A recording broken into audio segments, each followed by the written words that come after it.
Everyone imagines their future. In most, they grow up, they make friends, get married, and hope to make their fathers and grandfathers proud. We entered this new era full of those same hopes for our future. We had no idea what lay in wait for us. We called it the triumphant opening to the greatest era in history. A rite of passage for every man to be. Join us in an adventure side by side, bound by courage and loyalty. Return home victorious, and let your legend be told for generations to come. That was the future we imagined. Now, those sweet and fitting lies have melted away. Barely more than children, we find ourselves bound, not for adventure, but for an open grave of mud and ruin. Those of us who were lucky, or unlucky, to survive this battlefield were forged into something new. Numb, cruel, corrupted.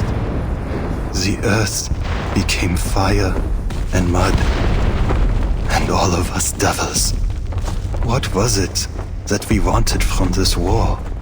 To be remembered and celebrated as heroes? Or to forget and be forgotten? The answer may seem obvious, but the question itself lies at fault. Because death, meaningless death, came for thousands of us every day, and we knew. We soldiers never had a choice.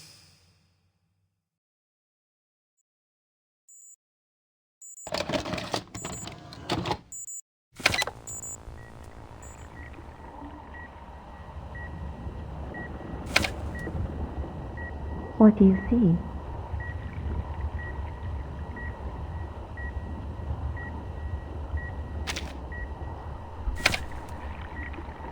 Anything else?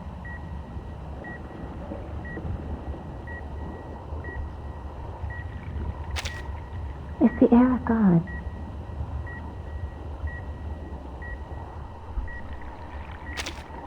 Well then, what year is it now?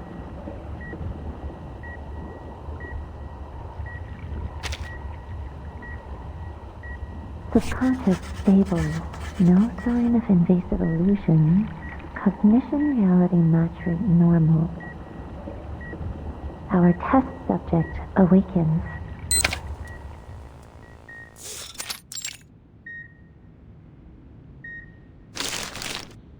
Last question.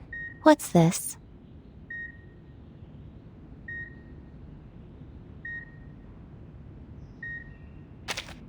The shadow of death, where a devil lurks within. Its claws so sharp, they might tear someone into pieces, shredding all rationality and hope.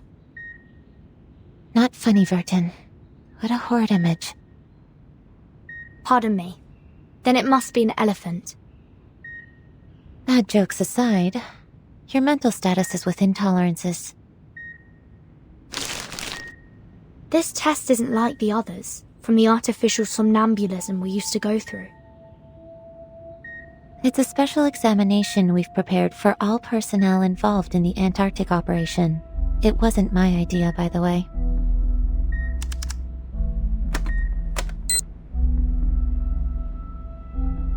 I would say, based on your recovery so far, you could have been discharged a week ago, but we had strict orders to complete our entire course of treatment outlined in the medical manual. Whatever it is that hides under the Antarctic, it didn't do any additional harm to your mental health. You're lucky, you know. Many others have suffered irreversible damage that will limit their day-to-day lives. What about Nautica and Miss Stranger? I have no access to Miss Stranger's information. All I know is she's been sent to another department for treatment. As for Nautica, she's doing great. Where is she now? Does she have enough space to stretch? Mr. Hoffman cleared out a lecture hall for her. I wouldn't call it a palace, but it's spacious enough to meet her needs. Too bad, though. Now she's being cornered in there by every arcane biologist, ancient myth enthusiast, and crazy ritualist we have on staff. I guess they've decided she's an invaluable opportunity to learn more. You do have access to that hall if you really want to know how she's doing. Just go knock on her door. She's also been asking about you.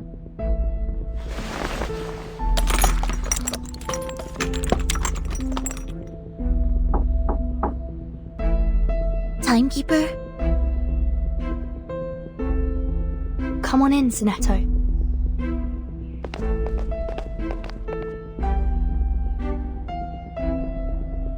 Hi, Mesmer. How's the timekeeper doing? She's good to go. Thank you. Just a minute.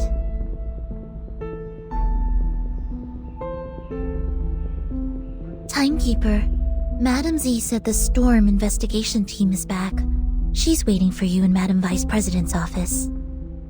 Let's head that way then. You two have fun. Take care.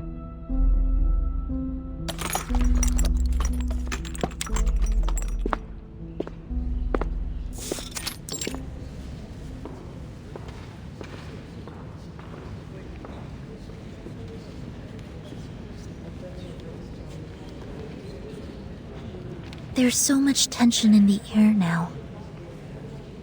I suppose because this storm was different from the ones we've seen before. I look forward to hearing what Madam Z has to say about it. I don't intend to waste my time on this anymore. Huh?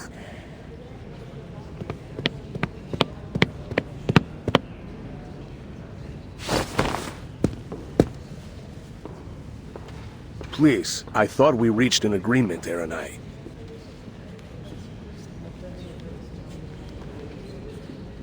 Naturally, I accept the committee's decision.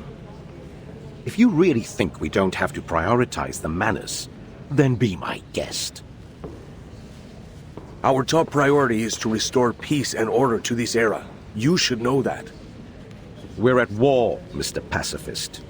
One far more dangerous than you could possibly conceive. Pacifist? What do you mean, pacifist?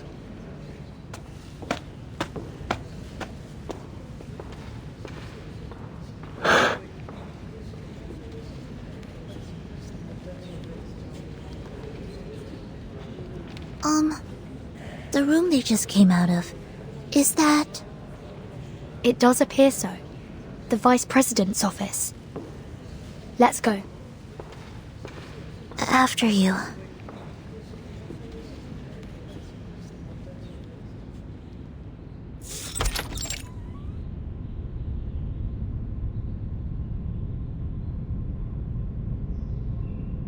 Very nearly perfect timing, Burton. Senator. I had heard that the rehab center cleared you for release. But it's all the more reassuring to see it for myself.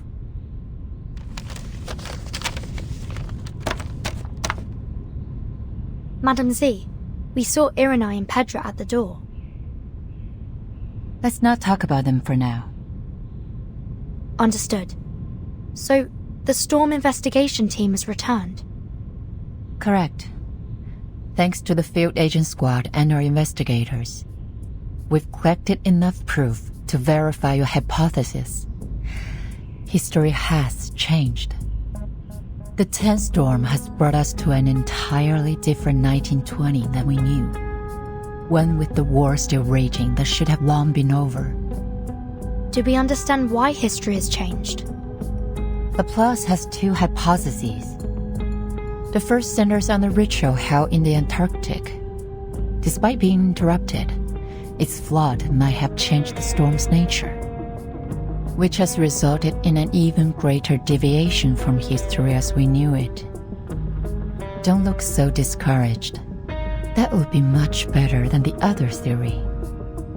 After her revival, Arcana may have obtained the power to use the storm, to alter the course of history. If that is the case, in all likelihood, that means this war is likely a result of international manipulation by Arcana. Manus Vindictae is trying to bring more chaos to the world. It's been a long time since we last met in this room, Timekeeper. It seems like nothing has changed. But there's no time to dwell on that. I have some critical updates for you. This war may be close to its end. Though the fighting continues, we've begun engaging each side's leaders, and we believe a truce is possible. There will be a peace talk, and the committee has decided to act as its mediator. Peace is always the Foundation's top priority. After this situation is stabilized, we'll pool our resources and focus on the Manus. I see. How's the progress so far?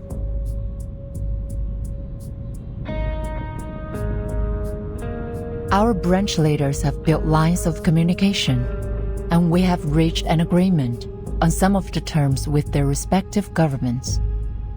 Pedro will go to meet the commanders on behalf of the Foundation, with the aim to reach a lasting truce by the end of the month. If everything goes well, we may be able to restore peace before the new year.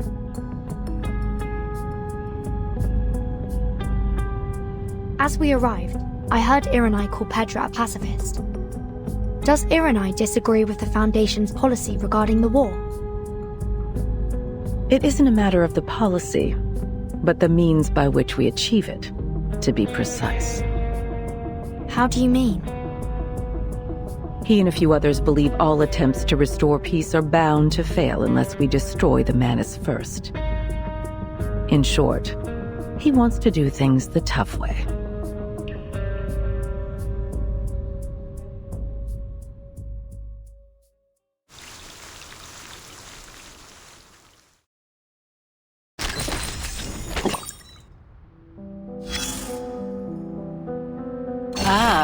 A visitor.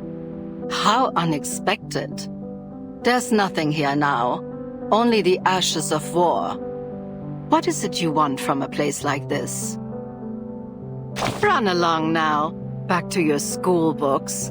Or swing in a playground, perhaps. This is no place for a girl like you.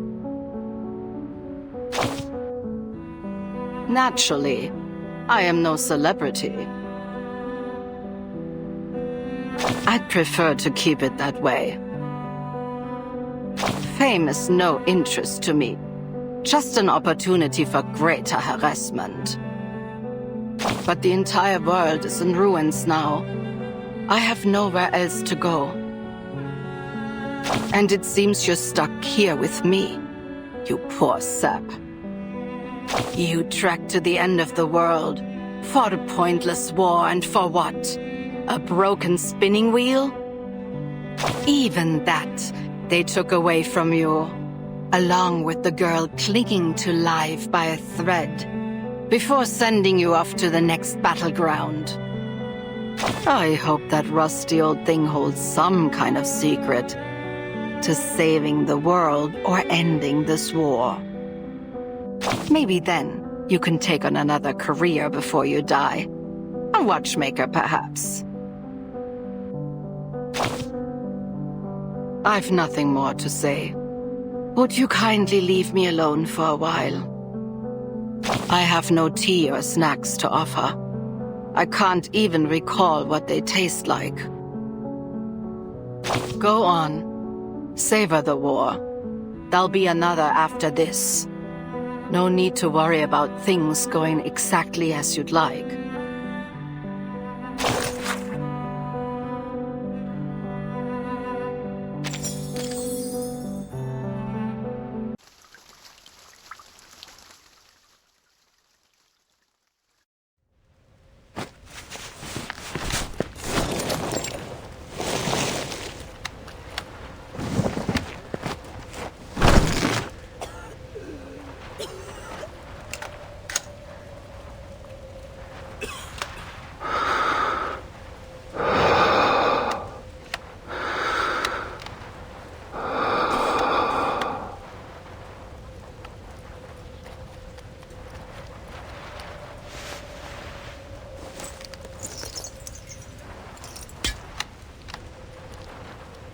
This is all we could find.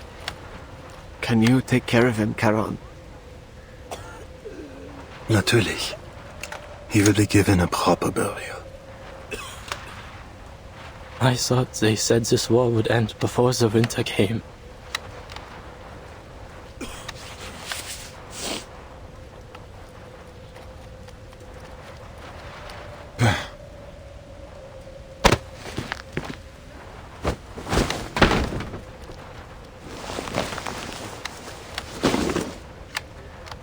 Now he'll be ready for the march home. You sure that was Franz's leg?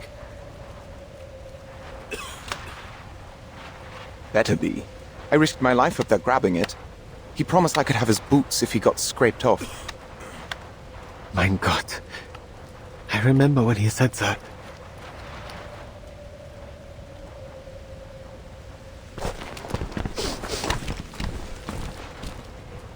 But...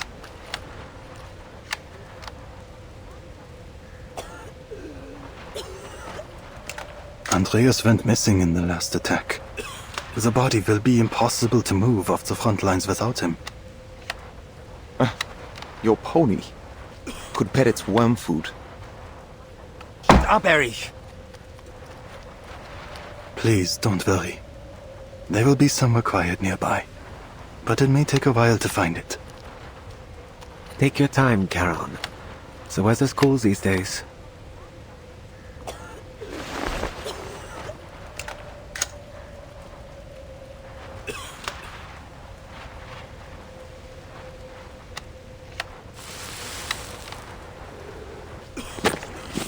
Charon, come here. Jawohl.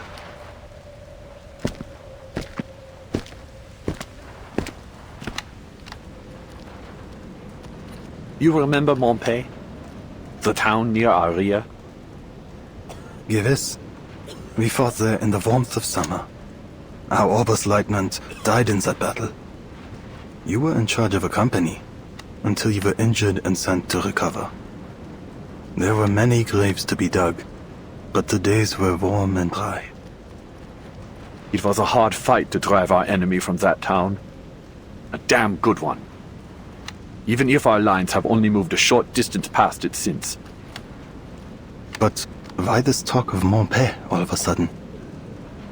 Army Command has decided to attend a parley held by the Foundation in Montpellier. Colonel Hirschfelder will be present on behalf of our nation. We've handed it over to the Foundation. They're calling it a safe zone. Many hope that peace will come before the winter.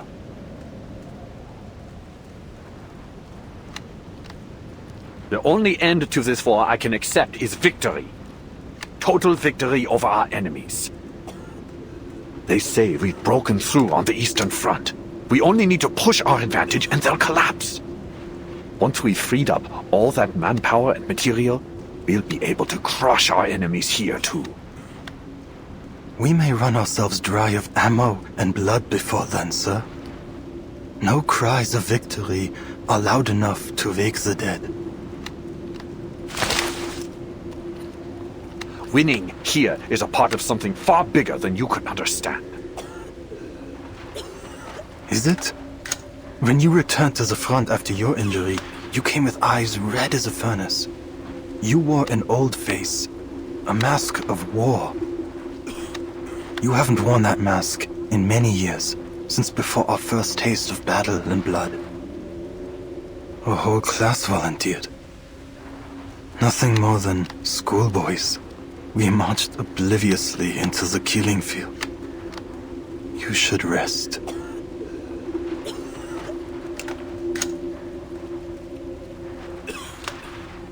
Enough with the poems, soldier. I called you with an order. You must go to Montpellier.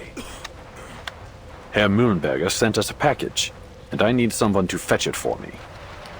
I know you'll do your duty for the fatherland, mein Freund. Take as many bodies with you as you can. We can't leave them rotting in the trenches. Dismissed.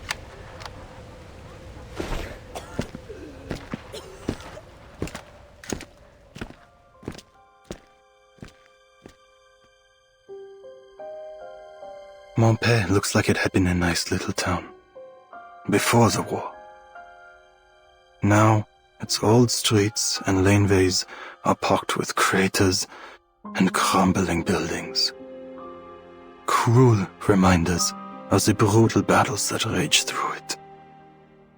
Silent screams still echo to me from its laneways.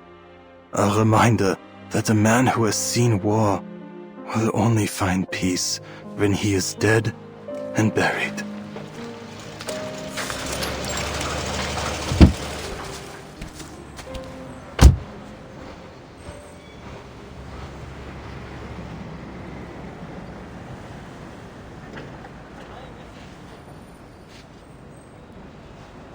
Are you looking for help, sir?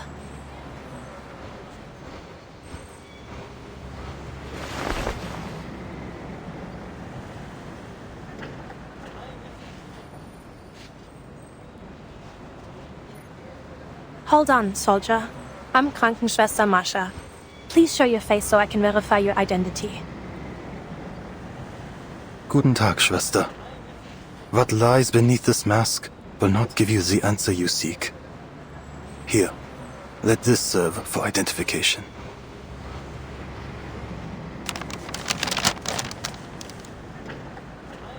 Major Eberhard Braun is waiting on a package from Montpellier. He sends his NCO to collect it. He did not say from whom. I see. Your name is Paul. Karen. That is the name the soldiers use, and the one you should use as well. The name you see there doesn't belong to this war any longer. I've heard your name before.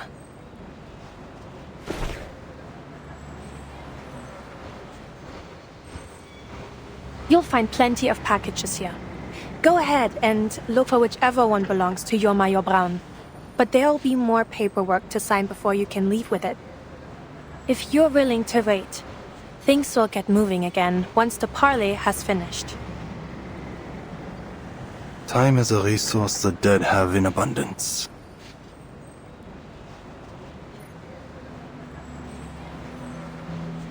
Are you certain you're a right soldier? The war has taken its toll, but there's nothing you can do to fix these old wounds. You said that you are a medic, Schwester Mascha. Is that why you ask? Yes, of course. Ordinarily, I would be at a clinic, but I was asked to lend a hand here. Where are the dead from your clinic laid to rest?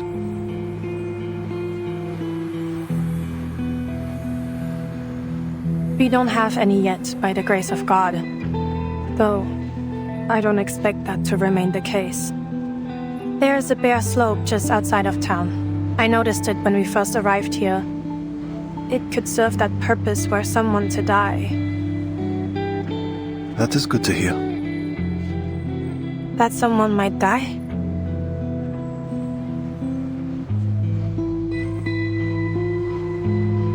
No. The slope. A quiet place is needed. Many of us from the front lines could find rest there. You mean your brothers in arms? All who need burial are my brothers in arms, though they may have once fought on different sides. Should there be any in your clinic that need it, they will find rest there too. In a coffin under a marker to remember their place as is fitting, if you will allow it. So be it. You're offering them more decency than most others would. I'll show you the spot.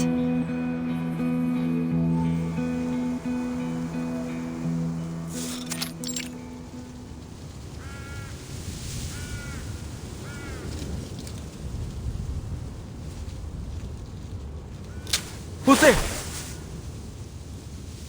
You've run late. I barely made it. This whole area is under heavy guard.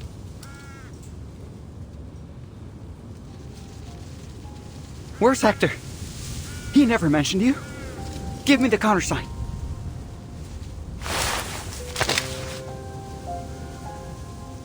You hear me? Who the hell are you? Two paths lie ahead for you. What are you talking about? In one, you lead me to your commander. In the other,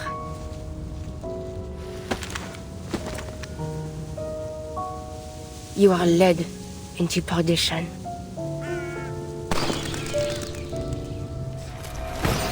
The enemy is a piece I shall hate.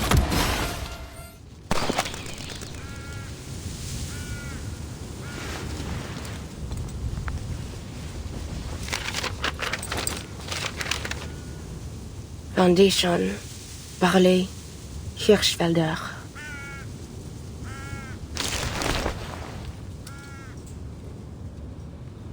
Today.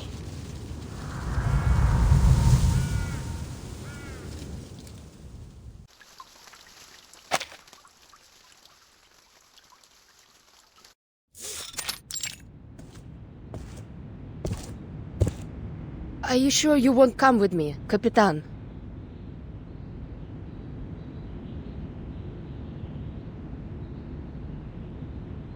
Admiral Som assigned this mission to you personally, not the whole team. Besides, Madam Z asked me to stay in the headquarters. Isn't it going to be boring waiting around here?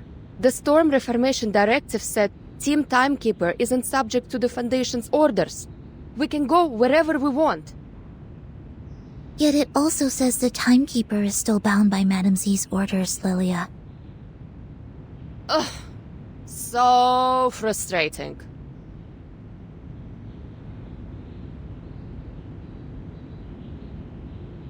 I thought I'd finally be able to show you what things are really like out on the steppe. It's going to be a view to remember. We'll have other chances. Yeah, I suppose a view like that doesn't change much no matter what era it is. Anyway, any idea when they're going to set you loose again? I think it will have to wait until after the tension clears. What are you talking about? Haven't you heard about the doves and the hawks? We got birds now? Nah, I just got back from vacation. Let me guess. Same thing as ever. Politics.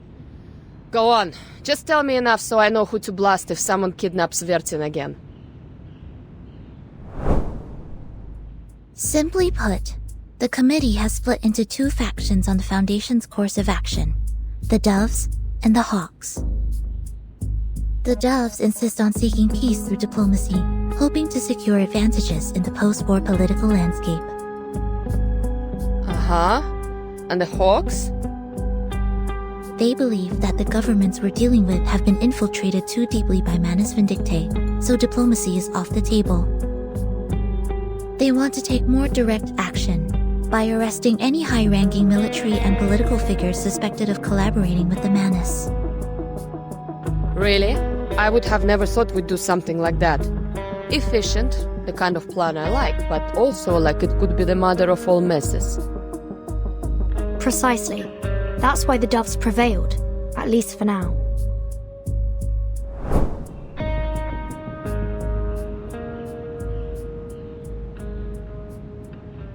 Complicated. So what side are you on, Capitan? I'm not on any side.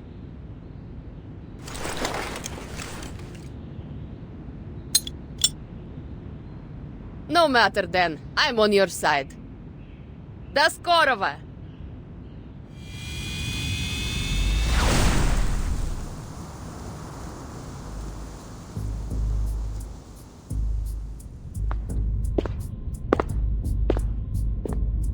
People are dying out there. We have to reduce the number of decision makers. We can't afford any delays. I need all the faction leaders to reach an agreement before the committee meeting starts. That's why Petra and Irenai were here. Yes, it was not an easy task to persuade Irenai, but we did it. Good. But I'm not on either side. It seems like there's no need for me to stay. Why are you keeping me around? I have my reasons, as I'm sure you expect. The Storm Reformation Act won't keep you and your team secure forever, Vertin. The final result of this meeting, whatever it is, will change many things. That may mean more latitude and resources for your team. Then again, it could mean the exact opposite. Anyway, if you intend to seize anything from this opportunity, you'll need to stay until the meeting's over.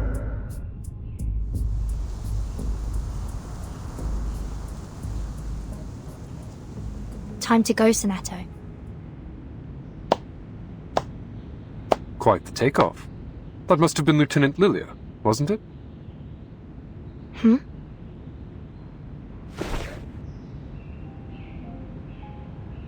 Have I got it right, Timekeeper? You have. You must be Mr. Creius, the captain of the 12th. Seems you're already acquainted then. I've read the report on the Antarctic operation. Your name was mentioned.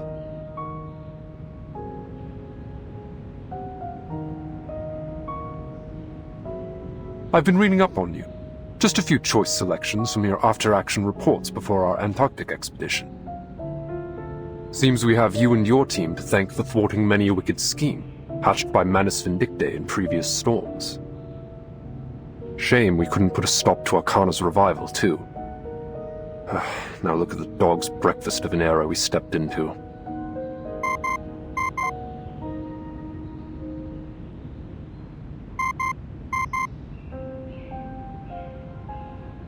I do hope we'll have the chance to cooperate more closely in the future. Feel free to call on me if you find yourself in need, Timekeeper. Thank you, Mr. Creius. I'm afraid further introductions will have to wait. We're called elsewhere.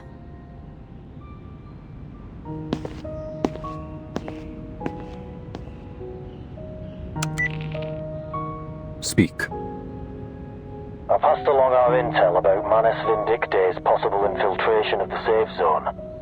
Anyone's guess if they're going to do a damn thing about it. And Marcia was seen leaving the safe zone with an odd-looking German soldier. Any idea where she's heading? I kept my distance. Didn't want to risk exposure. Should I have any concerns about it? Whatever he is, I don't get the impression he's with the Manus. He came up from the lines, started a conversation, and just like that they started walking away. You're jumping at shadows, Chris. Ever since Antarctica, it seems like you've been imagining phantom oil stains on everyone we meet.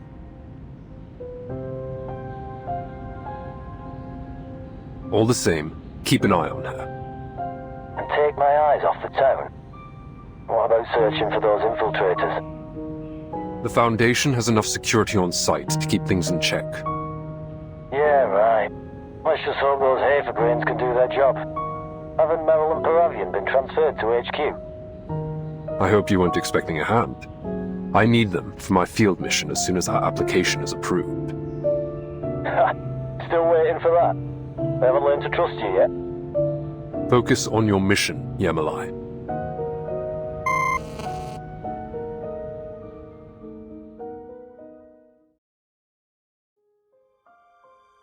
Not many of us have any real idea what it's like to view the trenches from above. But in my haunted dreams and flashes of imagination, I picture them as claw marks. I keep returning to that thought over and over again. The image of some terrible monster ripping the earth apart with its claws. Then we hide, trembling like maggots in the wounds it leaves behind.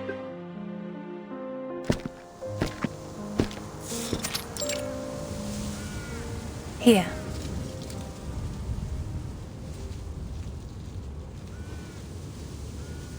It is quiet enough, but the dead may come to outnumber the empty lodgings below. I wouldn't have thought the dead mind having neighbors. The real trouble is how far it is from the clinic.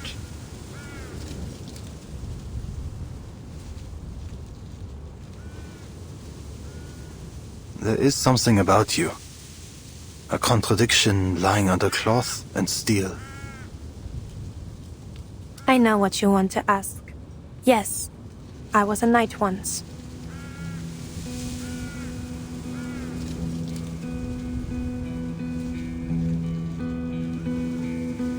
like other arcanists.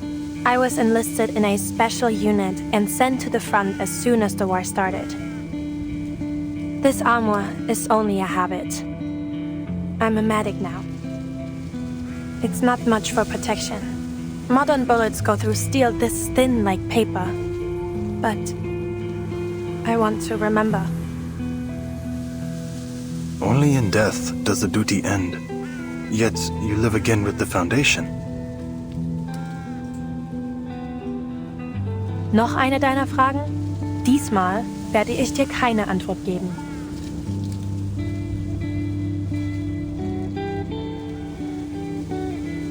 There was no ill intent. The ways of this war do not fall upon your shoulders. Our path is not chosen, nor can it be escaped. The end to our war is found in the grave. I know. Death shouldn't be the only way a soldier like you can find peace.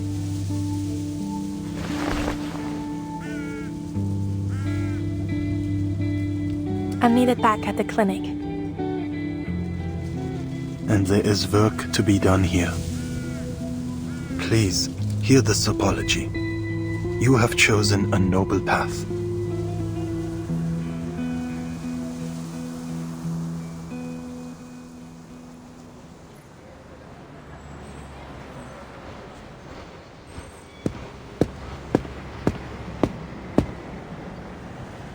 This meeting is over.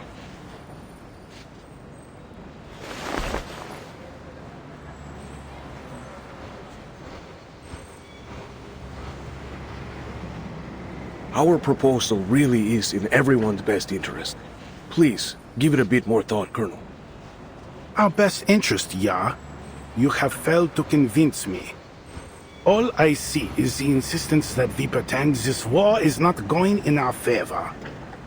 And I will have no more of these ridiculous conspiracies concerning Manus Vindicte.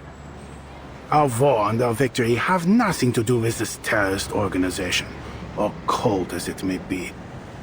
The decisions of His Imperial Majesty's government will only align with a rational assessment of the facts at hand. We fully understand your concerns.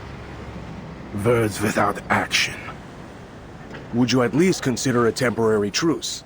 Keep your forces at the front, but halt all active military operations.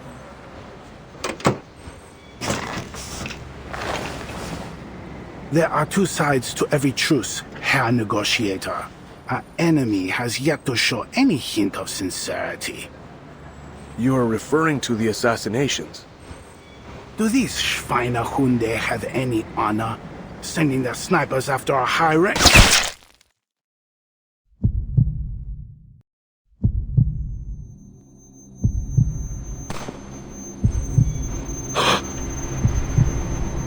What the...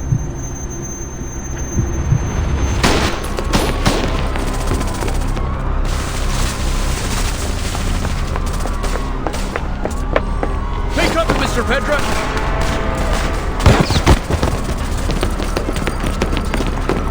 Kopfschütze! Sanitäter! Der Oberst wurde getroffen! Wir brauchen einen Sanitäter!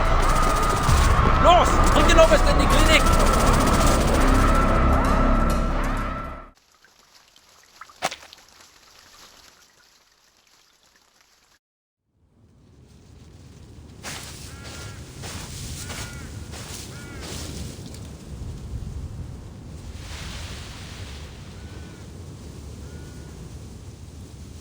Nur ein Hase.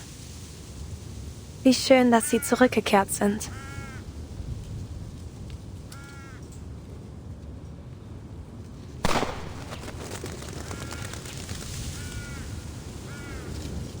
Was that, a gunshot?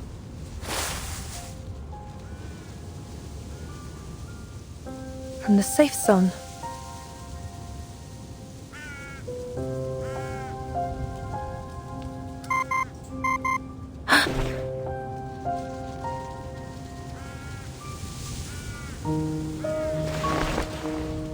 No ID. But it has to have come from someone in the Foundation. Marsha, right? Who are you? No time to explain, just listen. Colonel Hirschfelder was just assassinated getting into his car right after the parley. The shot went clean through his neck, severed the carotid artery. The Colonel's dead?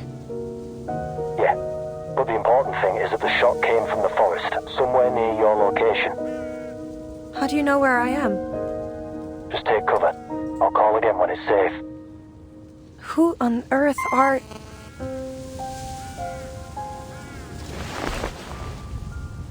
With the Colonel dead, there isn't much hope for the peace talks. Can't worry about that now. The sniper may still be here.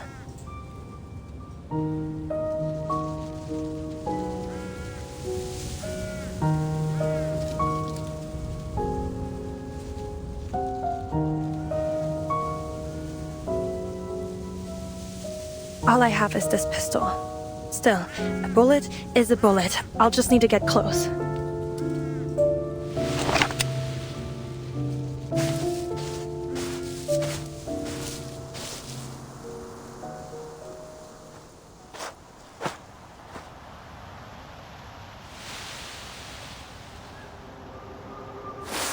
Over there. Who's there?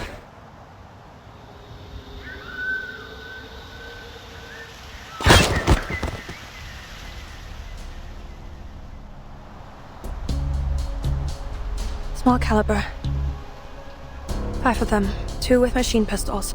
Their uniforms, unclear in origin. Come out!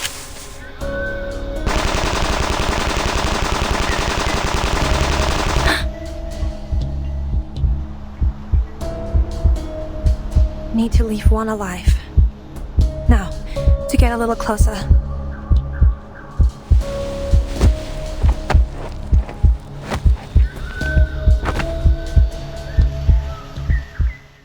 Are they the snipers? There! A white robe! Looks like a medic? She's alone! Take her out! Never underestimate your enemy, gentlemen. What's wrong? Daniel! Look! He's down, boss! I should have known the bitch would be a distraction. Who made that shot? Retreat!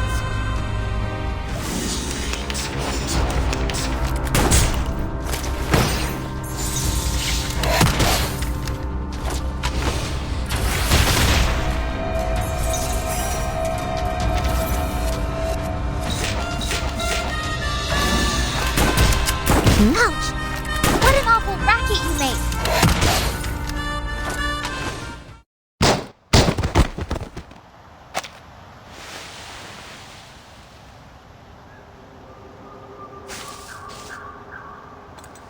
Black uniforms. Can't tell who they might be. Perhaps the Manus? Never mind. Who is it that helped me? Could you... Cast your eyes up. Huh?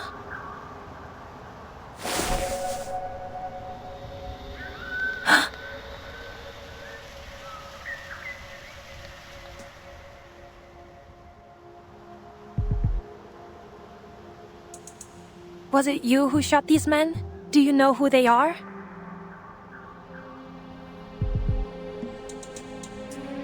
You must have something more to say. Why bother showing yourself otherwise? Tell me, what is it that the Foundation concerns itself with here? That's no secret. We're working on a parley to end this war. But one of the representatives has just been assassinated. These soldiers dressed in black could be our culprits. No. They were sent forth to protect Hirschfelder, though they tarried too late. Wait, you know Hirschfelder? Do you have any idea who shot him? I did.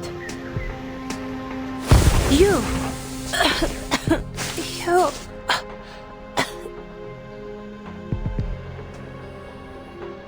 Why?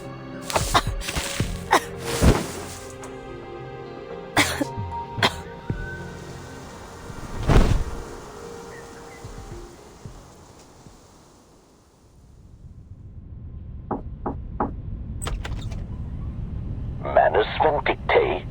No. The Field Marshal will not entertain such a thing.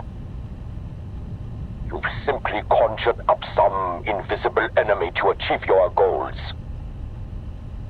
We can conclude only this, that our enemy agreeing to this parley was only a ruse, and that the assassination of our colonel was meant to sow fear in our ranks. We will not yield to such a contemptible tactic. They have chosen war, and we will answer in kind.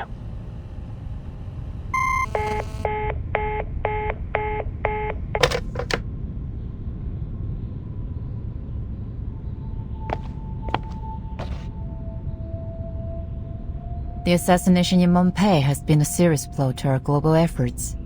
Many nations have withdrawn from our peace talks in response. Did we lose anyone? No.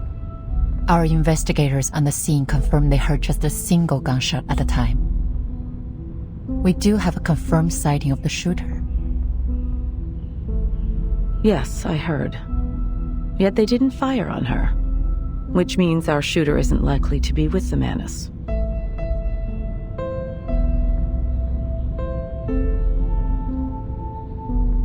The Hawks have reacted strongly to this incident. They're calling for the Foundation to enter a state of war readiness again. Iron Knight gave quite a speech at our last meeting.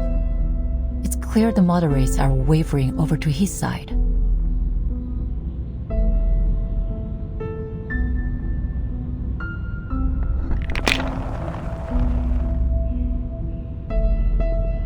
True, but there are still things we can do to maintain the balance. We must consider violence our last resort. Send a special unit to Montpellier. I need to figure out what really happened. Razor is on a mission at the Eastern Front. They won't be back in contact for several days. There are 3 squads presently available for deployment. Codenames Metaphor, Almond, and Minerva. But I don't believe any of them are suitable for this mission. We're left with only one option, the newly founded 12. That's Kreis's team. I'm sure he'd be eager to buff up his resume with this mission. He's eager to prove himself. All the members of the 12 used to work for Kreis at the Visuals Bureau. Their experience could be useful for this mission. Many of the arcane crime cases they cracked involved the Manus. I understand he's been seen in the company of several prominent Hawks. He even spoke with Erenai several times. Are you suggesting his policy leanings could pose a problem? On the contrary, he'll make a fine choice precisely because his appearance at the front line will calm the Hawks' nerves. Understood.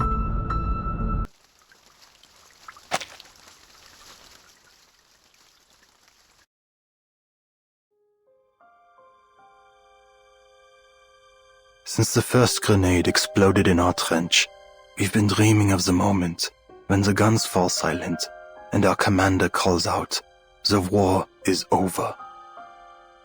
The marshals will attend the victory banquet in His Majesty's palace. The officers will pin shiny medals on their chests, and we will get to go home.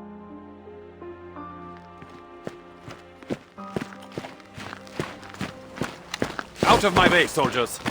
I said make way!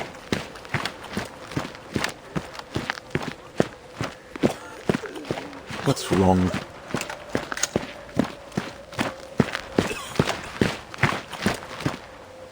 Wilhelm, 2nd Company. Jawohl, Herr Major.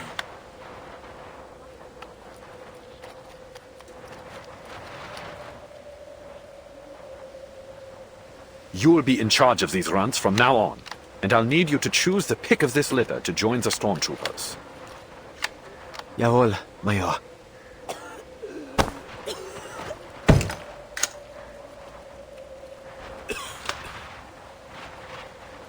Soldiers, I have some bad news. Half an hour ago in Montpey, at the site of this so-called parley, our representative, Colonel Hirschfelder, was assassinated by a French sniper. Whoa, what?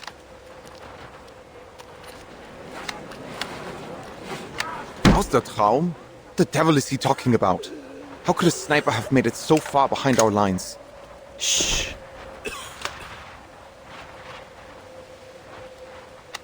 Soldaten, we can't let our enemies sow fear within our ranks. Let their desperate attack bring us together and give us the strength to destroy them once and for all. They will pay in blood for what they've done.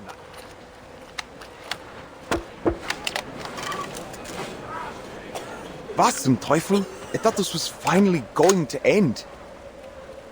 I can't. I can't even force myself to care. With hate and rage, they scheme to destroy our fatherland. But we march against them with strength and cunning of wolves. Will you stand with me, soldiers? Will you stand for the Kaiser and for victory?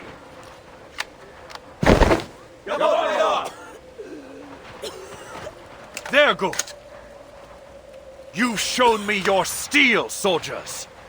You are the pride of the fatherland. Victory lies ahead, ready for the taking. Now take up your rifle and get back to your positions.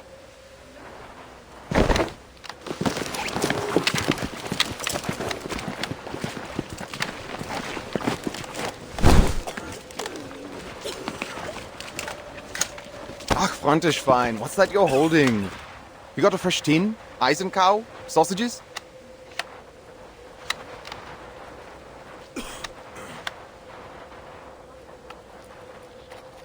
God, did you see the way they looked at us? It was like there was nothing behind their eyes. Erich, did you notice? I don't think they understood a word you said. Shameful.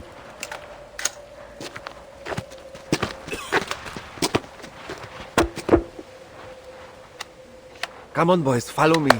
I'll show you to your dugout. Mind the gaps on the duckboards. Herr Hauptmann, perhaps first we should drill them on keeping their heads down and avoiding artillery. Remember how many comrades we lost in our first days? Not now. First we need to... Oh. Take cover! Get in there, move!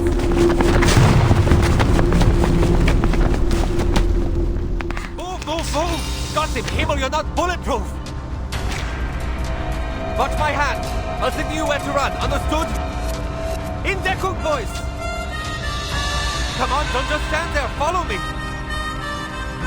Everyone's panicked! Rudolph, give me a hand! We need to get them moving!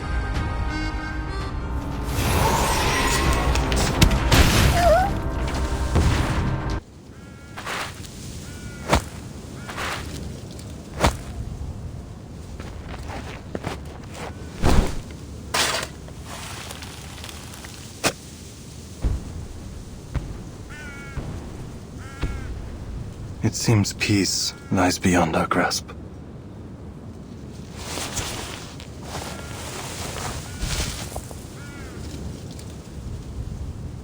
Karan!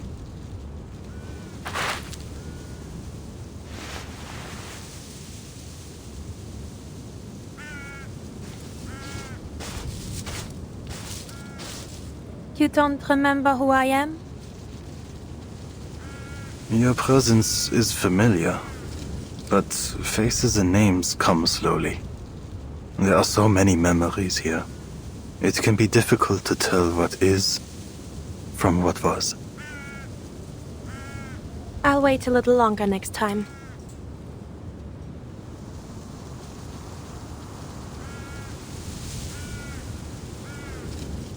The Patriots.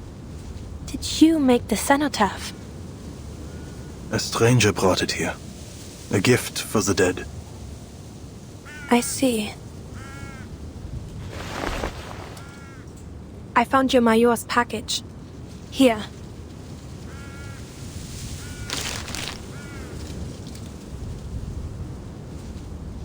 A message came for you, I think.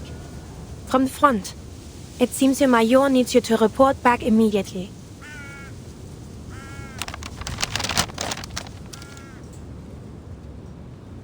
Jawohl. Soldiers must go where they are ordered. Another thing.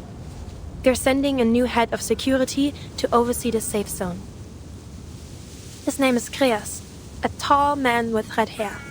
He'll be responsible for investigating the assassination. You can contact him if you need anything. The Foundation has already tightened security on every road to the town. I don't think you'll run into...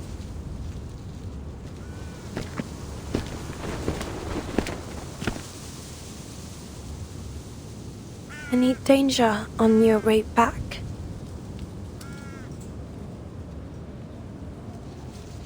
You're...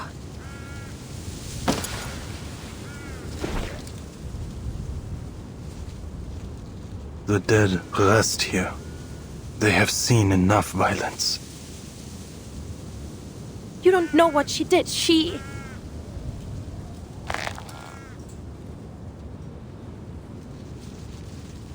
Do you know her? She brought the cenotaph to honor the dead.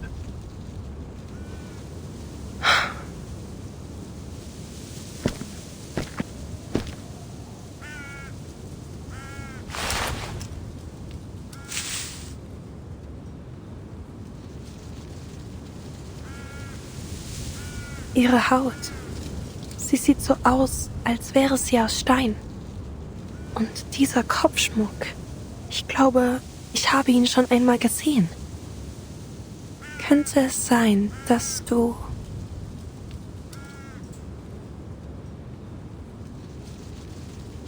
La coquille brisée est abandonnée, mettant fin à la pénitence sans fin. Que vos âmes traversent les arches, du sombre vers la paix. Que votre chemin soit libre de l'œil rouge, tandis que vous aspirez au paradis.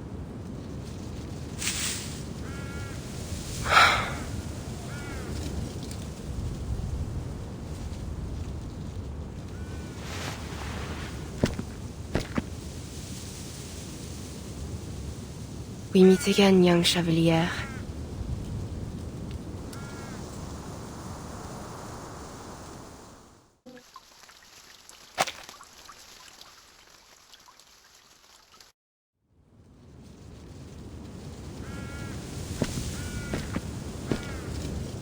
He that is slow to anger is better than the mighty, and he that ruleth his spirit than he that taketh a city. Pardon? You possess remarkable self-control, a trait seldom seen.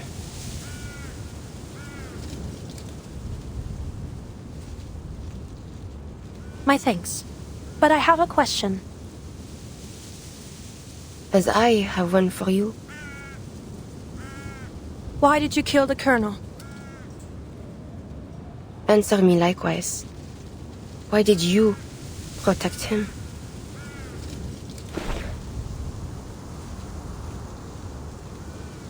We're trying to end the war. And I as well. You seem to mourn the dead, but you don't realize how far you've set us back? We were nearing a ceasefire.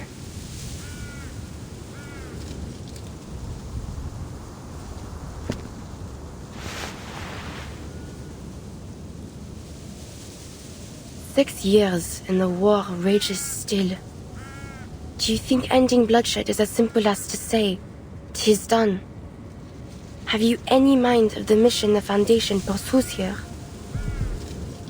We know it won't be simple. Yet each side was open to negotiation. That's why they sent...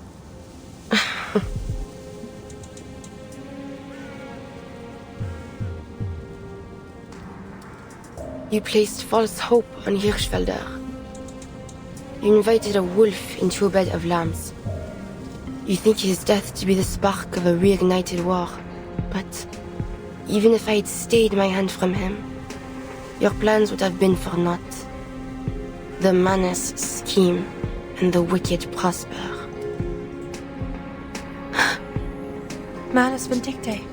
You know of their plans? Then you're claiming that Hirschfelder was a Manus?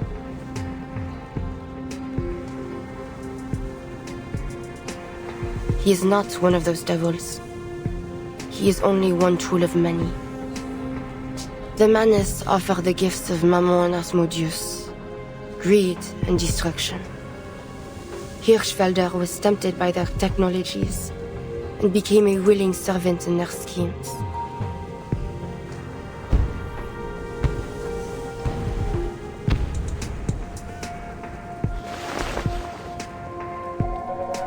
But others serve them unknowing, affected by an arcane skill which clouds their eyes in red mists, driven to blood and glory as a starving dog is to the hunt.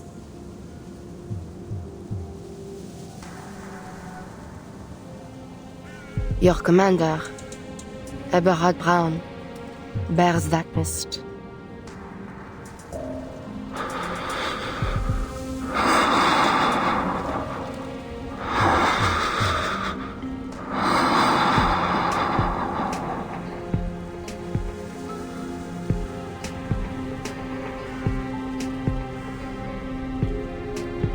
Then will you see that death comes to him, as you did Hirschfelder? That is not yet certain. I do not kill without purpose.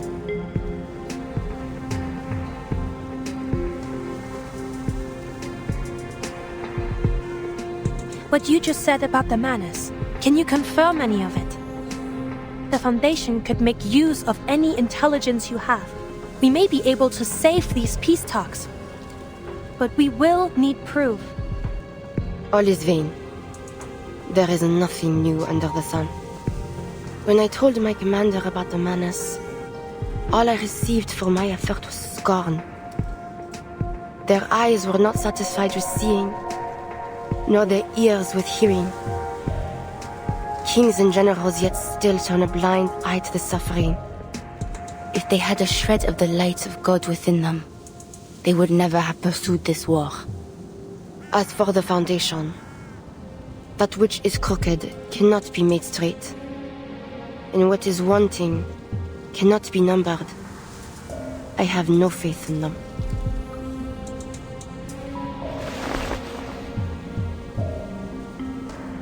That is all I have to say. Spare him.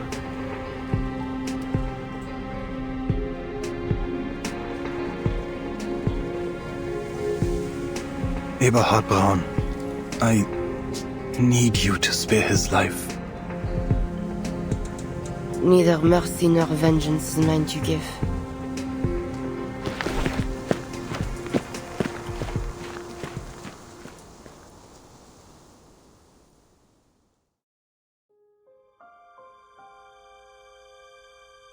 It is officially 1920.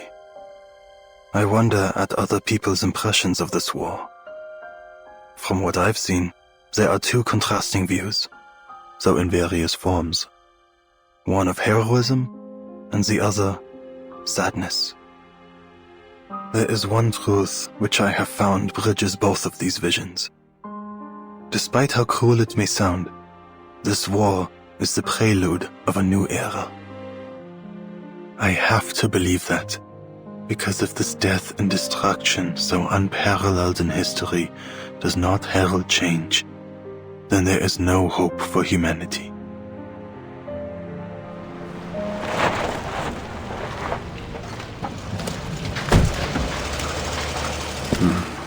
How bleak.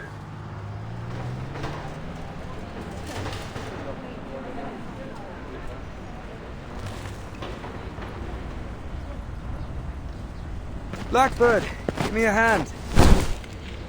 As soon as I finish my bread, Beagle.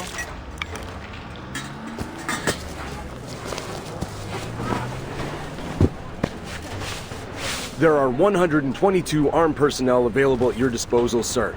23 of them are arcanists. I've brought you their profiles.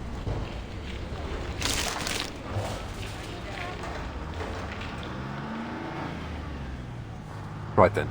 I'll read through these. Now get back to your position. I need eyes on our command post.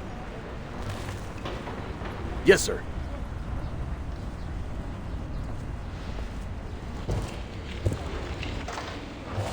Marsha, is it? You recognize me, Mr. Krias? I read your report on my way here. You're the one that encountered our sniper. Twice now, I hear. Correct. I have some additional details about my encounters. The first is that I appear to have been followed out into the forest the first time. I was warned on my device just after the shooting. Never mind that. What about the other thing? That doesn't concern you? Fine. The other thing is that I have reason to believe our sniper is a gargoyle. A gargoyle? There are records of gargoyles participating in this war as part of arcane skill response units. They're able to petrify their bodies at will, making them immune to small caliber arms. And I believe they're able to render themselves undetectable. Sounds as if you fought them before.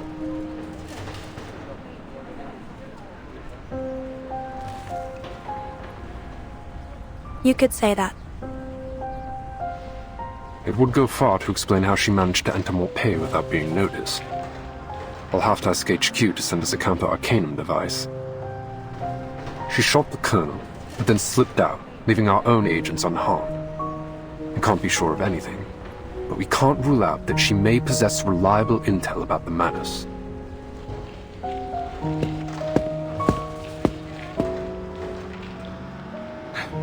Mr. Krias?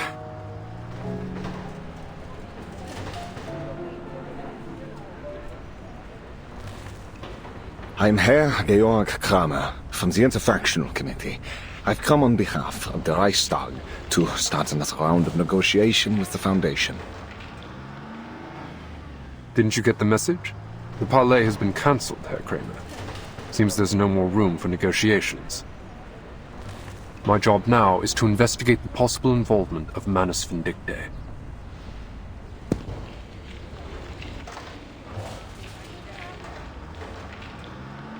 Precisely what I'm here for, sir. We received a warning from the Foundations that Manus Vindictae has infiltrated our armed forces and is attempting to usurp our rightful authority. I am worried this may be true. I do not intend to lie, sir. Germany lies on the verge of total collapse. Both politically and rationally speaking, we have no reason to continue this war. Yet it seems our army command is out of control. They are determined to drive this war to its bitter end, regardless of the misery and death they are causing. And I have reason to believe the Manus are behind it. I take it Army Command is not aware of your visit, then, Herr Kramer.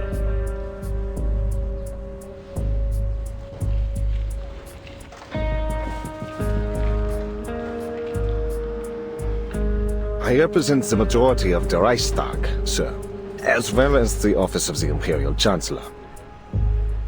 We are united now. All we need is some hard evidence. If it can be proven to His Imperial Majesty and to the Reichskanzler that Army Command has been infiltrated by this Manus cult, I am certain we will have the authority to end this. So, you're asking me to share the results of my investigation to root out the rotten apples in your army? I am, sir. We will do everything we can to restart the parley once we take control.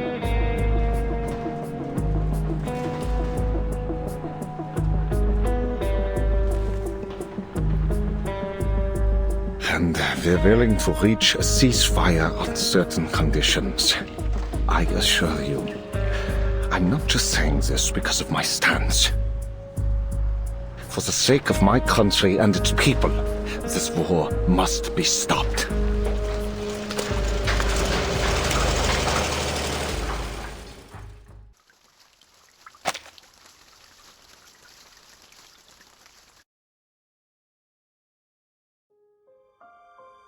In the first 3 months, I had no idea who I was fighting, or what lay on the other side of the trenches.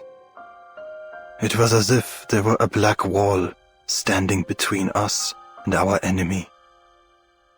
They could attack at any time. I can't sleep. I don't want to die. I don't want to see their faces. I don't want to know what our enemy looks like. And worst of all, I don't know why.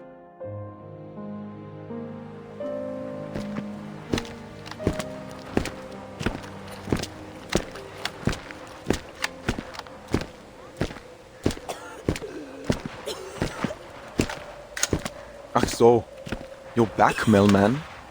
Tell us, where did you take little Franz?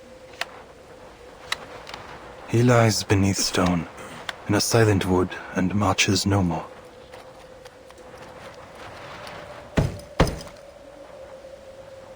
Huh. I bet Herr Wille you'd take the opportunity to keep walking and never come back. Lucky me.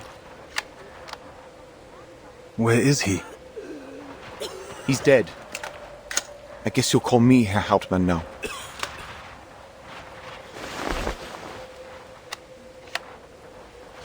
Caught a shell. Just like that.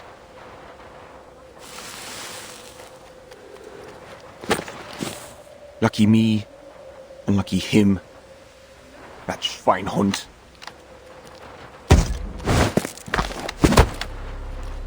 Er stirbt. Und wem soll ich jetzt meinen verdammten Sold geben? Warum bist du überhaupt zurückgekommen? Wir haben schon genug Geister in diesem verdammten Schützengraben. Du schlendest hier einfach durch und holst unsere Brüder. Du begräbst sie. Warum? Warum darfst du zurückkehren? Und sie bleiben tot. Willst du uns verhöhnen?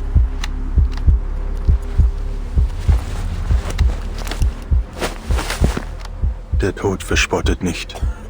Und er kann auch nicht aufhören, zurückzukehren. Er ist ebenso machtlos wie jeder andere Soldat, seinen Dienst zu erfüllen. Welches Schicksal uns erwartet, bleibt verborgen. Sein verschlungener Pfad zeigt sich erst, wenn wir ihn betreten. Niemand wählt die Stunde, in der der Tod ihn findet. Scheiße!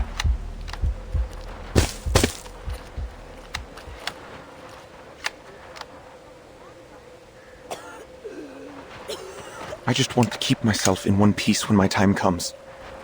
Better make sure I look good for my funeral, right? Now, off you go. Sir, there's movement coming from no man's land.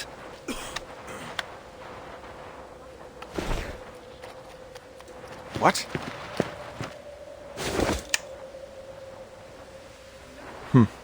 That's just 2 soldiers. Could it be a trench raid? I don't think so, Herr Hauptmann. Why would they go over the top in broad daylight? Look, they're waving their arms. Huh? What are they doing? Wait.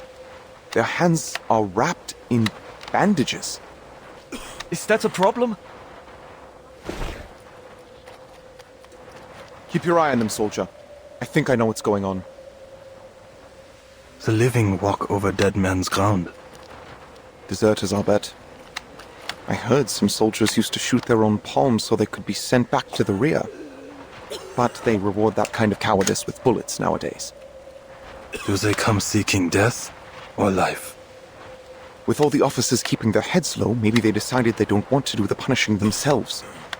Just kick these poor bastards out of the trench and tell them to walk till they drop.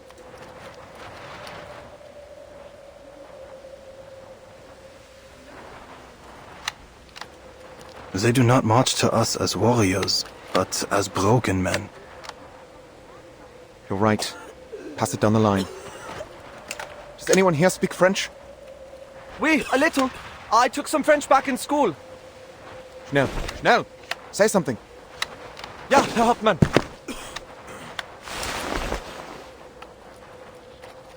Hey!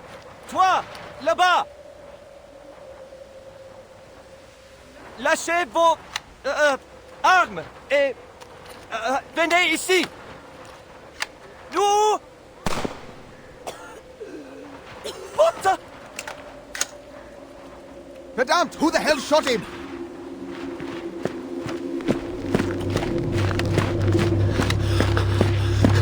What are you waiting for, soldier?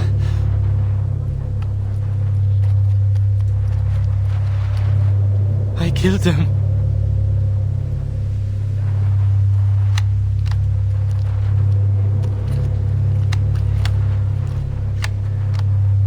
The other bastard's still standing. Are you blind? But, Herr Major, he surrendered. He dropped his weapon. It's a trap, you idiot. They have a bomb or some kind of infectious disease. Do you want to keep him, soldier? You going to share your rations with him? Herr Major, we're supposed to accept all prisoners. There are camps to send them to, or even the safe zone. That was an order, soldier. You are to shoot that foreign devil, or I'll send you out to test if their snipers are as spineless as you are. I...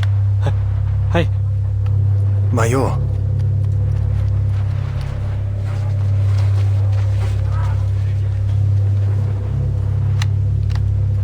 Carl, what took you so long? Don't you know I could have you shot for dereliction of duty?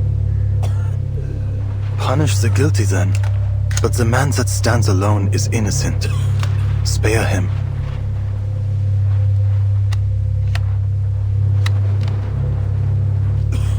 You are not entitled to challenge my authority, Sergeant. His war is over. His blood should not water these fields. Feigling!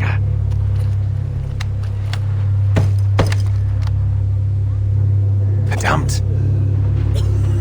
You're just like those foreigners, poisoning the hearts of our youth with feckless sentimentality. Your weakness, this fatalism, is a plague spreading through our ranks.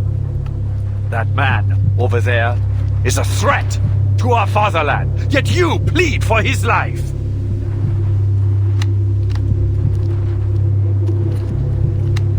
I won't let this cowardice ruin our nation. We will keep fighting until no man alive stands against us. Only through their blood and our tireless sacrifice will we grow fearless and retrieve the glory of our birthright. There is no glory for the dead, Eberhard. Only suffering, guilt, and regret for those that remain. No courage is found in the blood of the innocent. Only stains that can never be washed out. Unsinn! I remember you. Major Braun, my old friend, would never say these things. What lies were whispered in your ears by Manus Vindicte? Shut up! That's slander! Who told you that? I do not slander you, Herr Major. Explain yourself! Explain all of this!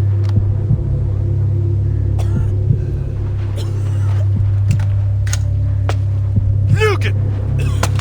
Manus Vindicte! Was soll das heißen? These are not your eyes. Antworte!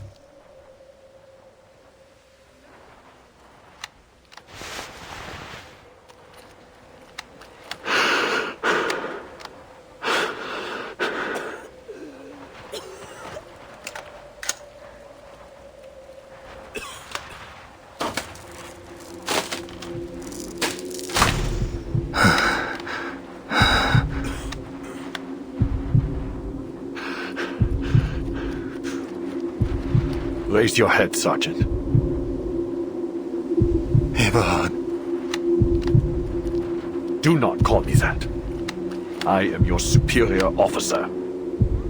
Verdammt! Obey my orders. It should not have been this way.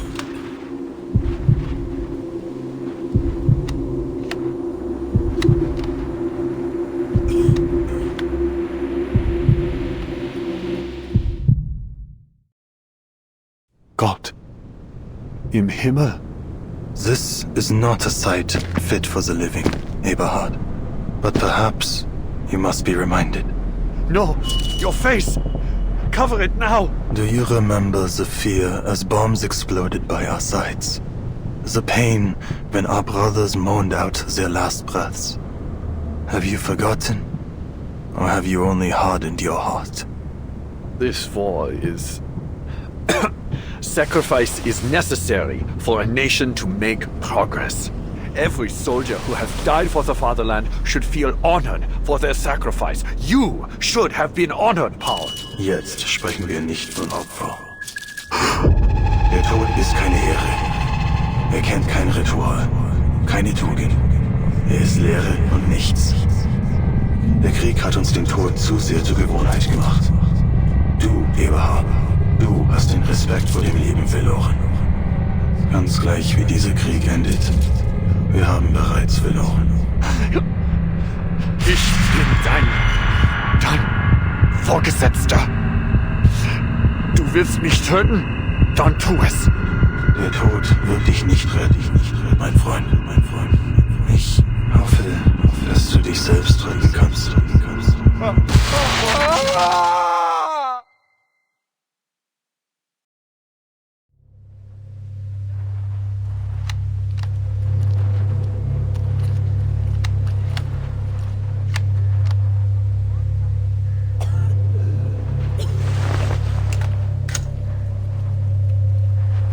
Scheiße.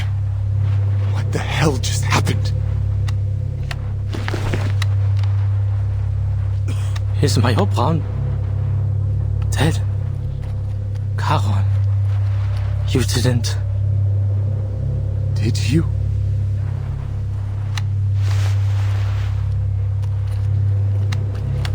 He will live. We will leave here together. You have command, Erich. Make the right choices. I don't want you to see what lies beneath. Please, look away.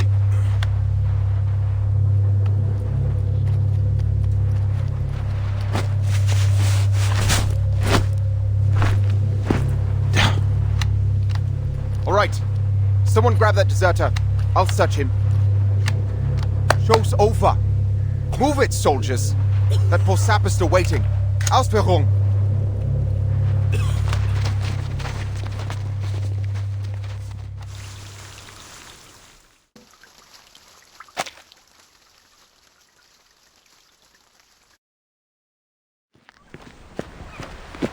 Don't worry so much, Paul. We'll find glory on the battlefield. No man can stop us as long as we stick together. Come on. Let's join the war and prove ourselves to Herr Mühlenberger. Think how proud your parents will be. Their son, a war hero. Eberhard! Verdammt! Where's Dietrich? He and Becker are dead. Grab that gun. We need to go. Move!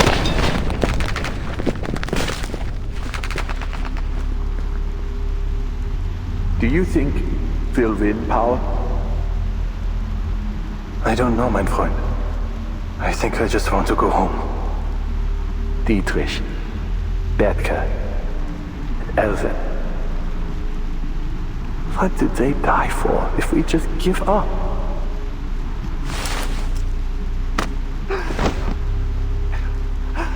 Hang in there, Paul. The only way to make their sacrifice count is to win. We promised we'd go home together. Paul! Paul!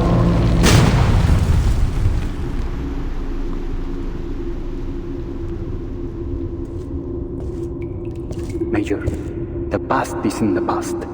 You can't change anything by letting yourself be overcome by sorrow. Don't forget that victory is the only thing that matters, and we can give it to you. Give it to me? How? I'll make you a true hero, one without fear or hesitation.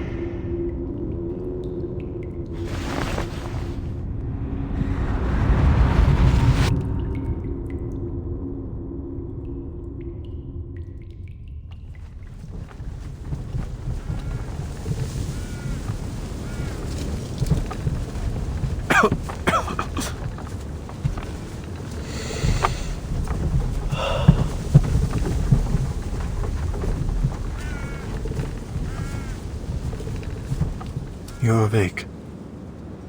Paul?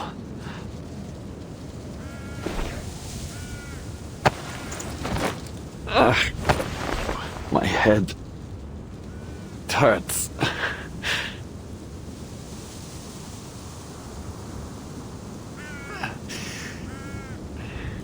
Where are you taking me? Montpé. The Foundation may have some cure for the spell you have fallen under.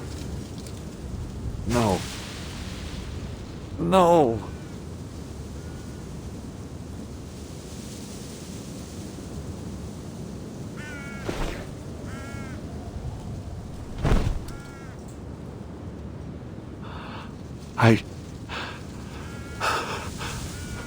Gott im Himmel. What did I do?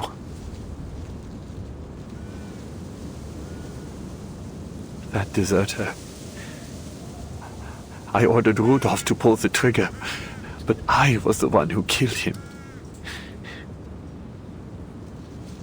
The other lives. Eri saw to that. He wasn't the only one. So many have died. And I was the one that sent them to their death.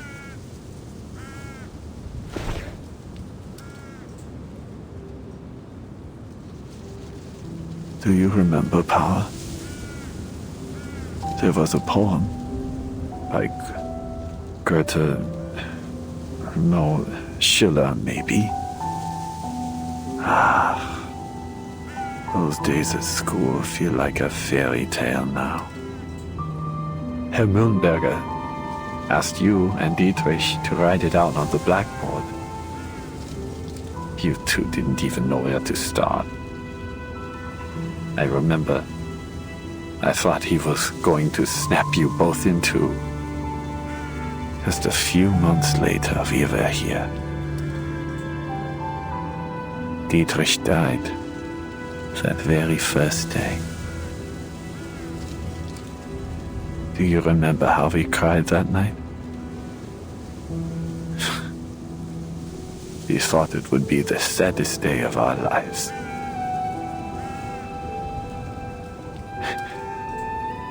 We ran out of tears before anything else. Mir ist kalt, Paul. Die Angst kehrt zurück. Halte sie fest. Sie wird dich wärmen.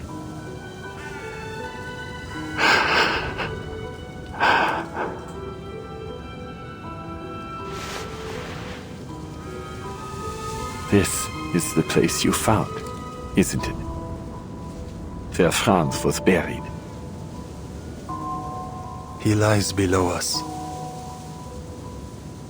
There are so many graves.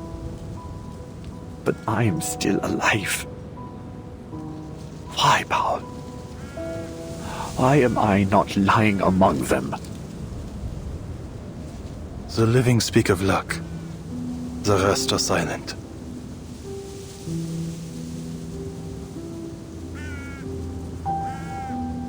I wish I could forget it all now.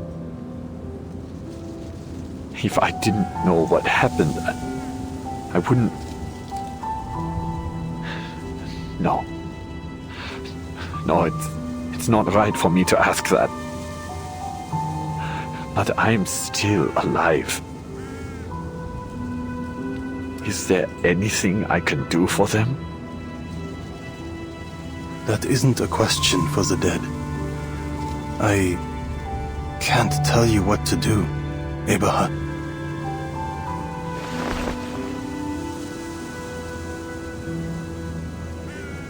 You mentioned Manus Vindicte.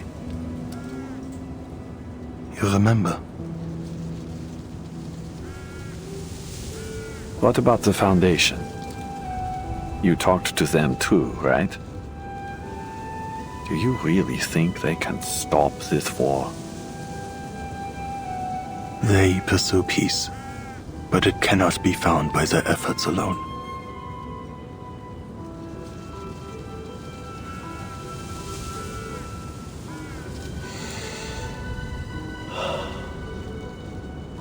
Come on.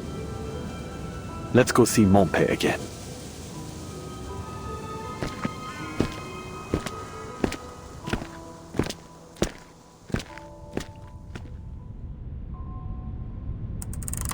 I was about to pay a visit to Herr Mühlenberger when someone from Army Command said the Colonel wanted to see me. I was taken to a meeting room with many other officers. I recognized them. I knew many had just been promoted like me. Colonel Hirschfelder showed up to give us a speech. Yeah. The same colonel who was assassinated after the parley. The time has come when our nation calls for heroes, he said.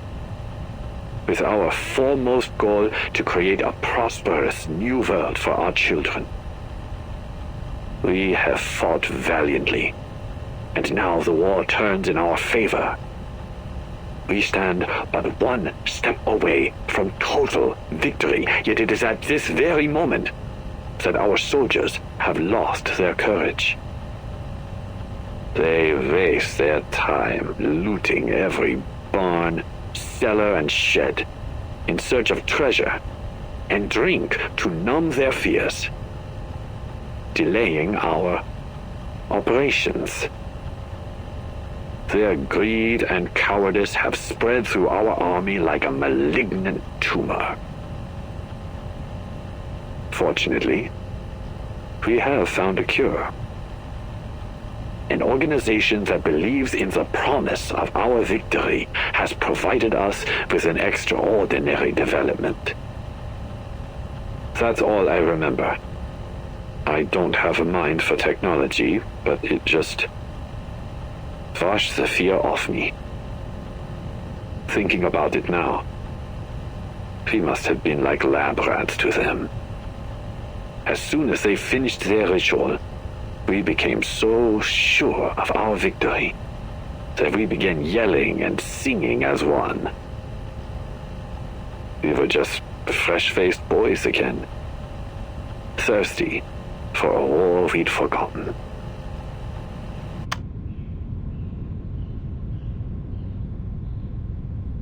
I think that's enough for now.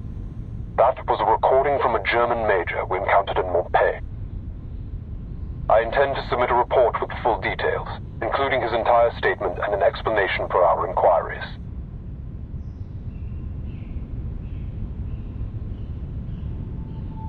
Manus Vindicte is moving quicker than any of us could have imagined. But none of this makes sense.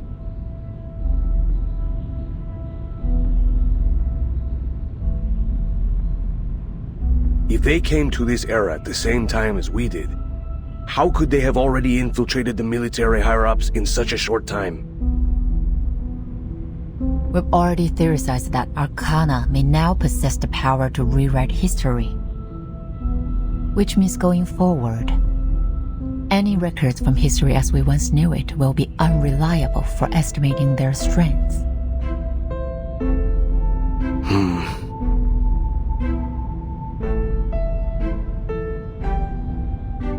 Pedra, what were the other representatives' opinions concerning Manus Vindicte?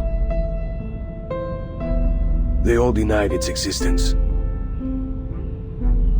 I see. It seems as though we're left with no other option but to change policies. No. We can't resort to such radical measures.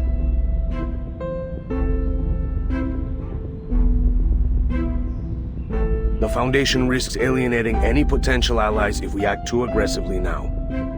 This war will not be the end of our fight. We will need to rely on their cooperation in the future. And that requires trust and a sense of security. On the subject of governments, I have some news to report. A man of the Interfactional Committee paid a secret visit to Montpé, hoping to obtain intel about the Manus. A secret visit?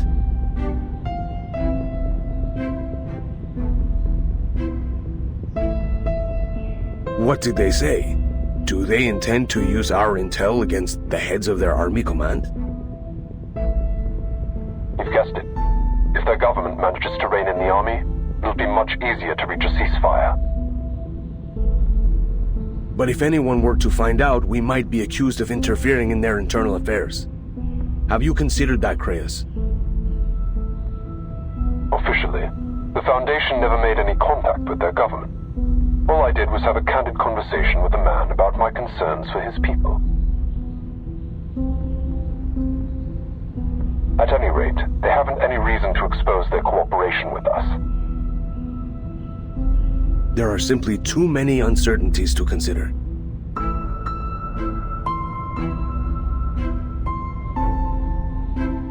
History will only be restored to its rightful track if the peaceful factions on each side can rise to power and stop this war. This has been our goal from the beginning. It doesn't matter which era we end up in. We always benefit from a political climate that is friendly to the Foundation. That's undeniable. What do you think, Pedro?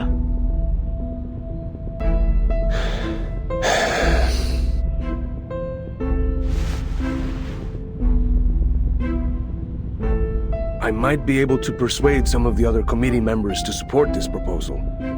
If we're certain of this course of action, then we'll have to provide intel to those seeking peace, in all governments involved. Good. No faction should put their own goals above those of the Foundation's. We'll need more to verify that Major's statement. Send investigators to search other regions and report everything they see. Creus, continue your investigation. Follow every possible lead. Understood. We'll dig up whatever they have buried.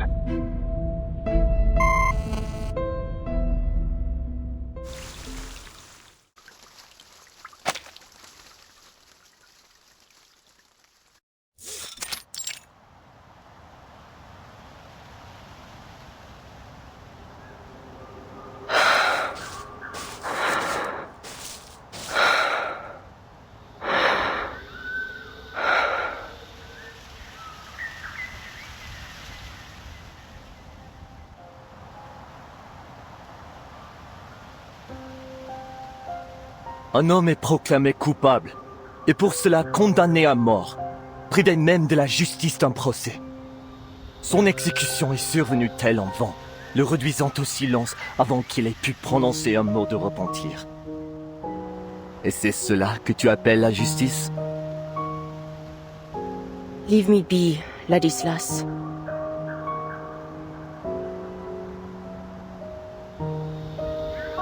Hast thou reflected on thine actions? Meeting eye for eye and tooth for tooth. Is it justice or vengeance still?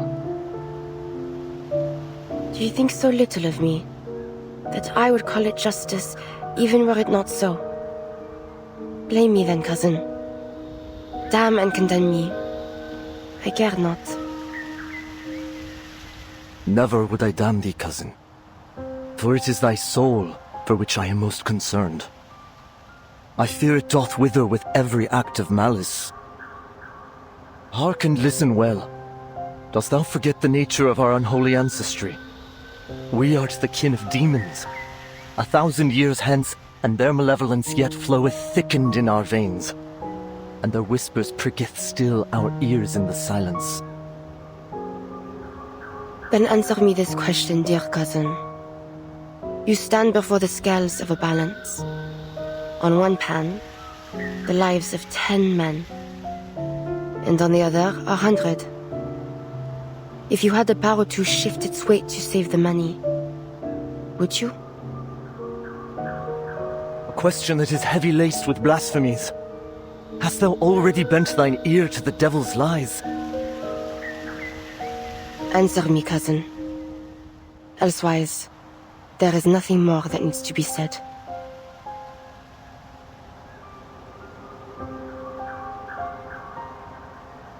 Silence? Are you truly so naive? The scales are laying far heavier for those in the throes of war. Yet you have not even the courage to answer a simple question. I'm afraid you have mistaken your weakness for virtue. Go back to the monastery, Ladislas. This is war. Red in tooth and claw. And your heart proves too quick to kindle.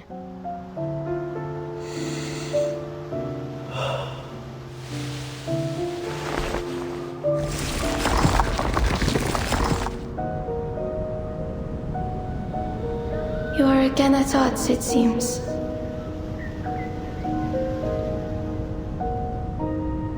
It was not a battle, I thought. Our cousin is more learned than either of we two, but he lacks in courage compared to thee, most daring of us all. I do not deny his learnedness, but there are neither letters nor prose that might aid my mission.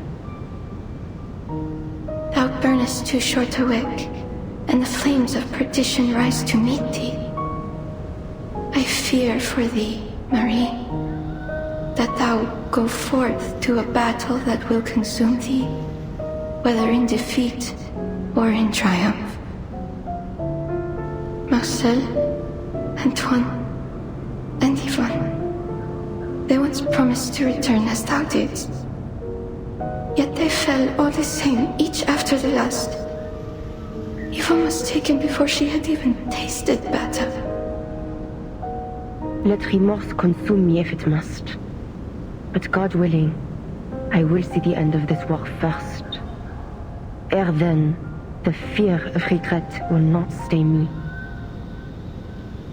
Not now. And perhaps, on that day when peace finally comes, we will return to us.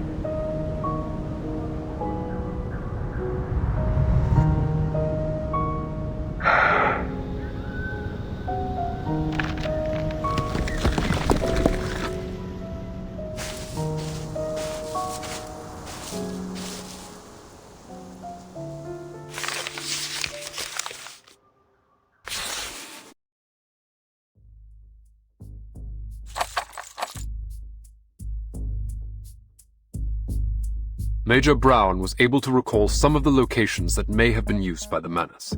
His coordinates aren't what anyone would call precise, so he'd best start searching ASAP. Chester, you'll take the forest. Casper will be expecting you on the edge. On it. Camilla, Lee, you'll search from here and move along the river. We'll get it done, sir.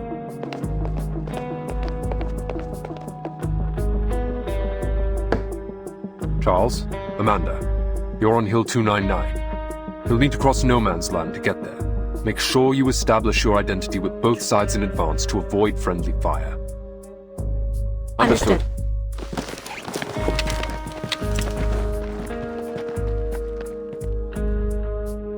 Arabian. Yes, sir. I want you on this village. Take Marsha with you. She's a skilled combatant as well as a medic. You can count on each other. Yes, sir.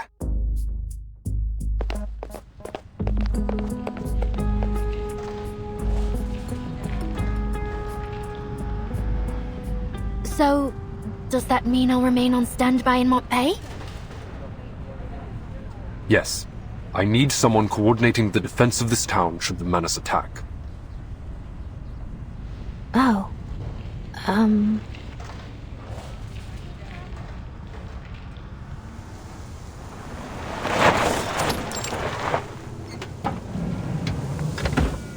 Is this it?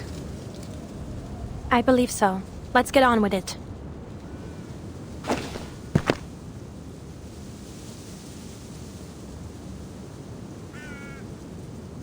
Watch my 6.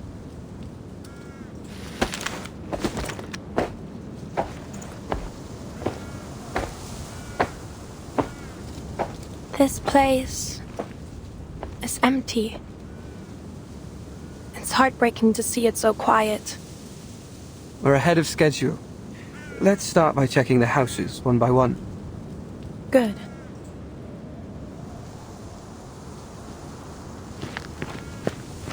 Find anything? Only some letters I can't read. I guess they didn't have time to post them before they left. There were some small arms in the basement. All of them older models and rusty. The ammo was damp.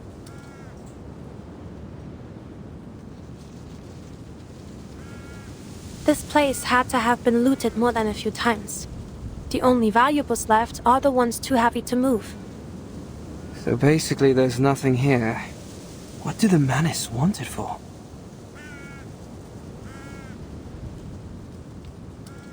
I was rushed through the investigator training before being sent to Montpellier. It's possible I missed something.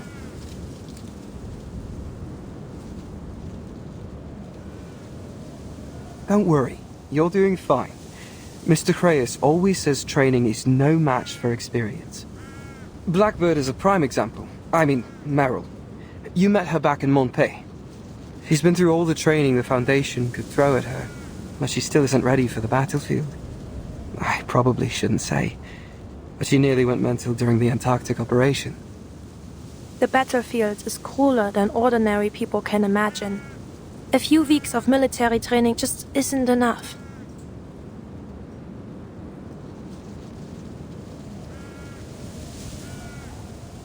So, what's your deal? I know you came from some order with special arcane training.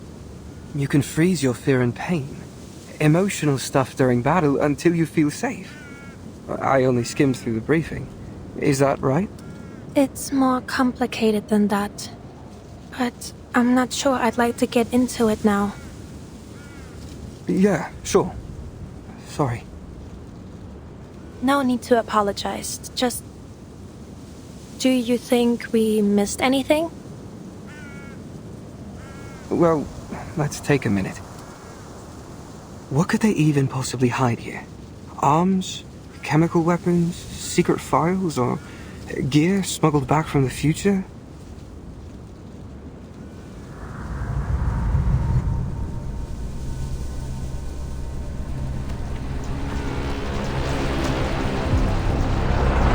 I don't know much about management dictate or the future.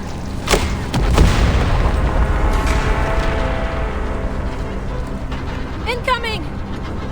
Armored vehicle, 200 meters northwest of the village. Take cover!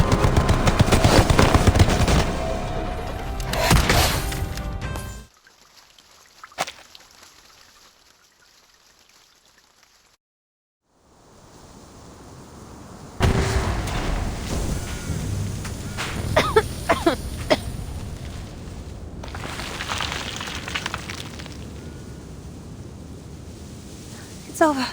Someone helped us. Parabian, are you alright? Stay put, Marsha. You're bleeding. I can get myself out.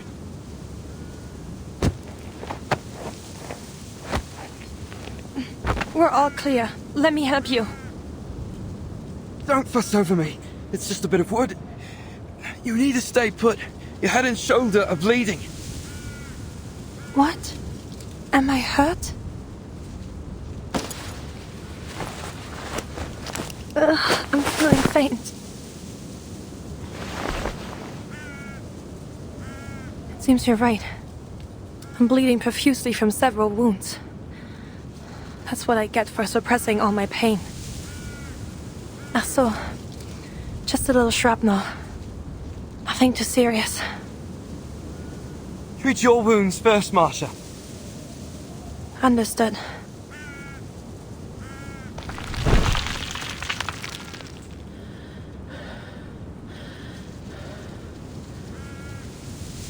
I'll be alright.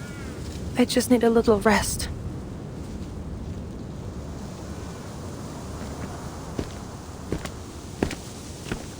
Huh?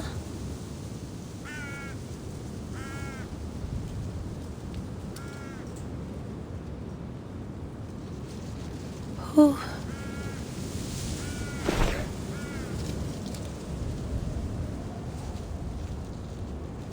You, again. Sit.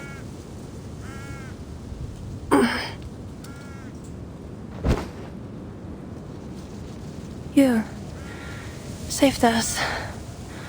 Thank you. What brought you here? Collecting intel on Manus Vindictae. Have you no reckoning on the danger in this place?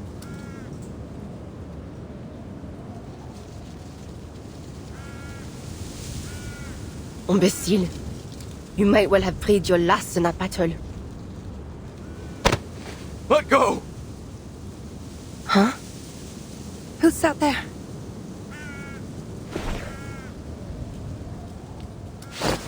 Let me go! You're gonna get me killed! No! Sterling, please!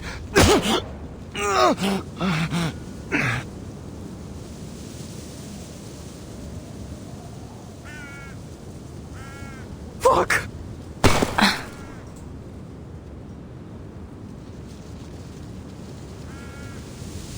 What the hell? You goddamn monster!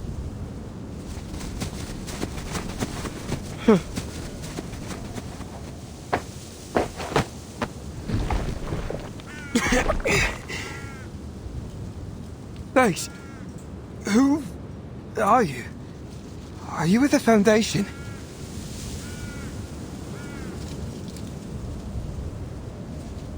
Stay here and tend to your comrade.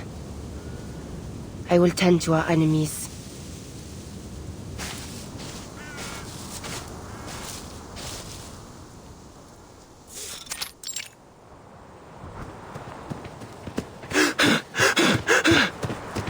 Are we the only ones left? Where's Colton? Dead! Now get the lead out and run! She's coming at us! She's coming! Shoot her, Eugen! Shoot her! I can't see her. Where are we running? Look! There's an old mill ahead. We'll regroup there to intercept her. Keep running, you idiot! I see her now. She's there. Die! You idiot! My hand!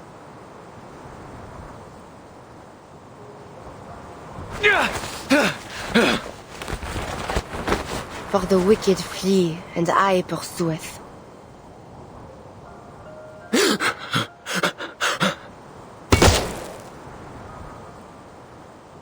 Why won't you die, you devil? A devil, you call me?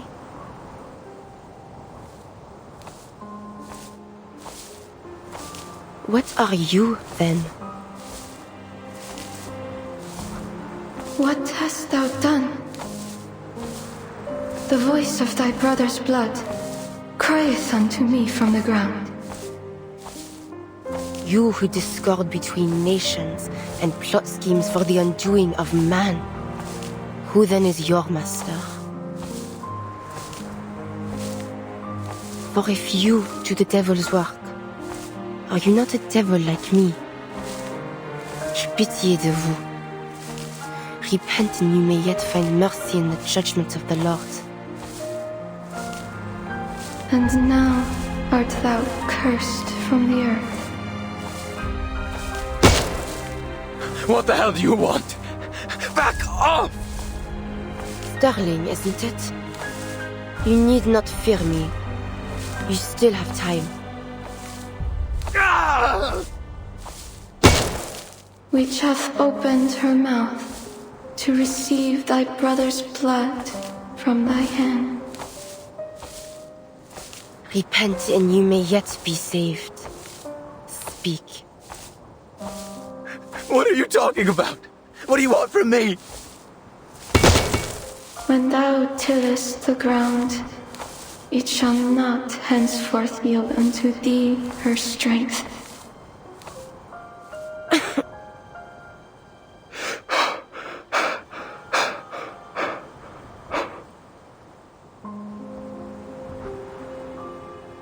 Answer me. For what purpose does Manus Vindicte drive the world to war and ruin? Mother of Resurrection. The Guiding One.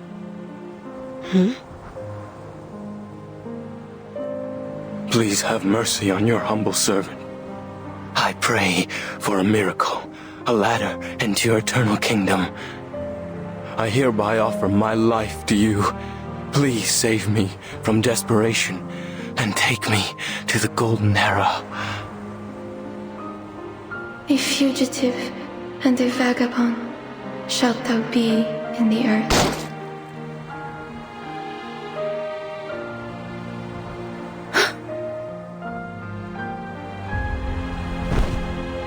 A blasphemer to the end.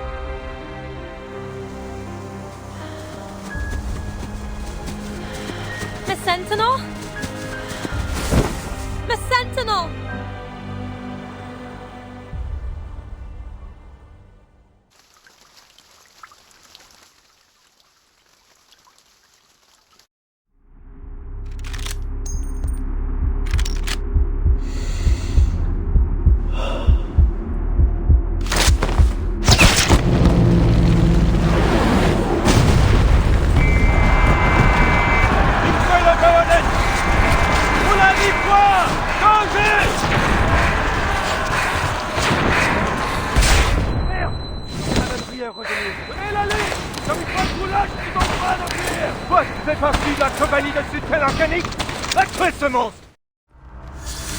Merde.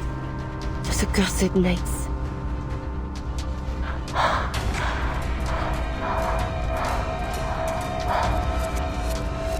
Calm yourself, Marianne. Steady your breathing. You need not panic. This will not be the end of you. Target locked down. This is now.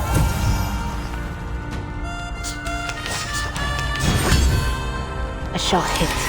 The enemies of peace shall be stamped out. My sight shall unveil the hidden. A short hit. Don't waste your time. Now is the time for a short hit.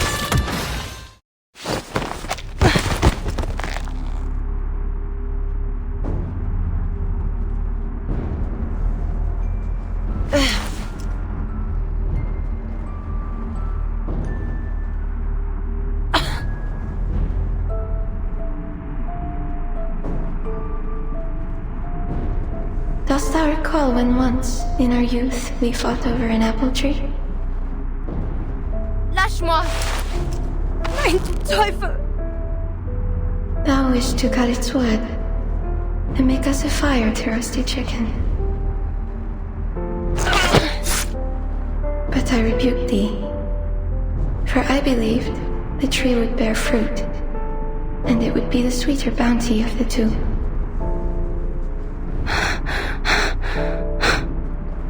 Thou didst find a bush with overripened berries and hurled them at me, crying that they should serve as my supper, while the chicken would be for thee alone.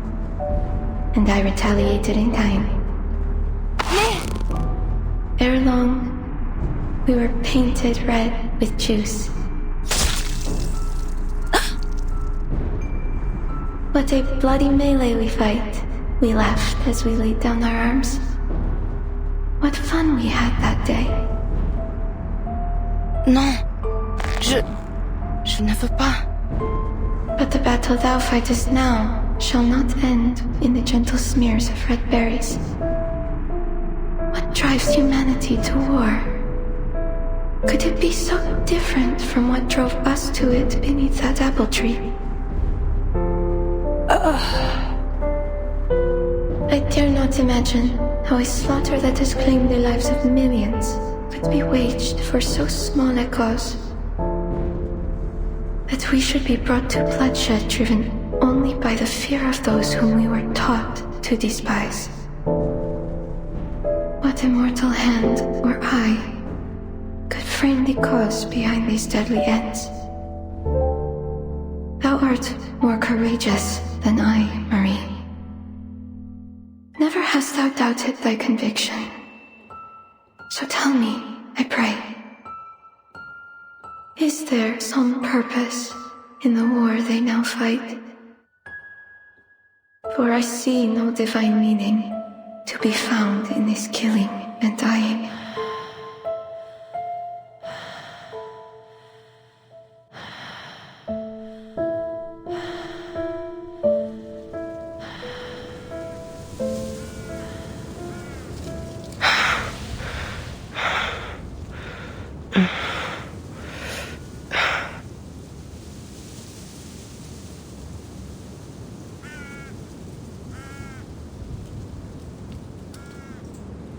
Agnes?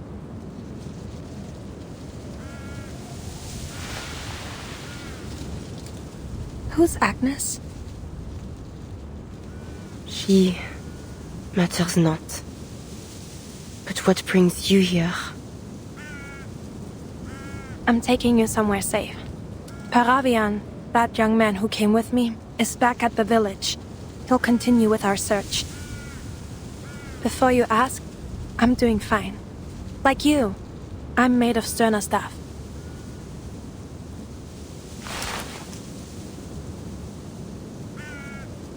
I checked over your wounds, but I have no earthly idea what to do with this gravel. I know how to treat flesh, not stone. But that wound won't be a problem for you, will it? No.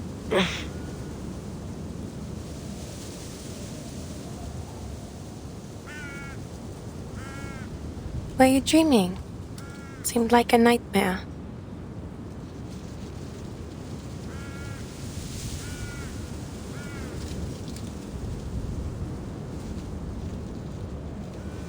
I don't know if this will help.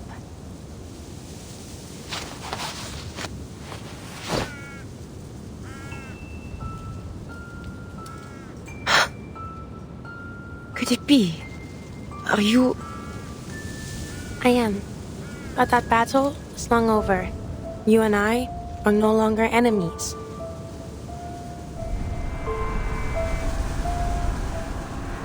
It was a senseless fight. I hurt you.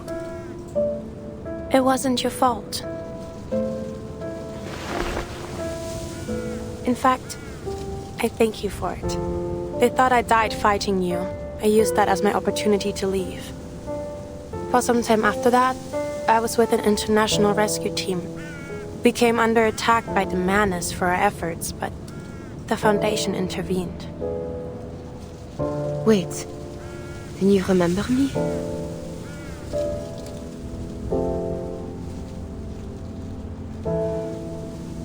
And you didn't. I was wearing a helmet. But you don't have a face one forgets. Marianne. Huh? Oh, that's your name. Marie-Anne. It's lovely.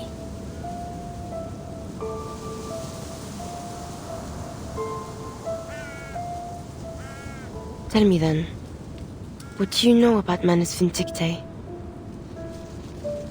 They are a secret organization open to only pure-blooded arcanists. Simply put, their goal is to cause as much chaos as possible and eventually destroy all of human society. And this Mother of Resurrection is like a god to them. Something like that, yes. She died once, but they managed to resurrect her through some awful ritual. A resurrected madwoman?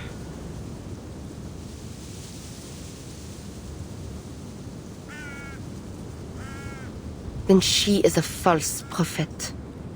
An imposture of the true resurrection.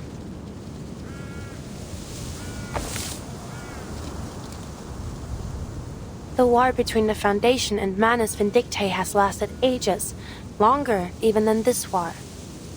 You and the Foundation share the same goals, and the intelligence you gathered may prove crucial for us. If you would be willing to share it, we may be able to reach a truce sooner. So please, mull it over.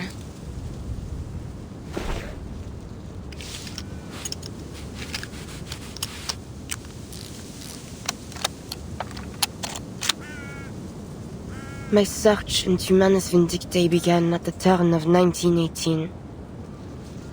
Their documents, personal belongings, letters. I sought and scrounged for every clue that might be found. From these, I learned of their mission, to prolong this bloodshed, supplying both sides with arms of dreadful artifice. Then, as now, I still do not understand why. I brought my evidence before the powers of my nation, but they cared not. So I spoke out against them, still hoping they might awaken to this madness. But my words went unheeded. Worse, they turned against me, hiding even the very name of Manus Vindictae from all their publications and letters. There is no longer any truth in the words they print. Only lies, meant to stir the pride of youth to deadly, pointless slaughter. Youths who were but children when the war began. That is why I have turned to this. To killing the ones who incited this war. It was the only choice I had left. Perhaps it has all been for naught. But at least I have put deeds to words. What has the Foundation done?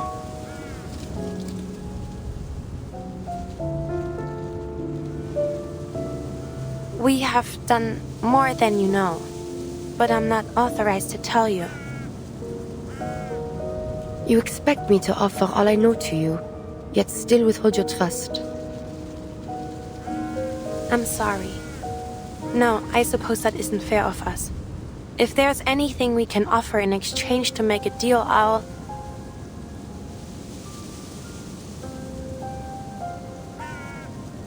try my best to honor it, but I can't guarantee anything.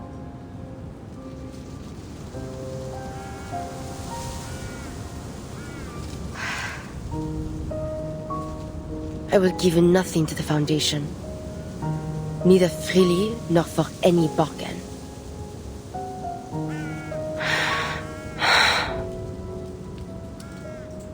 But you, Marcia, you have my trust.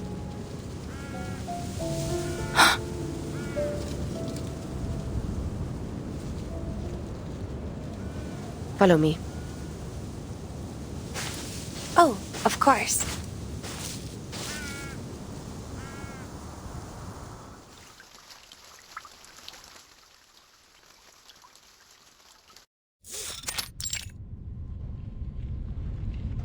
An armored vehicle? The driver was a Manus. They're not just supplying the war anymore.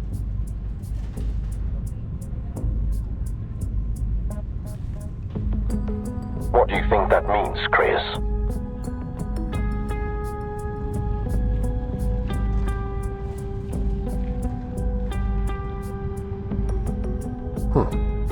That the Manus have decided to build themselves an army. That seems likely. In that case, we must prepare immediately for a response. Xeno's main force is still at the Eastern Front. They won't be able to reinforce us if anything happens here. The Foundation will need an army of its own. That's completely irresponsible. It will only increase the tension on this front, and it directly violates our peace policy. Manus Vindictae takes in only pure-blooded arcanists. That doesn't make for a large recruitment pool. It won't be much of an army, really. To say nothing of the fact that they lack the organization or discipline that is needed for a true large-scale military operation. Armies need human leadership. You forgot to take Arcana into consideration, Petra. You don't know what she can do to her followers with her new power. Whatever the case, we cannot take anything for granted. The Foundation will need the strength to defend itself from future attacks by the Manus. If we act quickly, we may even get ahead of things. I'd like to see what the committee will think of this plan. I hope they'll have a better grasp of the consequences. You're not seeing the board, Petra.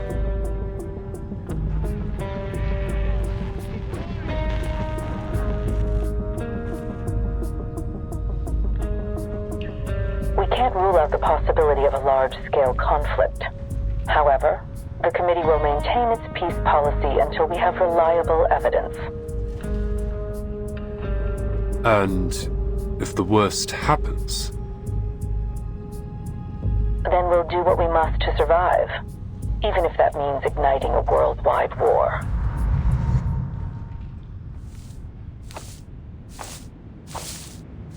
We have arrived.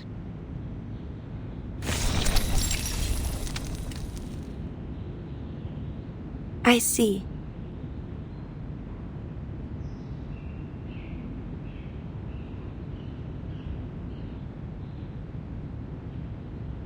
This monastery, it's not an arcane creation, is it?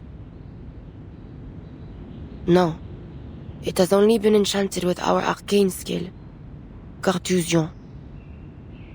Beneath its protection, those that dwell here will go unnoticed by any who pass near.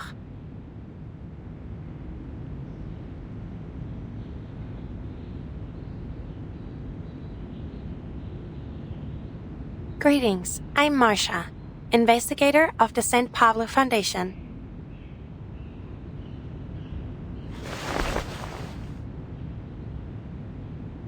Oh, I see. Have you made a vow of silence?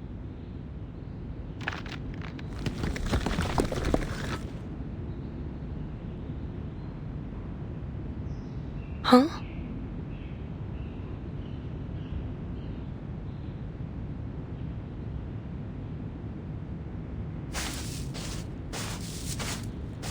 Marie, mon petit chou, the rest return to us again. But oh, child, thou needs rest.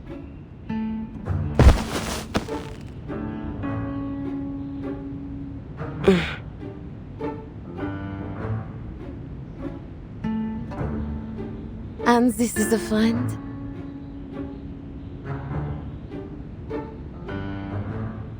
Oh, poor child.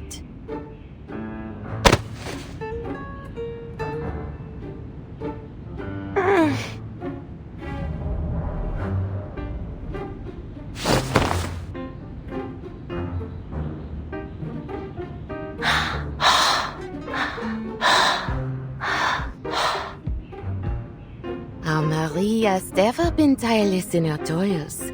'Tis a shame that she never permits us to aid her. Am I truly too aged to be of service? Oh, but perhaps my age has eclipsed my wisdom, for I have thus far been an unwelcoming host. Allow me to brew you some tea. My aunt is a gentle soul. She came by here 1 year ago, not fearing the danger, saying she must take care of everyone left in the family. That old lump of stone that greeted us came here to take refuge with his brother after they were injured last year.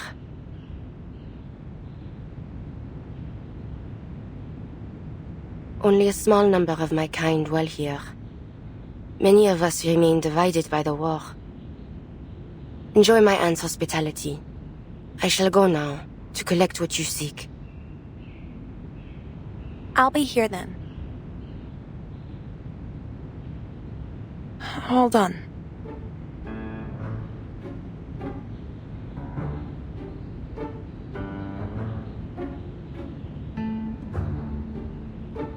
Bonjour.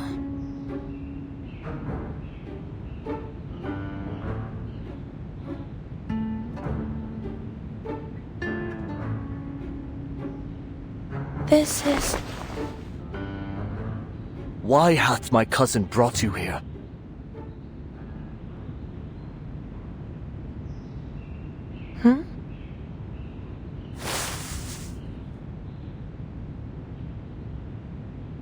You are not one of us.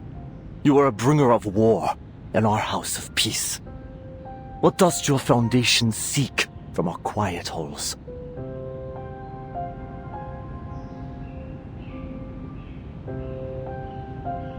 You misunderstand. The Foundation isn't bringing war. We're trying to end it. This war is neither yours nor ours to end. What are you saying?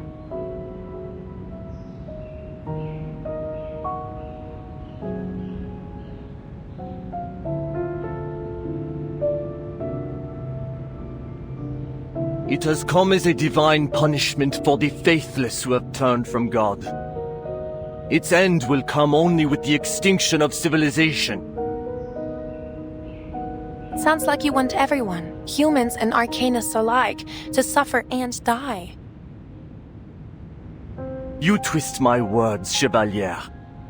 I do not seek this end, this path of suffering, out of hatred for humanity. No, I do so because I pray fervently for their deliverance. But deliverance waits for the last edifices of this sinful world to crumble. When the faithless nations, as a fire consuming its last embers, burn themselves to ash. Soon, the artifices of modernity, their factories of war and death, will crumble, as Babel before them had, their lies of advancement and revolution dying with them. We must return to the innocence of the past, as Nineveh did, heeding the word of God. Assez, cousin.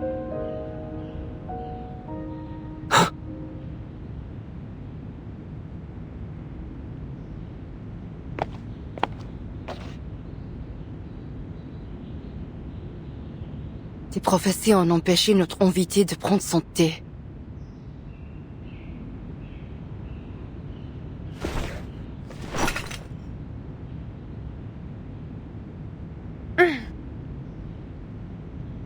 Are you able to lift it? No problem. I can handle it.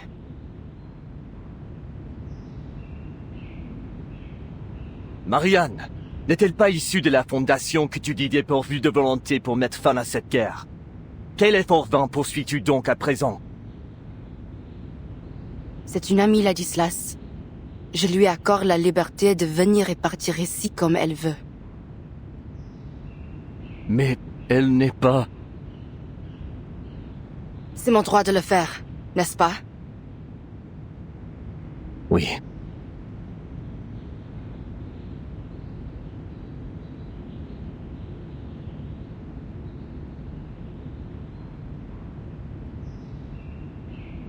You will find here all that I've collected since 1918.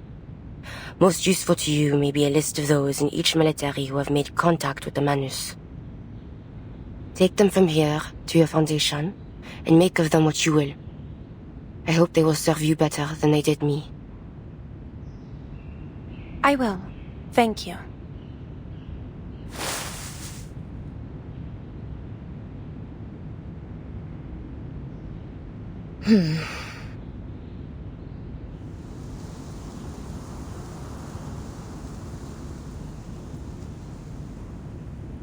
Cousin, why hast thou concerned thyself with the affairs of this sinful world?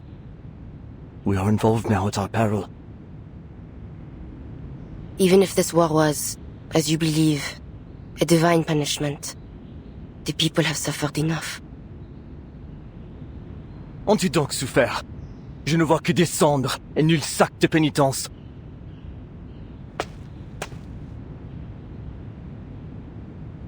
Hast thou learned nothing from our chère Agnes? Leave her out of this. It was she who prophesied this war.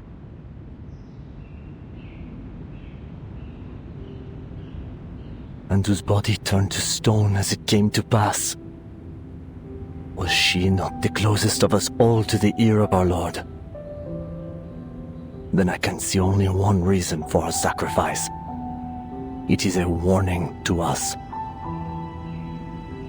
Tell me, If that is so, why God would choose such a warning? Revelation and prophecy oft appear inscrutable to those that disbelieve them, until the truth is made manifest.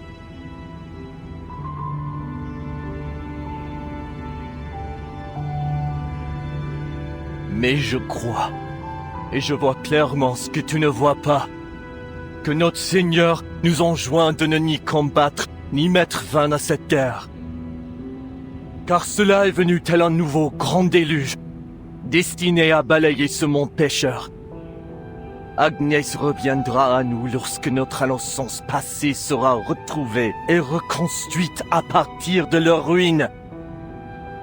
Mais la foi doit être préservée, si elle doit être reconstruite. Et c'est la base encombrante aux fidèles, à nous, les gargouilles. Je t'en prie, écoute mes paroles, cousine. Dépose ton épée de vengeance. Ne réponds pas aux démons qui murmurent dans ton sang. Et ne souille pas davantage ton âme déjà si lourde de péché.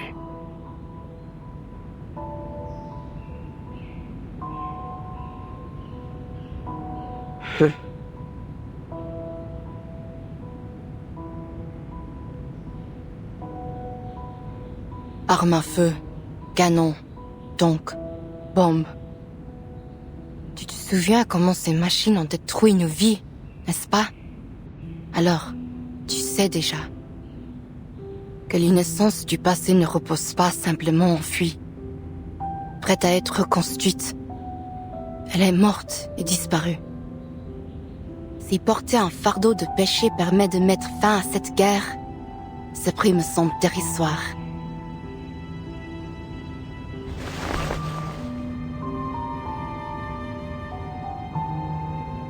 As-tu oublié le péril de nos ancêtres? Ou les nombreux noms que nous avons effacés de notre lignée lorsqu'ils se sont égarés du chemin de la droiture? Le son démoniaque a déjà submergé notre famille. Et je crains qu'il ne te submerge bientôt toi aussi. Et moi, je ne souhaite pas devoir effacer ton nom, Marianne, de notre lignée.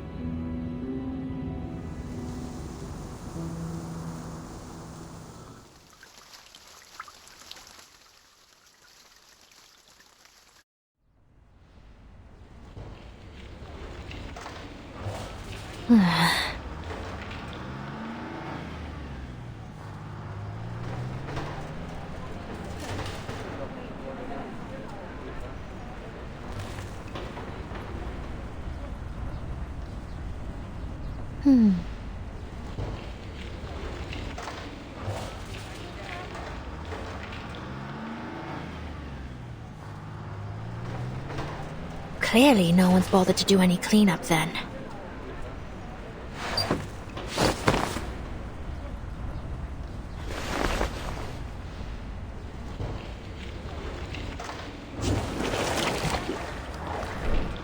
Counter-Arcanum device operating normally. Looks like I'm not needed here either.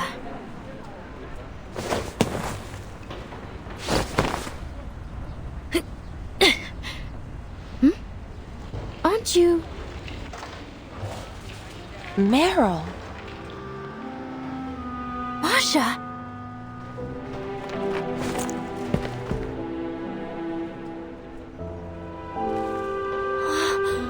It really is you! You're back, finally! Is Parabian alright?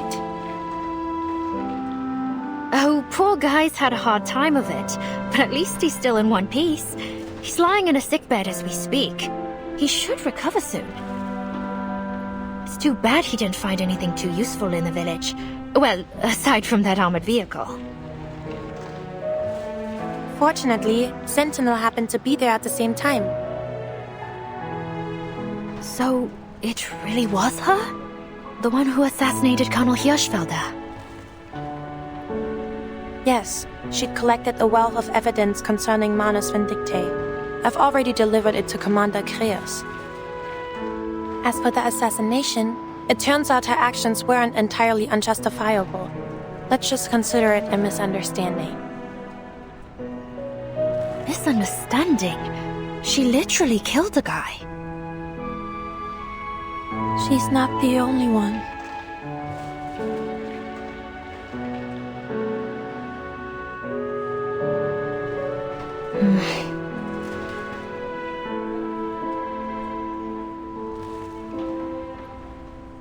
Well, Anyway, I was just worried that something bad might have happened to you. Like what happened to... To whom? Charles and Amanda. We haven't heard from them in over 4 hours now. They were dispatched to investigate Hill 299, correct?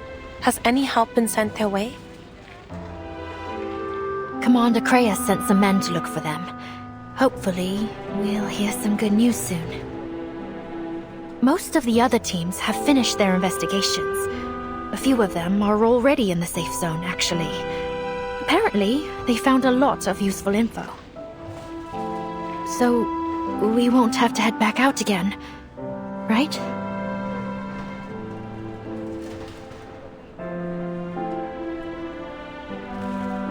The front's getting shelled to hell and back. I mean, chances are we'll...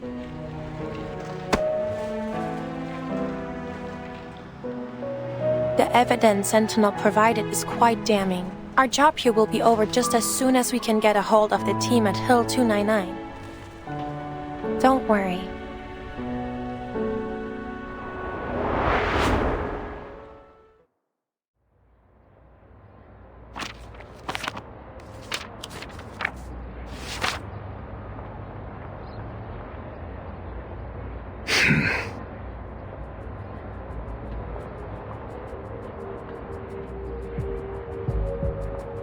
This is unbelievable.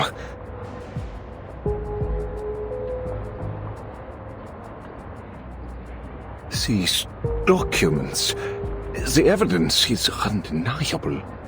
Every one of those absurd conspiracy theories was true. The 1918 peace negotiations really were sabotaged by Manus Vindictae. The nations on both sides of this war have been under the deception of an invisible enemy. It is no wonder that even the victors of the 1919 offensive gained no real advantage.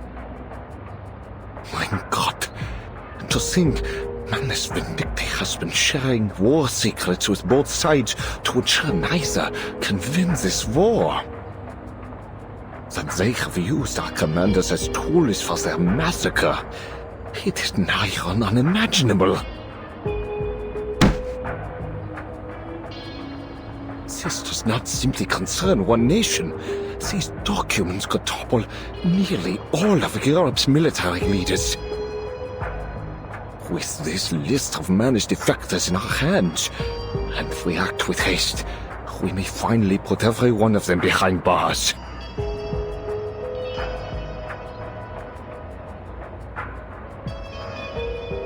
Let me remind you that Laplace may be able to heal these so-called defectors. Eberhard's case proved that the Manus's mental influence can be purged. Yes, of course. Whatever the case, we must act as soon as possible. The Chancellor and the Reichstag are prepared to strike.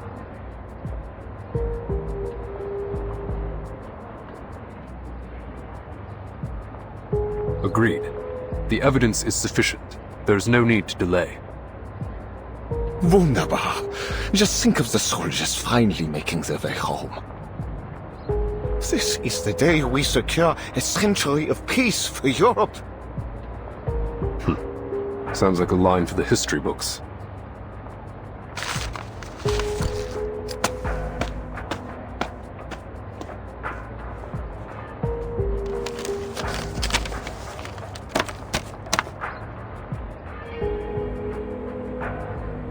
Everything's going according to plan.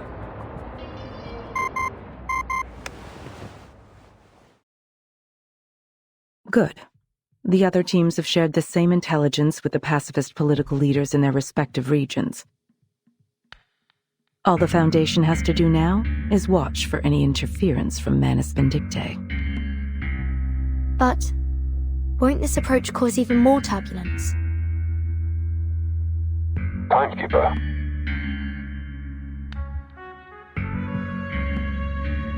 Oh, yes, Krios. I was just listening in. I see. In any case, the outcome can't be worse than the war we're living through, Timekeeper. As I'm sure you learned in your history studies, this war claimed tens of millions of soldiers' lives. Not to mention the equally massive number of civilian casualties, whether direct or otherwise. We are now 2 years on from what should have been the end of this war. The death toll has already climbed much higher, and it will only continue to rise if we don't put an end to it soon. At least our efforts have won us a marginally better outcome. I see. In short, the war is already over. Once the pacifist political parties take power, an armistice will surely be signed in Montpei. This may not be the time, but I have a question to ask. Does the Foundation Committee have any contingency plans should things take a turn for the worse?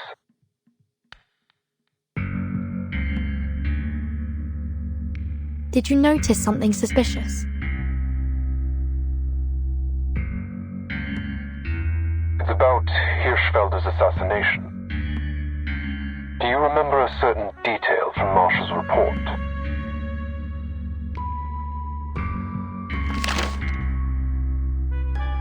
You think his death to be the spark of a reignited war, but even if I had stayed my hand from him, your plans would have been for naught.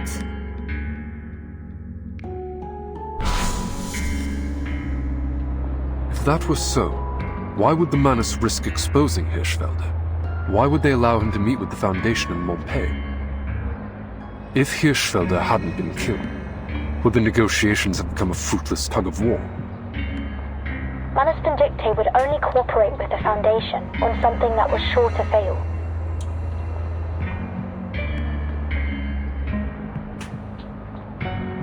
Could it be that they're purposely diverting our attention? My thoughts exactly, Timekeeper.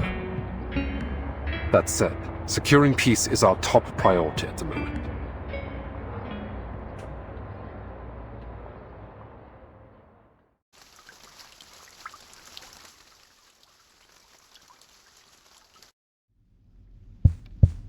Six years of war have deeply shaken the resolve and faith of our nation.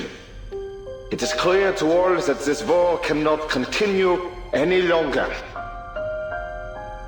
Afraid of the loss of power that peace may bring to them, leaders across Europe elected to collaborate with the evil cult Manus Vindicte, sacrificing countless young lives in meaningless carnage.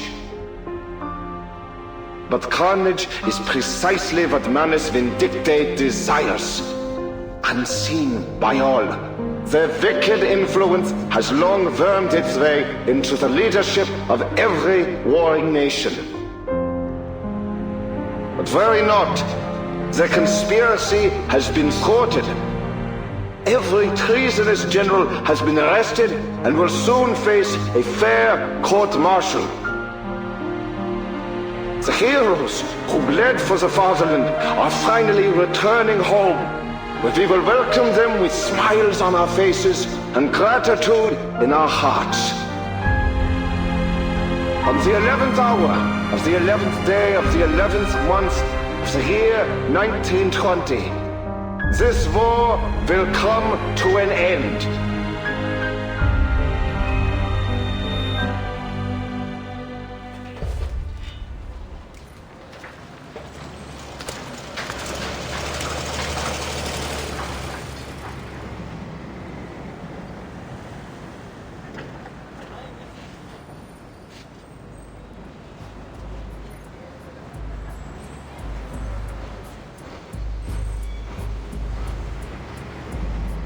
Third routine patrol complete. No anomalies detected, sir. No further warnings from the Arcanum detection group. Should we lower the alert level? Maintain the current level. I need at least 2 squads on standby at the command post at all times. Yes, sir.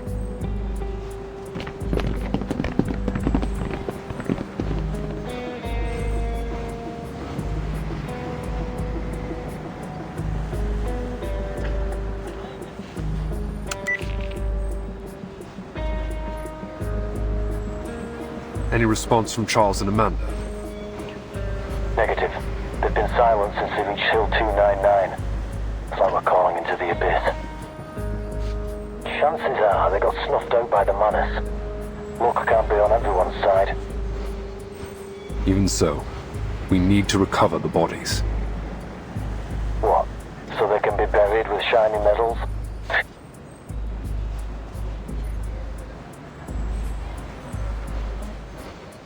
A couple minutes walk on the battlefield and I'll find you a whole pile of that scrap metal. Any other signs of enemy activity? Nope. Not a single trace of the Manus scum. Maybe all this military and political turmoil messed up their plans after all. Let's hope so. Whatever the case, we need to get to the bottom of what happened at Hill 299. We can't afford to let any potential threats slip past us. Already on my way there. How about seeing a psychologist when this is all over, Creighton? Maybe they'll finally cure your Manus Vindictae paranoia. Keep your eyes and ears open.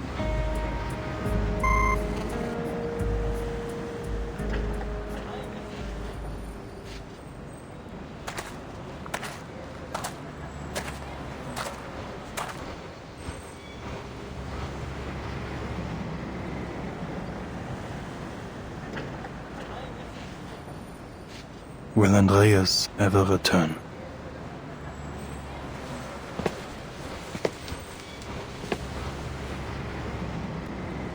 Hey, sir!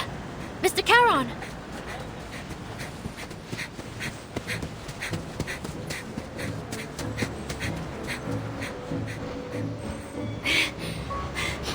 You leaving already? Marsha told me you're heading back to the front. She speaks the truth. And you are? Oh, right. You don't know me. But Marsha told me loads about you. You know Marsha, don't you?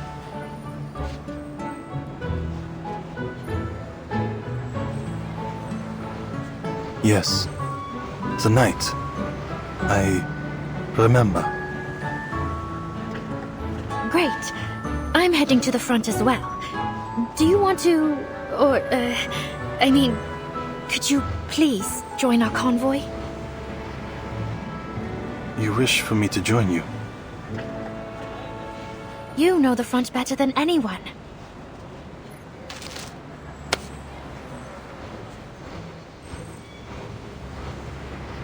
Please, Mr. Charon, come with us.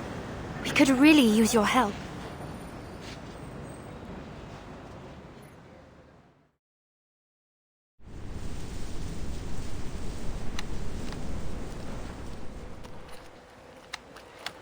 This quiet feels strange.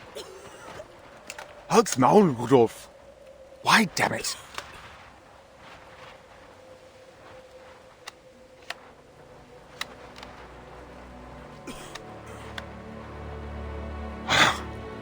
Why did Willy and Franz have to...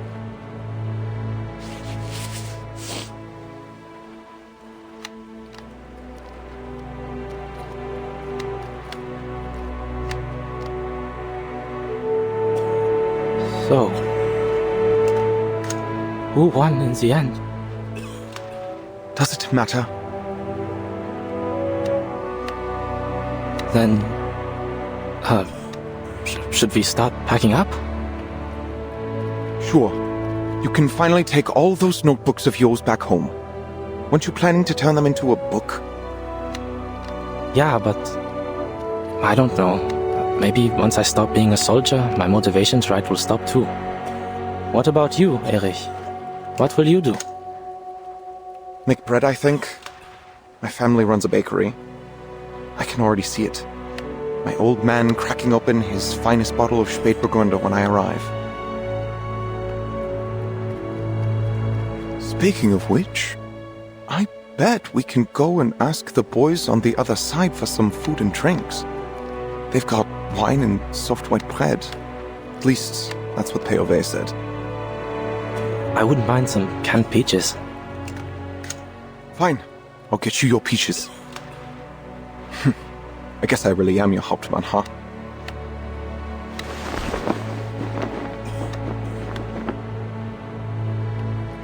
Erich, do not hurry to leave the trenches.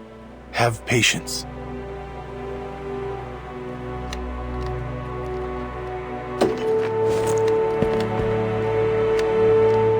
Oh, Karon, you're back. Any news? The delegations from various nations have arrived in Montpellier. The armistice will be signed in 48 hours. It is best to avoid any unnecessary danger until then. But I'm starving, Caron. You didn't bring any food, did you? I did.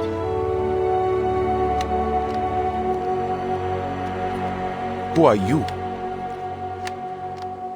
The Foundation has issued food and drinks to be brought to the soldiers on the front. She is responsible for distributing them. Yeah, more or less what he said. Right. I need a hand unloading these crates of beer. Any volunteers?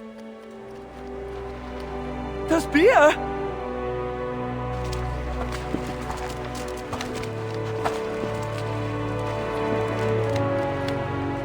Hey, easy there. There's plenty to go around. Boys! Boys! You're humiliating yourselves! Get in line and I'll choose a few of you to help out.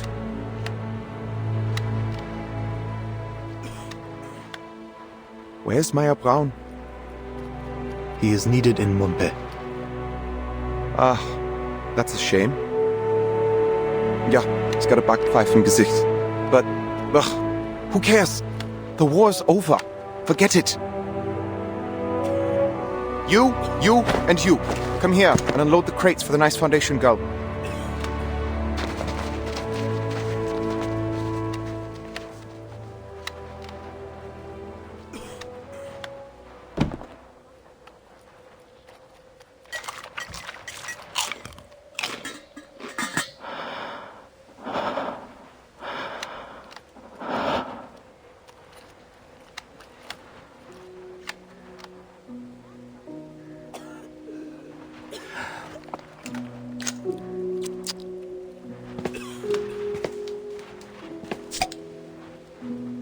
Come on, Prost! Fine. Count me in. Prost! Prost!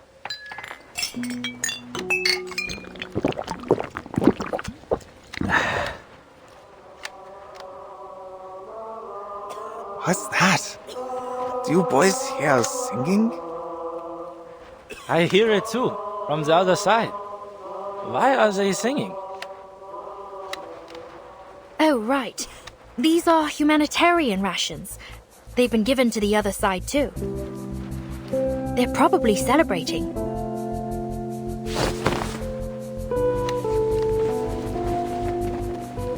Daisy-ya! Come on, boys. Let's make some noise ourselves. Close to you bastards over there! You understand what I'm saying? Prost! Santé!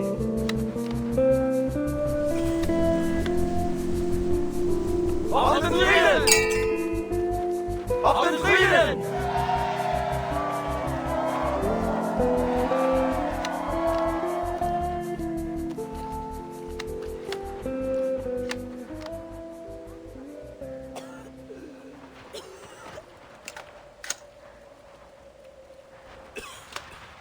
Hey, what are you doing holed up here alone?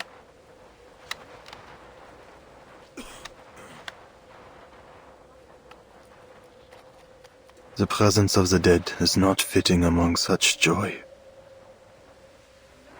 What are you talking about? You fit in perfectly.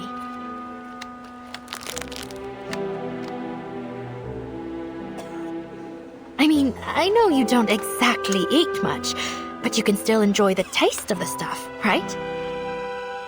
I even know a guy with a fish tank for a head who eats every once in a while. That said, I've never actually seen him do it. Does he just pour the coffee straight into his fish tank or what? The offer is heard, but refused. Such things have better use to you. Seriously? Aren't you ever hungry?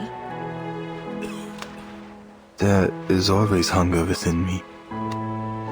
But food should be saved for the living. Eat well while you can. Stay alive. Well, you're not wrong, but I wouldn't exactly put it like that.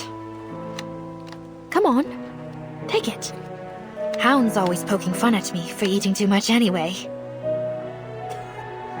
Hound? Oh, never mind. Just take it, alright? It's not like it's easy to get a decent meal out here on the front.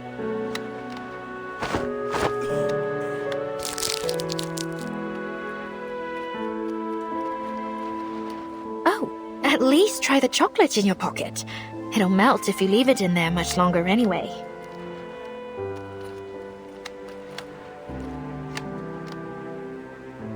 It is time. I left. Alright. I still have some finishing up to do here. Won't be long. Just have to make sure everyone's got their supplies. Where are you heading anyway? If you wait a moment, I can come with you. No, this must be done alone. There is a message. One that must be sent off.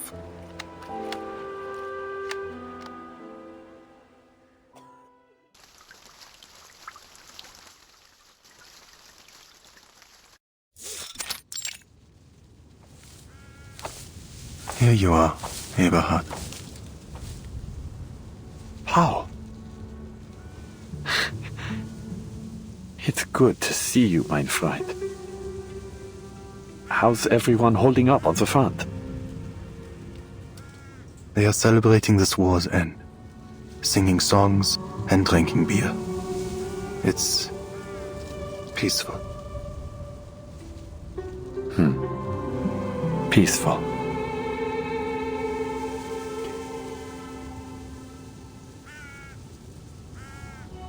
It's unexpected that the Foundation would allow you to move so freely. No, my duty is done. I have no place in Montpellier. No place among suits and politics.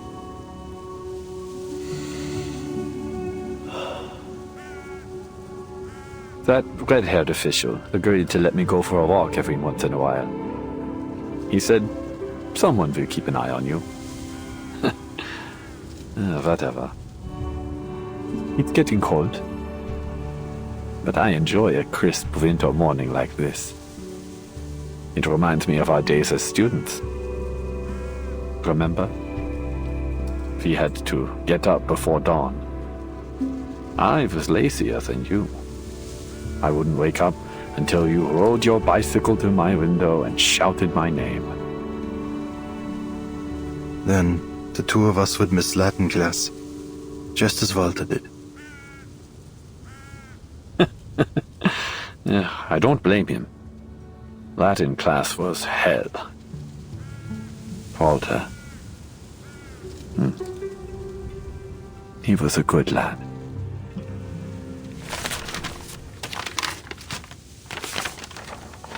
This parcel is to be delivered to you. There's a letter within it from Herr Mühlenberger, addressed to those of us in Class 3.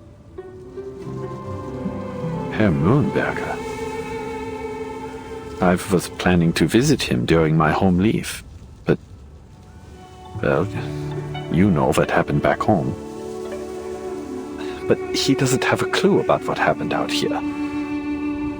What use is this letter? You and I are the only two class members left since the fall of Montpellier. All right, let's hear it, Paul.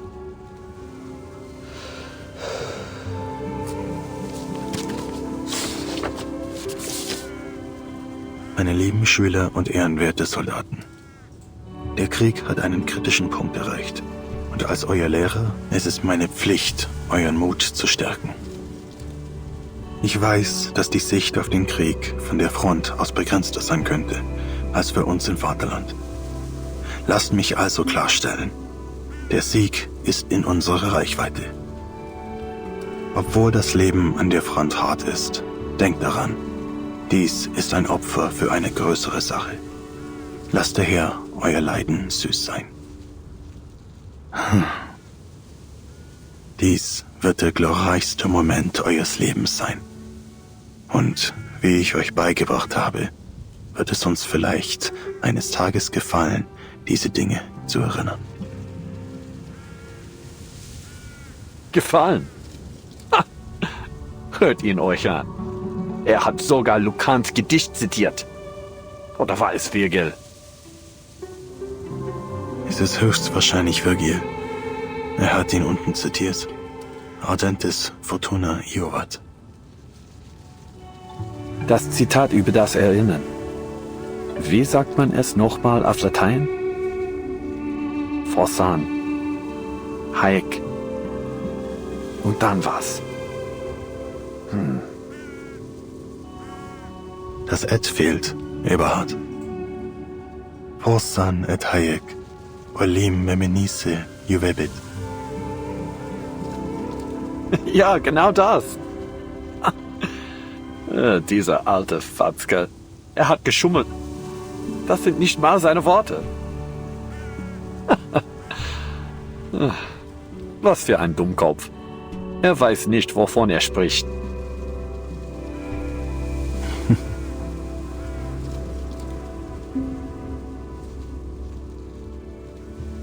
Paul, I'll never be pleased looking back on any of this. If I have children one day, how will I tell them about all this?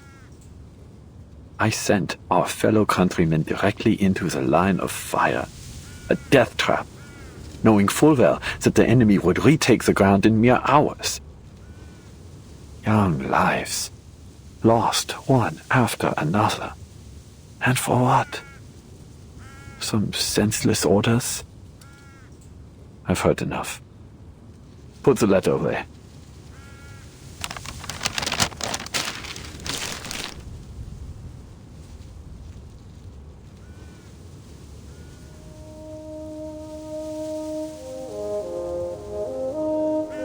This feeling. I've never felt it before. It's as though, for this one moment, I can... No. I have already taken control of my future.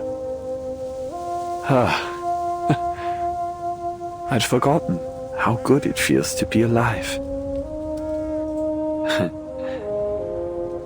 For the first time in a very long while, my heart feels light, mein Freund. The choices I've made may be irreversible. But I've made up my mind. There is only one path for me now.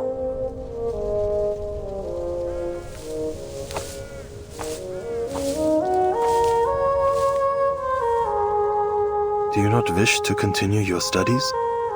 Your writings are surely safely stored in the school's archives. Would you return to school, Paul? It is unlikely, but you still may. For what? For knowledge? A diploma? That might have mattered to the old me. But I'm no longer that boy. Eberhard. It's too late, mein Freund. Far too late. I need some time alone. Please, write the reply to Herr Mühlenberger for both of us.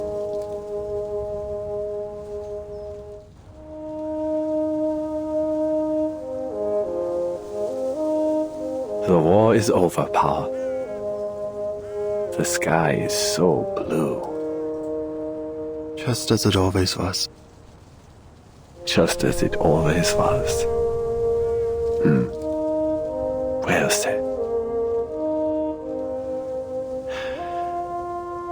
Farewell, mein Freund.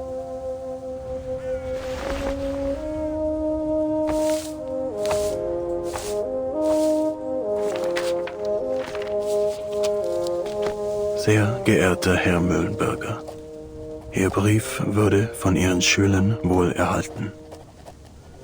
Sie haben gemeinsam die dunkelsten und härtesten Zeiten durchgestanden. Aber nun sind der Kummer und das Leid zu Ende. Sie zeigten Mut und Treue, doch diese Tugenden wurden zu einer Last, viel zu schwer für Ihre jungen Schultern. Deshalb werde ich Ihnen keine leeren Worte mehr aufbürden. Der Krieg hat diese jungen Männer in etwas ganz anderes verwandelt. Das Wissen, das Sie ihnen vermittelt haben, ist nun nutzlos, und sie werden nie wieder ihre Lehren hören. Zu diesem Zeitpunkt muss ich Ihnen mit schwerem Herzen mitteilen, dass alle Ihre Schüler aus der Klasse 3 sind gefallen. Mit besten Grüßen, ein toter Mann. Dies schließt die Aufzeichnungen des Soldaten Paul Haumann ab.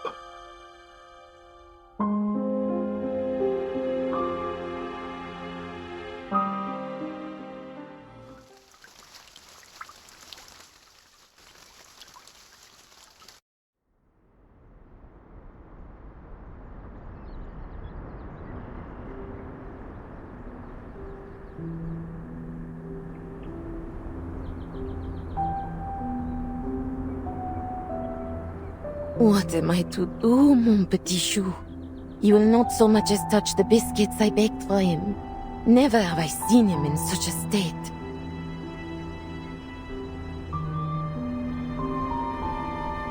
Ladislas.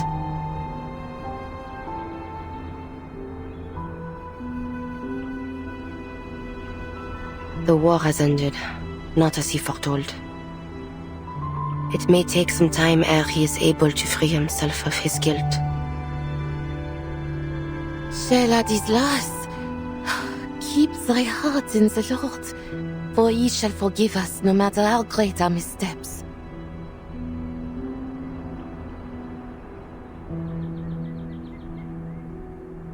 Marie, I beg thee do something. One way or another, we all must return to Rouen in the coming days.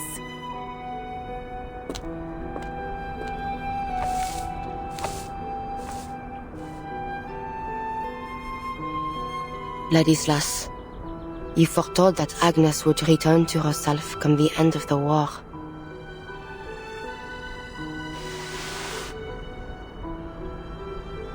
Yet she remains unchanged.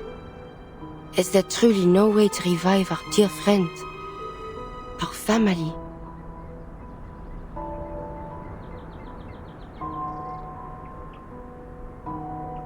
Marie?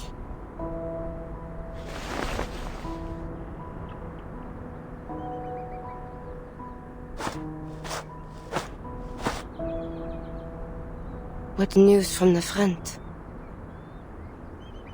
Some troops have already withdrawn. The rest will follow suit once the armistice is officially signed. Ladislas, he still won't eat? Just leave him be.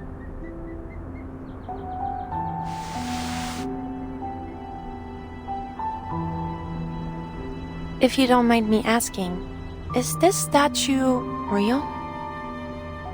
What do you mean? I'm not sure how to put this into words properly. It's just that I've never seen her move. Ah. Now your words are clear.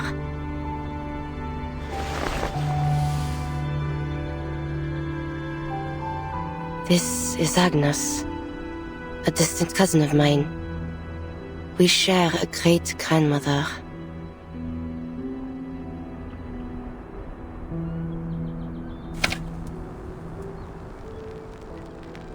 We took residence together until 1914, both at our clan estate in the suburbs of Rouen, and in my rented apartment in Paris. When the war broke out, I departed to join the army. Upon returning during my first leave, I found her in the cellar. It came to pass that, in my absence, she had turned herself to stone.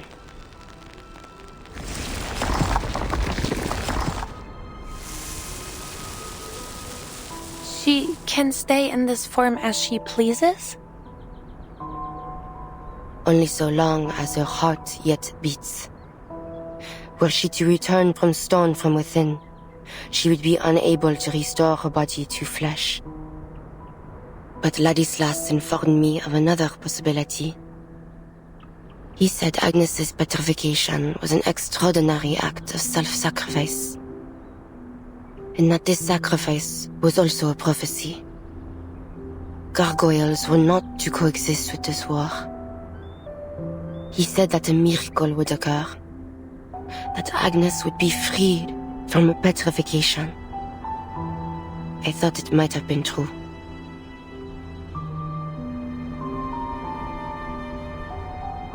But I suppose it was not. Agnes has shown no signs of recovery.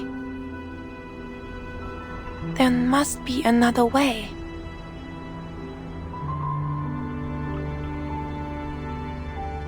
If only there were. If only I knew of one. But there is very little I know of our bloodline.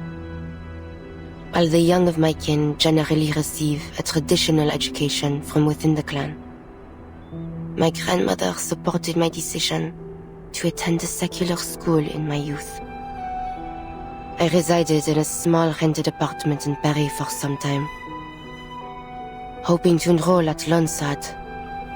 That was until the war broke out.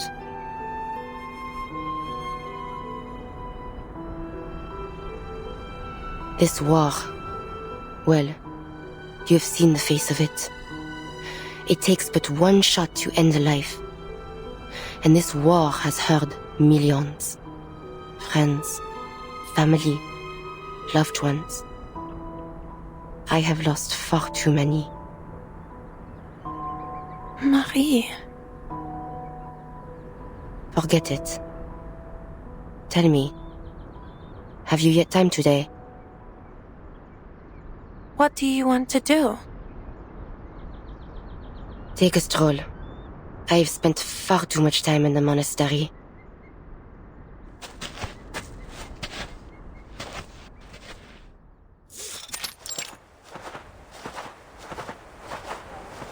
A pilot? Yes, that's what I wanted to be. Why? Many knights joined the Air Force at the time. They believed the sky to be the only battlefield that still maintained at least some semblance of knightly chivalry. It had more than the ground at least. Crawling through mud and digging trenches. I loathe airplanes. They're exceedingly difficult to withstand from the ground. And the engine noise.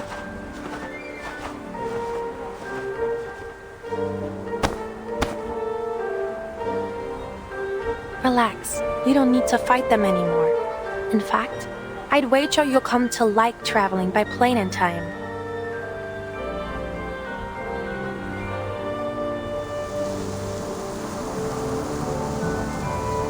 Corpses that lay yonder. Did you see them earlier?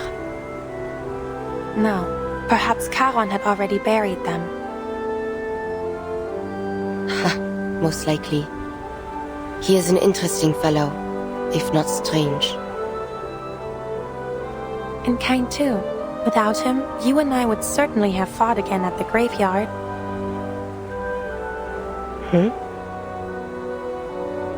Oh, that reminds me.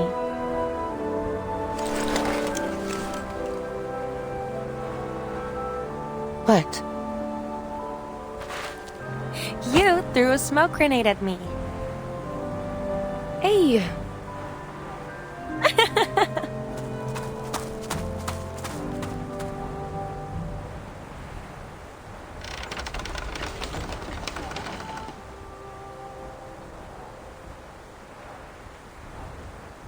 Marsha.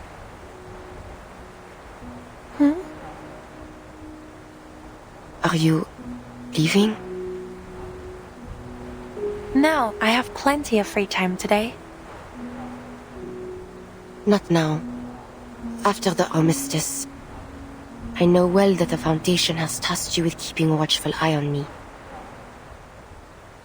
It's not exactly like that. All is well. You may stay.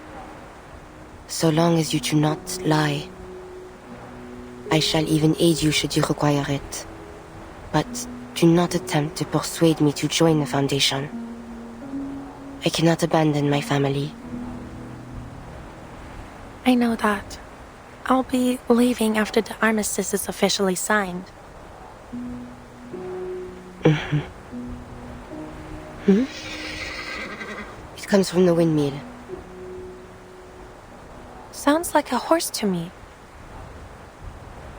A horse?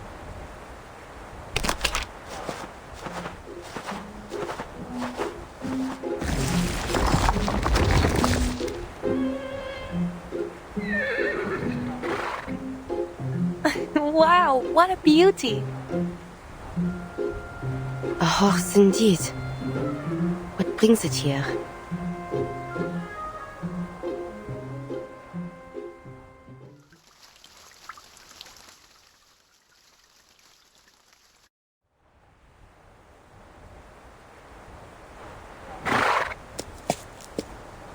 Here, come on out. That's a good boy.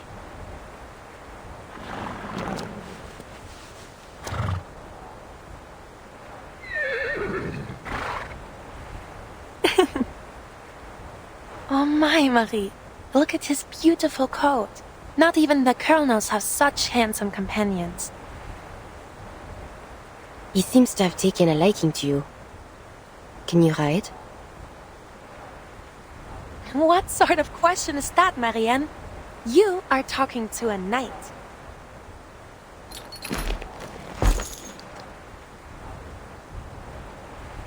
Come on, take my hand. I'll give you a ride.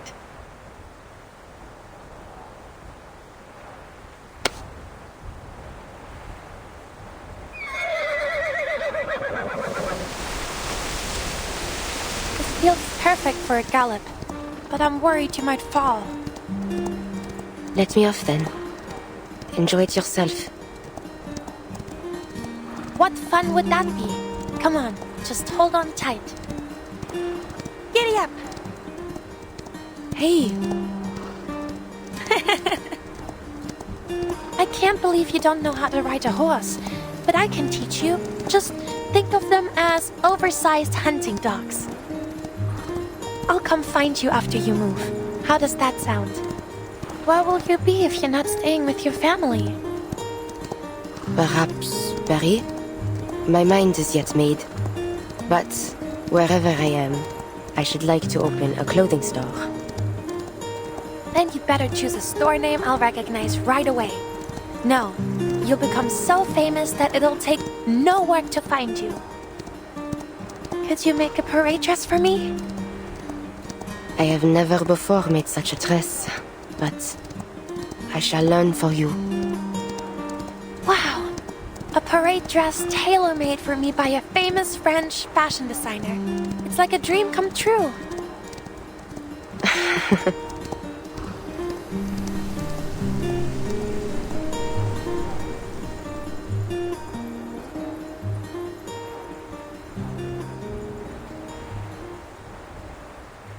What of you? How may I come into your contact? The Lord only knows where the Foundation will send you once this is ended. You may be right. The fight against Manus Vindictae isn't over. But don't worry. I always find a way to get in touch with you. I do not wish to judge your decision, but do all you can to stay alive, Marsha. Do not make a martyr of yourself. Why the sudden sentimentality, Marie? If all this, when all this comes to an end one day, I hope to see you again. Me too. I will pray for you, though I am uncertain if my voice will be heard. I am nothing like Agnes. She is an angel descended from heaven. And I am...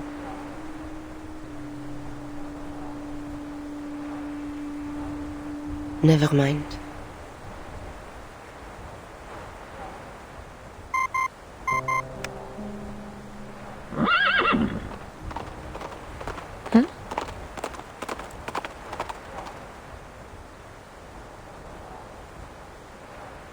Ah, there he goes.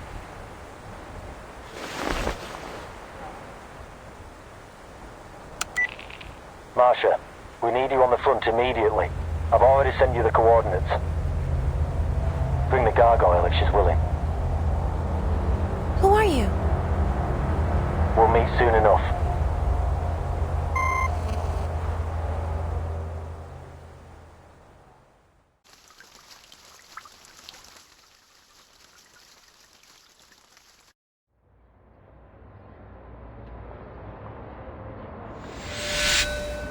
Yes, Herr Chancellor.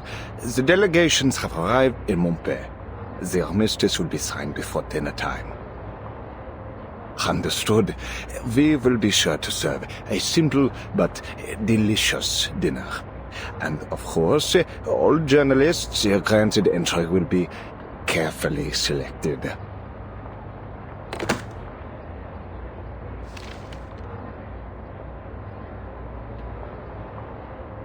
Oh, no problems so far.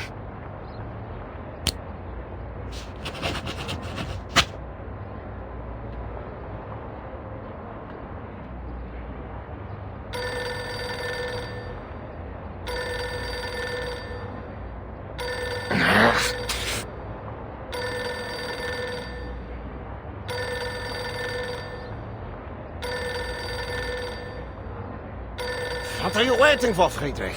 Pick up the phone already.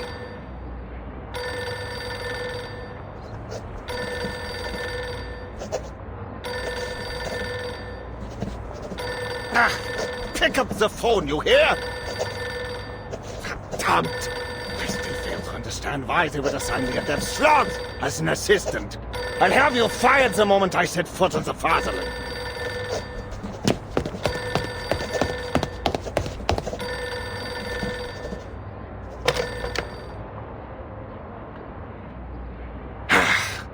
That's more like it.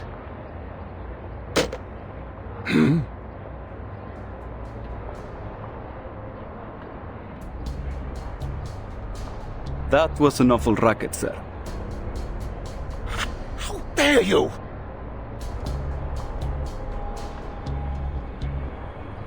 I have more pressing matters to attend to. Yes, it's about time.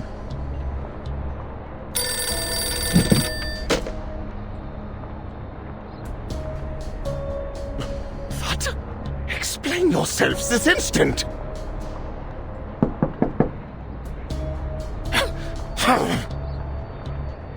Oh, I owe you no explanation, sir. Who could that be? Come in. You!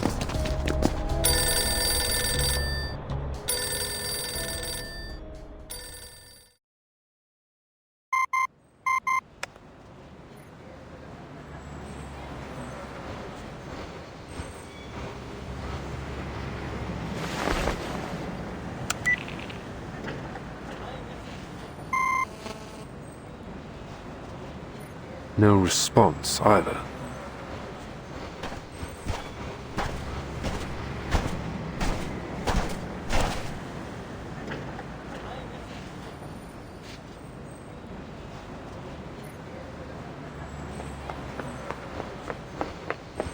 Sir, a new batch of counter-arcanum devices has been deployed, as instructed. Good. Any contact from Meryl in the past 3 hours? No. She's probably still on the front. There's a lot of celebrating going on out there.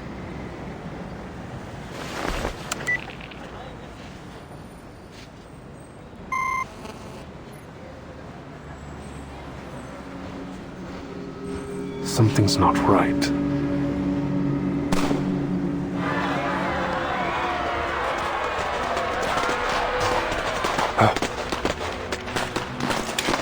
We're under attack!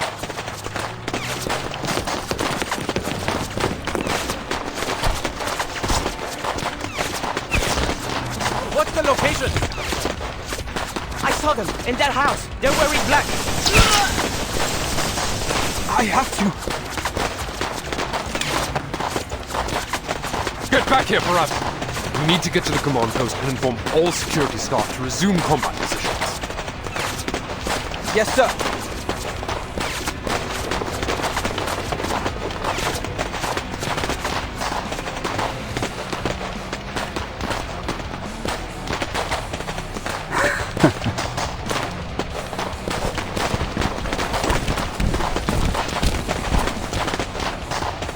Finally, no more hiding.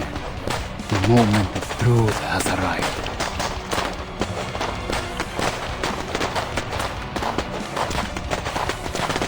Leave a few of the Foundation lapdogs alive.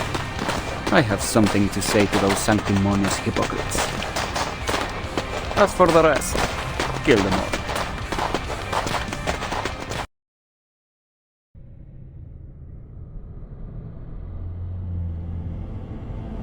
Search every room. Leave no stone unturned.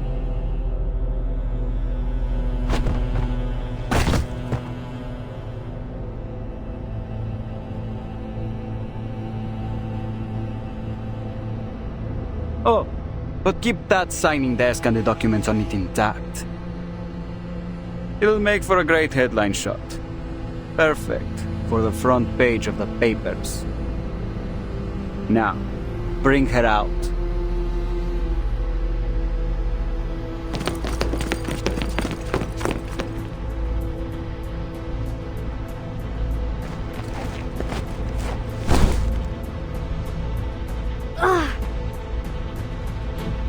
Quiet.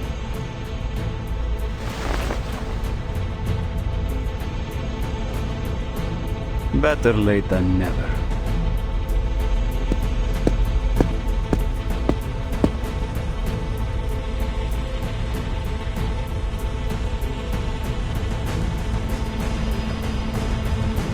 All that endless searching, huh? Well, here we are. You finally caught us.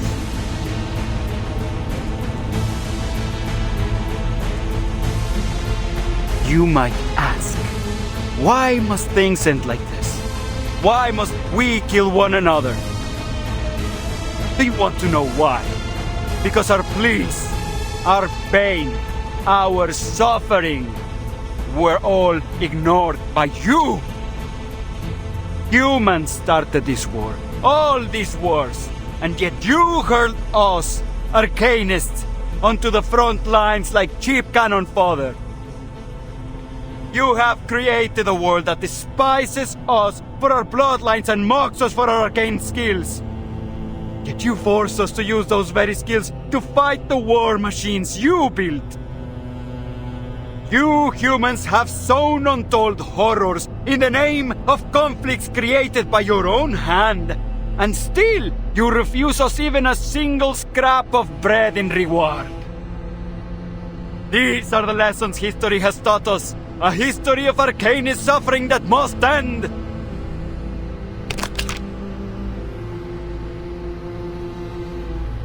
So when I heard that arcanists were uniting, marching under the banner of a formidable army, I caught a glimpse of hope.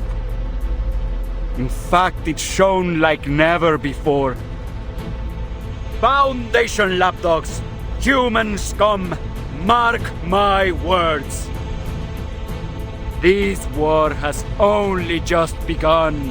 From this era onward, the unjust reign of humanity shall be overturned. All arcanists from every era shall march under the banner of Manus Vindicte, until the ultimate, most glorious era arrives.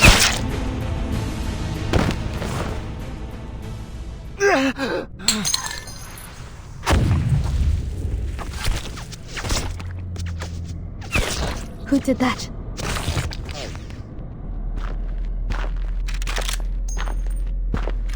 Lapdogs, eh? Couldn't come up with anything more original?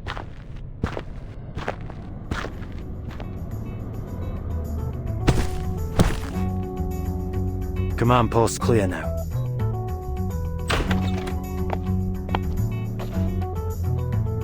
You're late, Yemalai. At least you're not dead.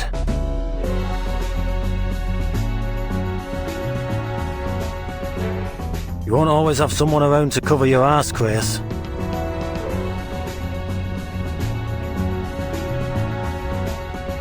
What have you found? Long story short, we're a step behind the Manus. They've got an army, launching an assault on the front lines as we speak. We're talking about a force the size of a traditional brigade, possibly even two. They're hiding out beneath Hill 299, and every one of their soldiers is an arcanist. Hill 299? Any news on Charles and Amanda?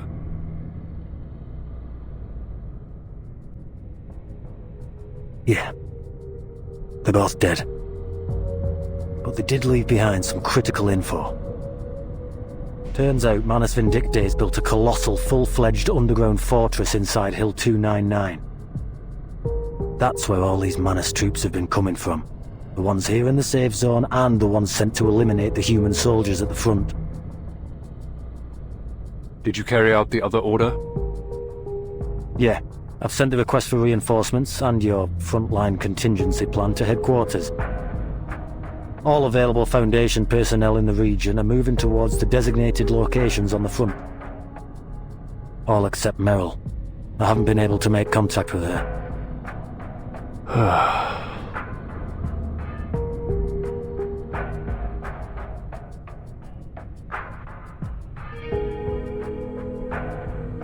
You really gonna do this, huh? This so-called frontline contingency plan? I don't think we have much choice. How are we gonna deal with Hill 299? It came out of nowhere. Every plan has its surprises. We'll deal with it. Follow me. We're going to the front lines. You can fill me in on the details on the way.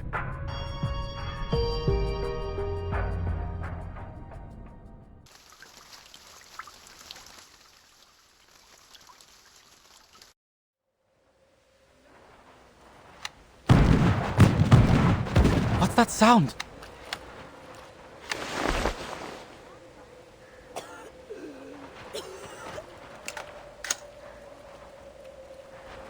What are you standing there for? They're firing again. So? Surely you're used to it by now.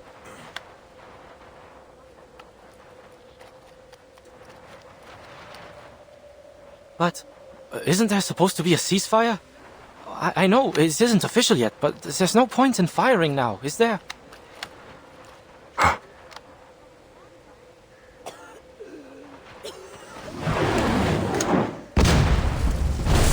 Geister! In Deckung! Ja!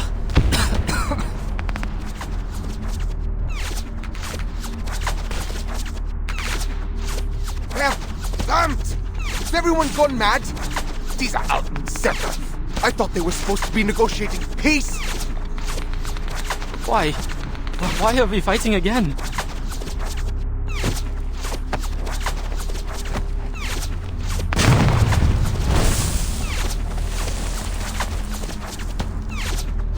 No! Forget that rubbish! Get inside!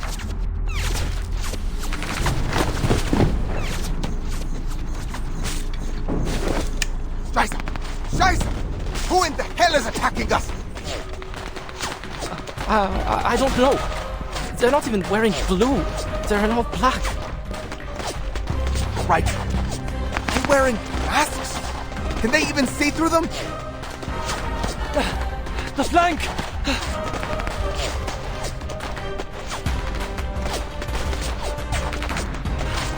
I don't know who or what they are, but they're coming from our flank!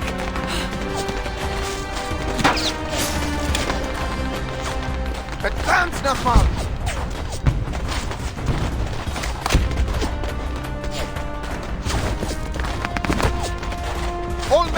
Second Company, assemble!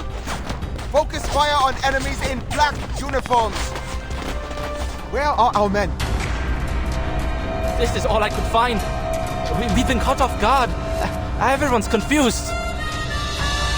Snap out of it! Scheisse! Don't you see what we're dealing with here? Get to your positions, boys!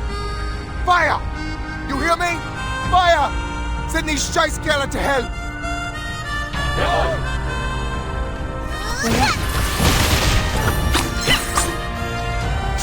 Get the wounded to me!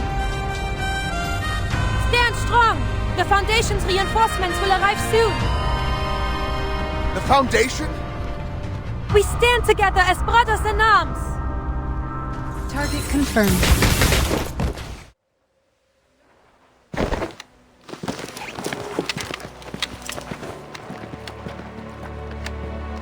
They lost their minds? They just keep charging right into our gunfire!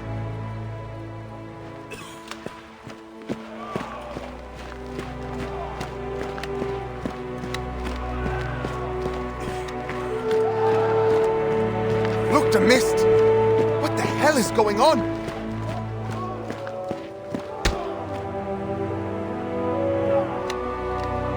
Are you the captain of the Second Company?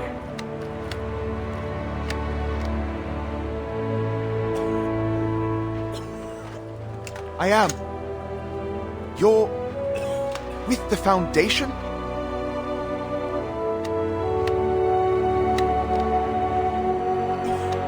I am Kreis, the commander of the Foundation personnel stationed in Montpellier. This is an emergency situation. Manus Vindicte invaded the safe zone. We neutralized the threat there, but now they're on a mission to kill every human soldier on the front lines. Every human soldier? You mean including those on the other side?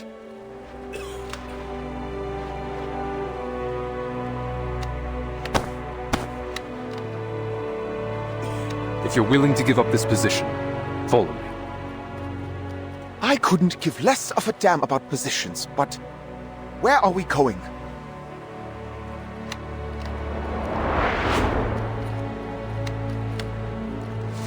Anyone still standing? Help me clear this bunker!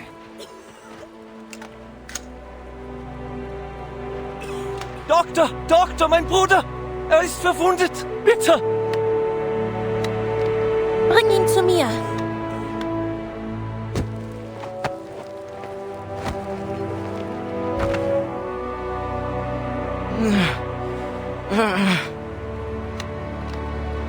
Easy. Put him down here. I'll patch him up. Have you seen any other Foundation personnel? I think I saw one! A redhead! Good. Go tell him we need medical supplies. They should have brought plenty from Montpellier. Right away!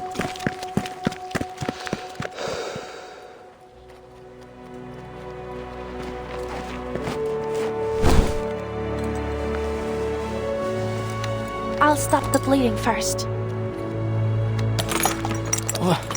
What about him? He's dead.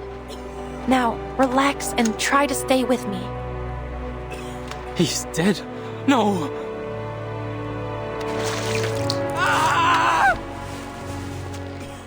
Himmelhilf! It's over! I'm dead! I'm dead!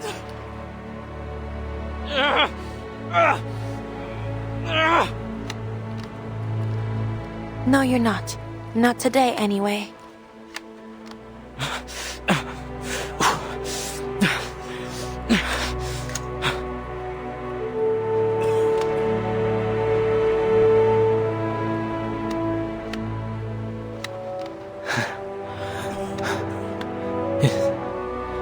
Is that...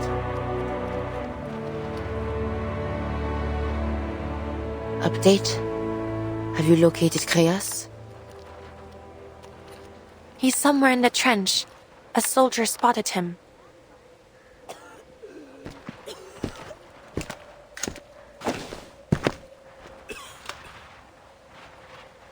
I didn't expect to run into...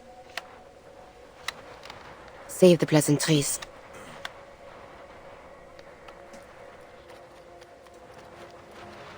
Marcia made known to me the situation. The Foundation ought to have a sure plan, having requested me to join her. Speak then. What would you have me do?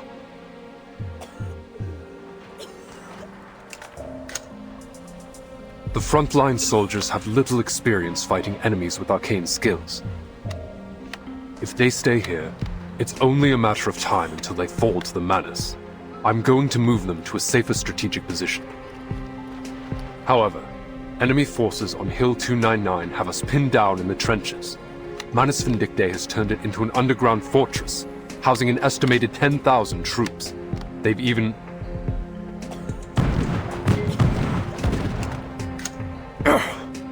They've even positioned artillery on the hillside. Retreating under that kind of fire would be a death sentence. Eliminate the threat from Hill 299. Then withdraw the troops from the front. This is the Foundation's plan? Not the Foundation's plan. Not yet, at least.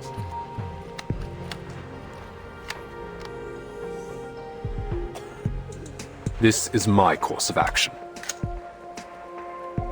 How do you intend to do this?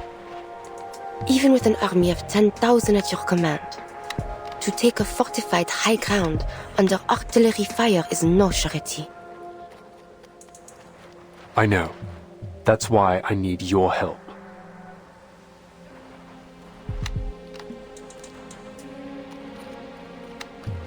Such an act is to walk into the valley of the shadow of death. What difference would be made if I lent my aid or withheld it? If I recall correctly, gargoyles are insusceptible to poison gas. That's correct. So? So we may be able to take a subtler approach. Please, come with me. My subordinate will give you the details.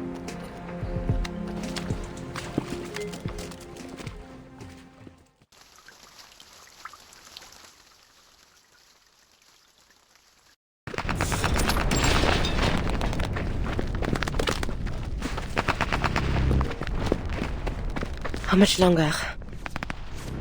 About 10 more minutes at this pace. Maybe less if there's no interruptions. What an optimist.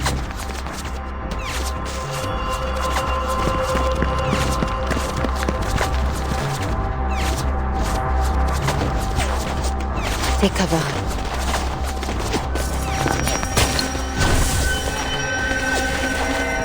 Pin them down.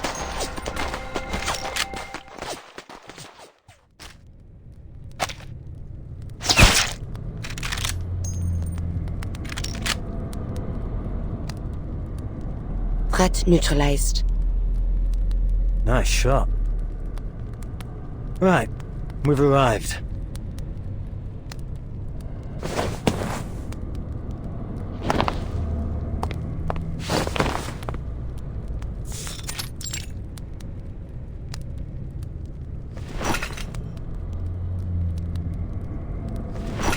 Take these.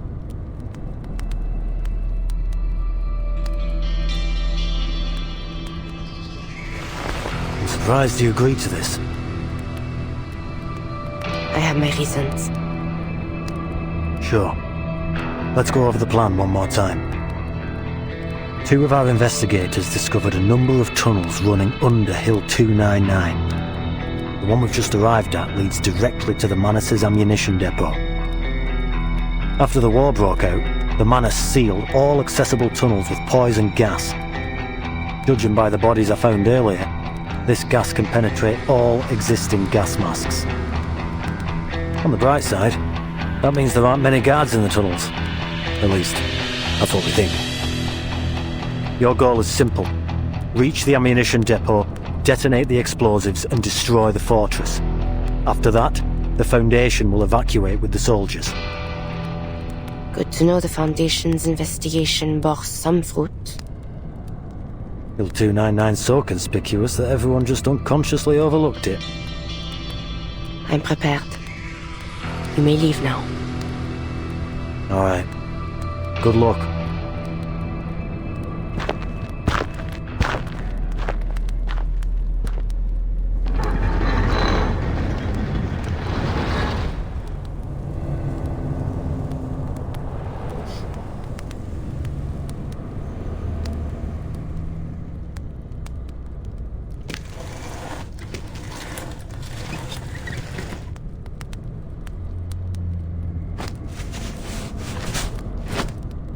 What are you doing here?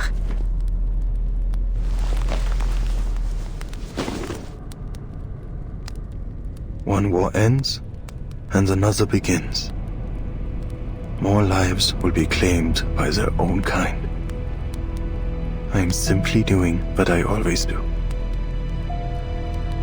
You knew of this tunnel. Tunnel? I know nothing of it.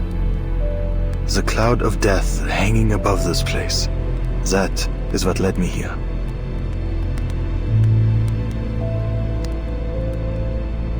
Cloud of death? An ambiguous omen. An omen? Tell me then, who will this cloud of death fall upon? Death is impartial. It doesn't decide who will live and who will die. But I can.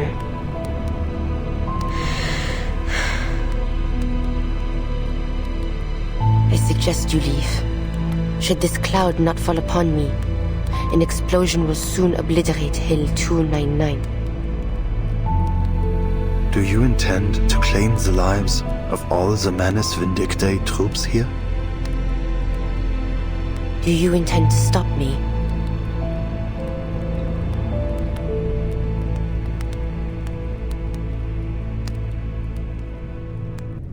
I should leave. Time is pressing.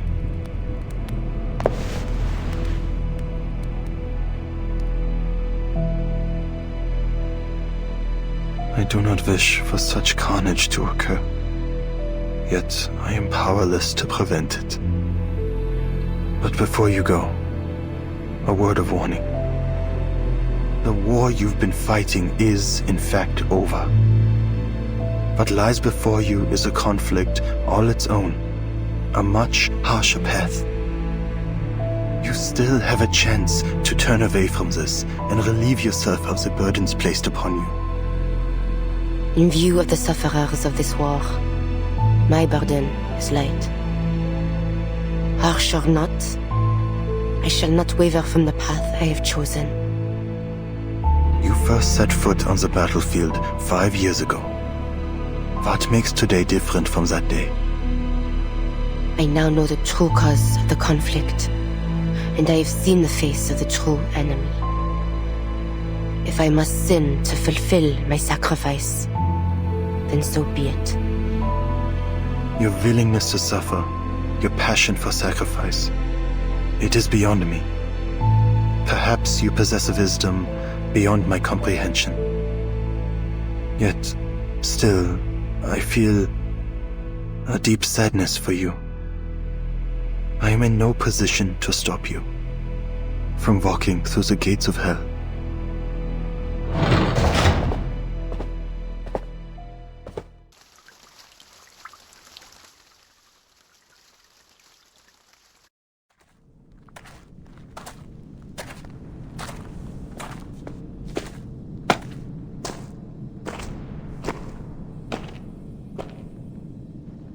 Le peuple qui marchait dans les ténèbres a vu une grande lumière. Ceux qui habitaient les pays de l'ombre de la mort, sur eux, la lumière a resplendi.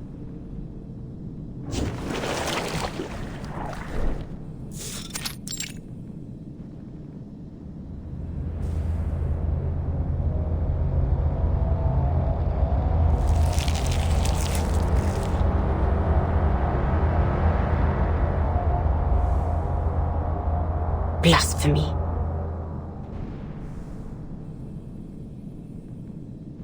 The fortress's center ought to be closer to the peak, but this path appears to be extending downward. The Foundation's map says this is the route.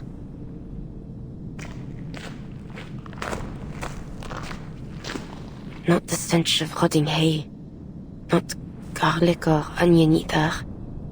This is a new kind of poison gas. Still, it has no effect on me. Where art thou? Agnes. Dost thou hear me, Marie? I hear it not from thee. You hear me not?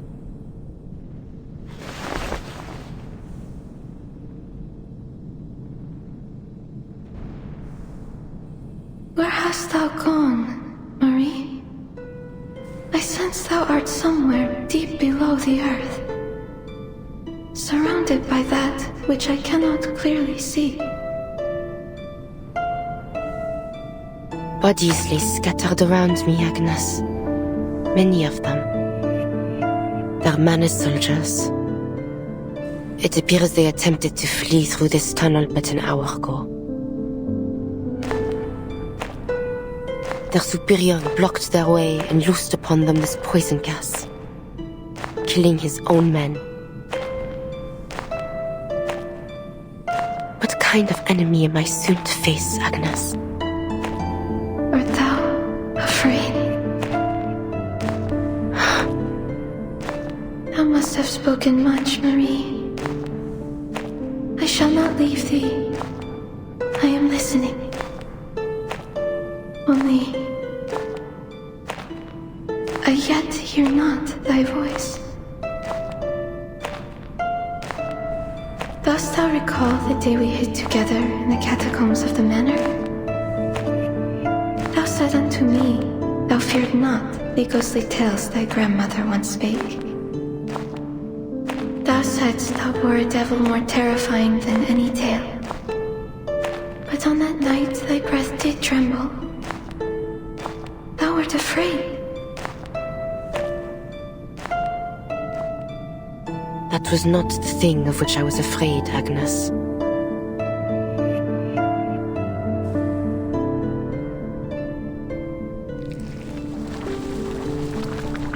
I worry for thee, Marie. The path that thou dost walk holdeth no light. I can feel thee growing ever more distant from me. Whatsoever it is, whatever thou dost wish to do, I know thou art determined to see it to its end. But I pray thee, make haste and come unto us soon, wilt thou? Jusqu'à ce moment-là, je prierai pour ton âme.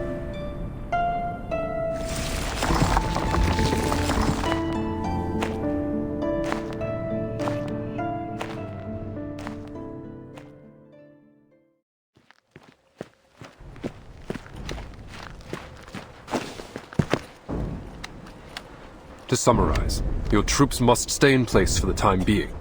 We've made contact with the other side. They'll cooperate with you to create a fire network against the enemy. Let's hope they do cooperate.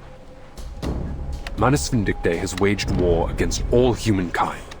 We must work together if we're to get through this.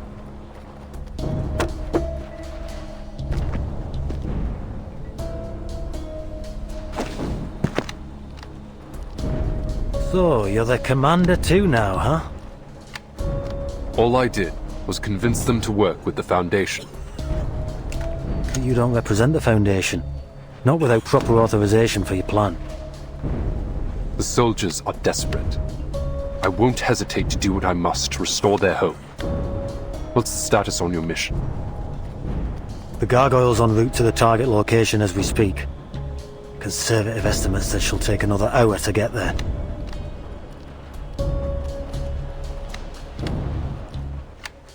But who knows what she'll come up against. She might not make it. Unusual for you to show compassion in such a moment. It just brings back unpleasant memories. You know what I'm talking about, Grace.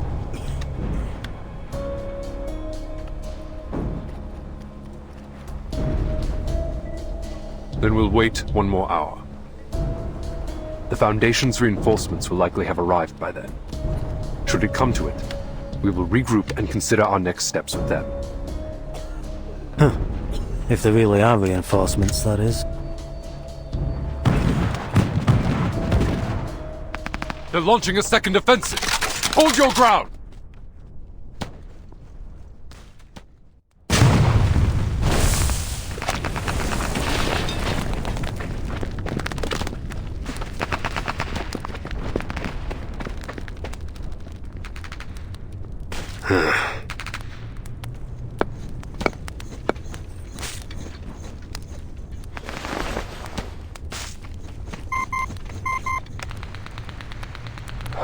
Finally.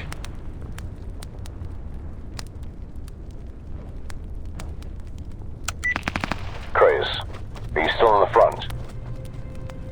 Yes, Mr. Ironeye, but I don't think we can hold out much longer. Has the committee reached a decision? Not yet. The debate is still ongoing. The Doves find your frontline contingency plan absurd. They disapprove of the political risks involved in taking control of various nations' armies. But I personally find it feasible. Just to be sure, do you have a clear understanding of your ultimate goal? This war between Manus Vindictae and the Foundation will only end once one of the two parties is completely destroyed. And I refuse to let it be the Foundation. If we're to prevail, the Foundation cannot rely on Zeno alone. We need more capable soldiers. Soldiers like these on the front lines. With the proper arrangements, we may be able to recruit them to our cause. We'd have a whole new army to fight Manus Vindictae. But even if you manage to bring them all, say 100,000 soldiers on board, it still won't be enough to sustain modern warfare. This is about the bigger strategic picture, not just a single recruitment effort. I'm suggesting that the Foundation start canvassing all human armies, especially those under attack by the Manus. Bigger strategic picture. What about the governments behind these armies? Have you considered how they might react? It's about time they realize that the Foundation is their only hope. The last bastion for humanity to unite against their shared enemy. The Foundation cannot take responsibility for all the lives in this era or in any other. The storm is a near inevitability, and so too is the loss of many. Once it does come, the Manus won't hesitate to drag war into that new era, into any new era. It's time the Foundation took action and built an army capable of crossing the storm.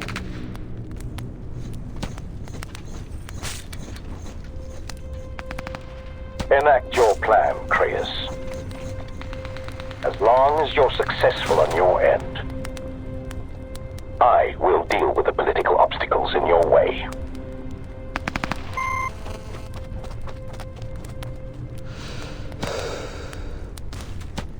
What next, sir?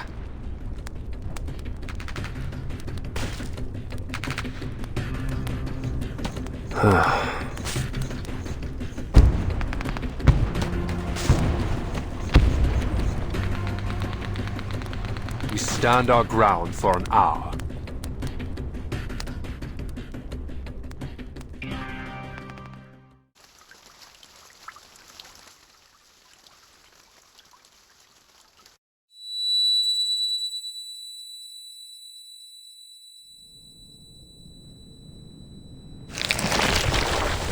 What's that sound?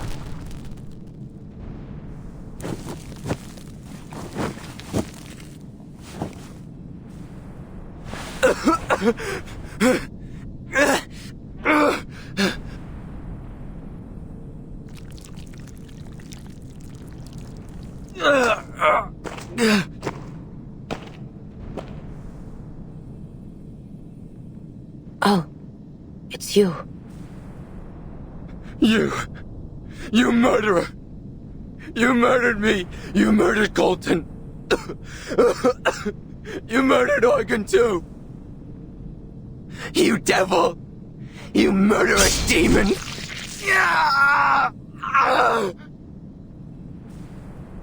I have no qualms in doing so again.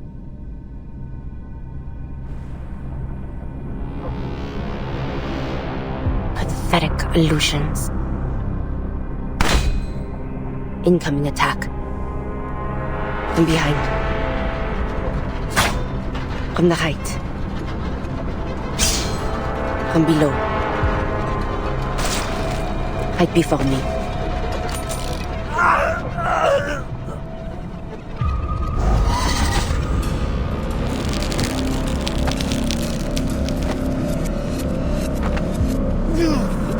let me go! Please!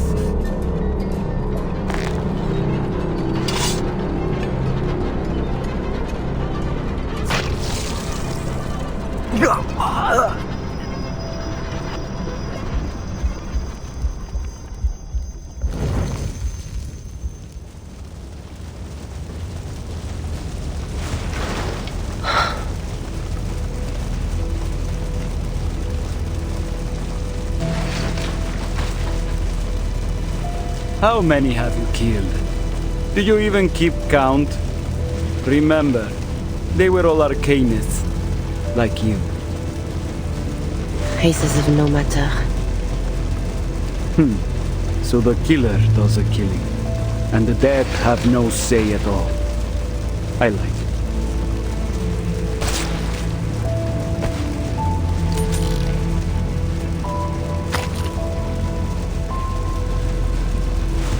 Haven't had enough? Be gone. One day I shall personally deliver you to the fires of hell where you belong. Oh, it sounds like you know who I am. Do not think me deceived by your disguise. I am well aware that your taint has long been tangled in the blood of my family. Demon. Ladislas.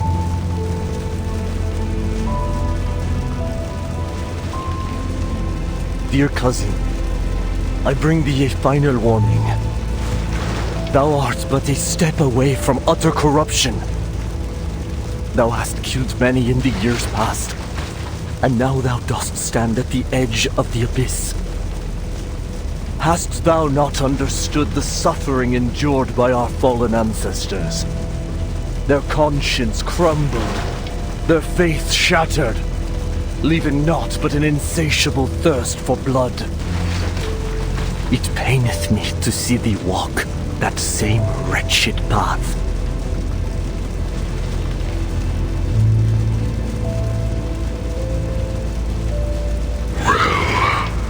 Don't blame me. I did nothing to entice her.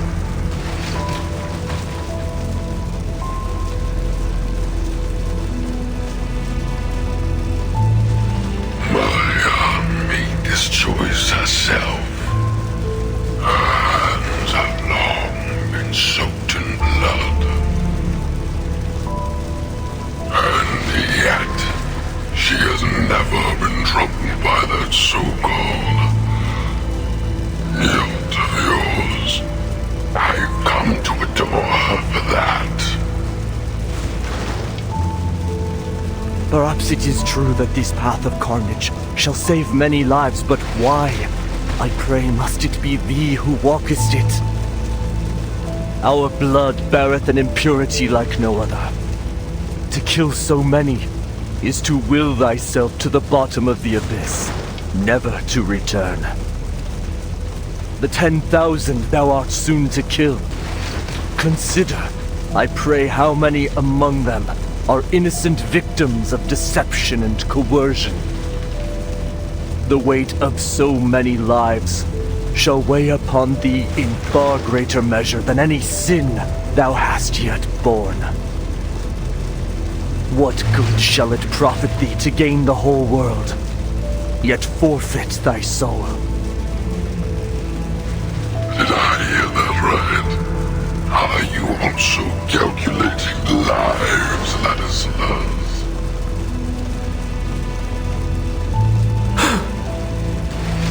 Speak no more of thy filthy words.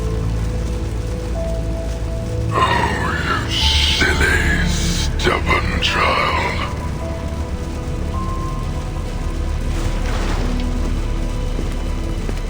What art thou, O wicked demon?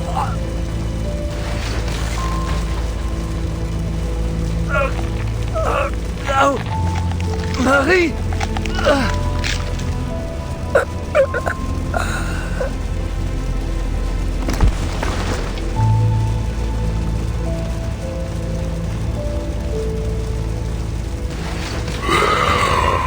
I silenced the noisy fool for you, Mariam. Such pantomime shall not move me. This Ladislas was not but an echo lingering in my mind. An illusion. But I'm not. I am your very nature. The core of your being.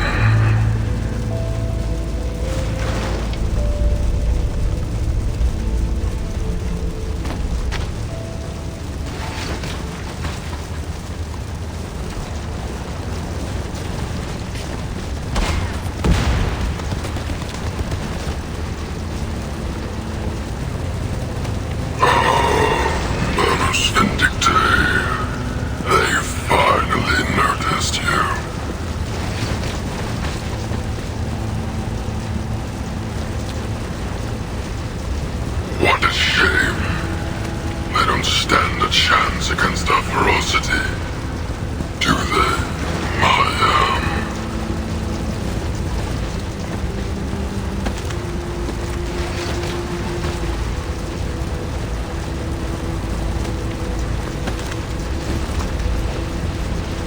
I have seen sinners forsake themselves in service of the devil. The land they trod upon yielded only bitter, cursed fruit.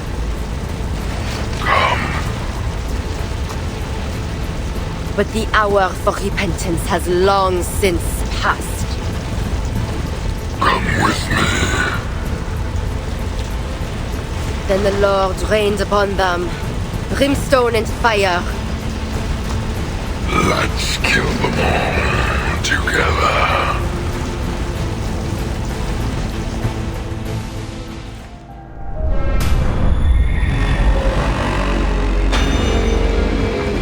Which of these darlings shall we attend to first? These things are pathetic. I could almost laugh. You'll rip their throats out, won't you, Maya? Every last one of them. Shut your mouth.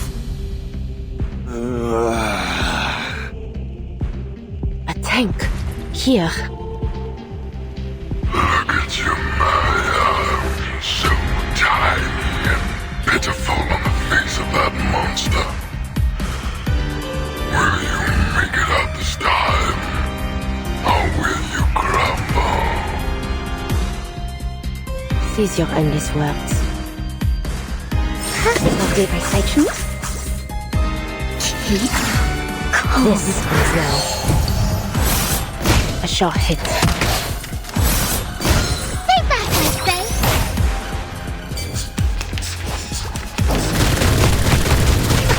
Now is the time for repentance. A short Try hit. the chakra! Get back up.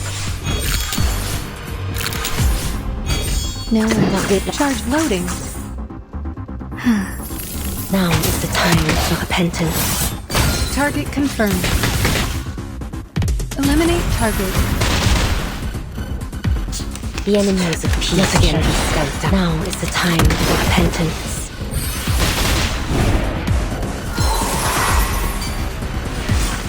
My sage to the left. Target charging. By God's grace. Thank you for your cooperation. The enemies of peace shall be Barrage. stamped down. A short hit. Now is the time for repentance. They are much naughtier.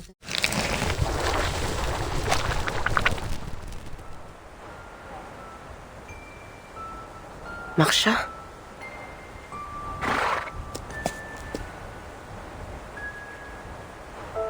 I don't think I'll ever forget this windmill. The calm of this field. Can't believe I didn't appreciate how peaceful this place was the first time I came here.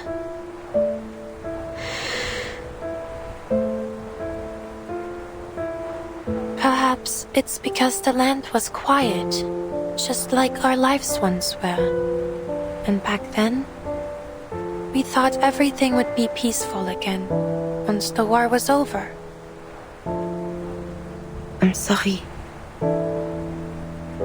Why? There's no need to apologize. I was nigh on killing you. No. In a way, I did kill you. Just as I've killed so many others. It's not our fault. None of this is. You may have granted me your forgiveness, but those who have forever lost their lives due to my actions, I shall never have the chance nor the right to earn theirs. We didn't start this war, yet we have had to bear the brunt of the pain it has caused. If all the sins of war are laid at our feet, where is the fairness in that? No, I refuse to accept it.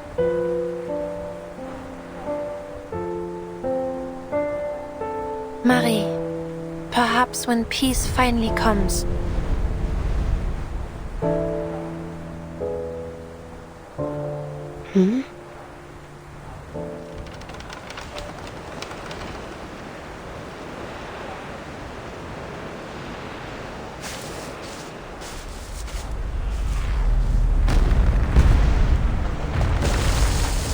Masha!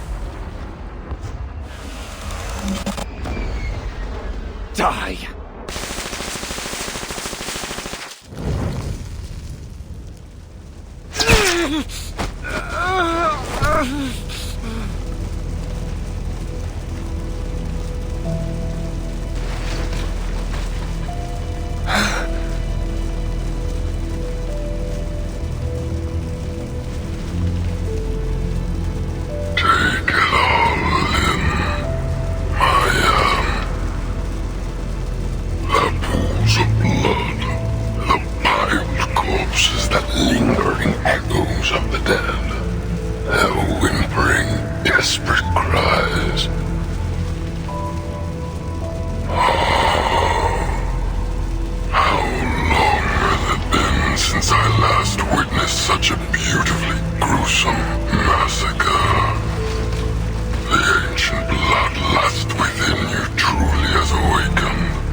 Get thee behind me, demon.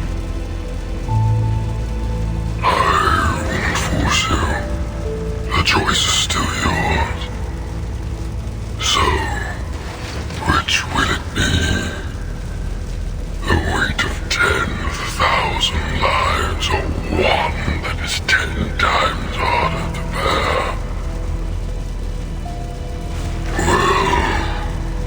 Their blood will be on your hands, that's for certain. But the responsibility won't rest on you alone. Your soon-to-be blood-soaked hands have been forced. These are the only choices you have left.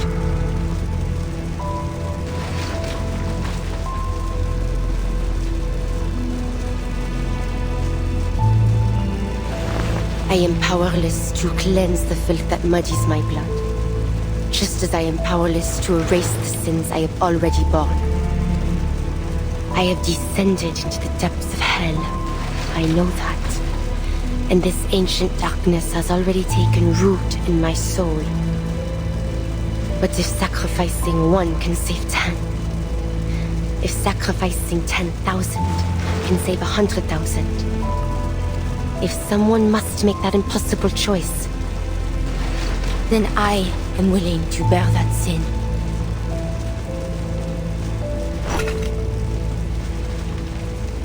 That's the spirit. From now on, we will walk together, side by side. A greater power as one.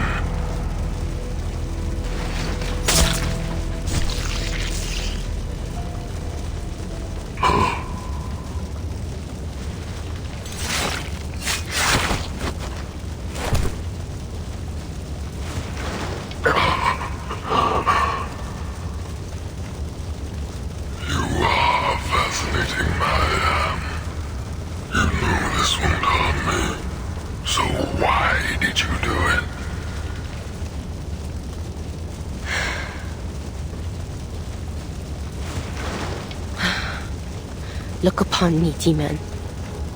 I am not like my ancestors, to be led astray by their thirst for blood and your honeyed words. Whatever choice I make of my own free will. I will not let your taint spread within my soul. Yet still, your power shall be mine to command.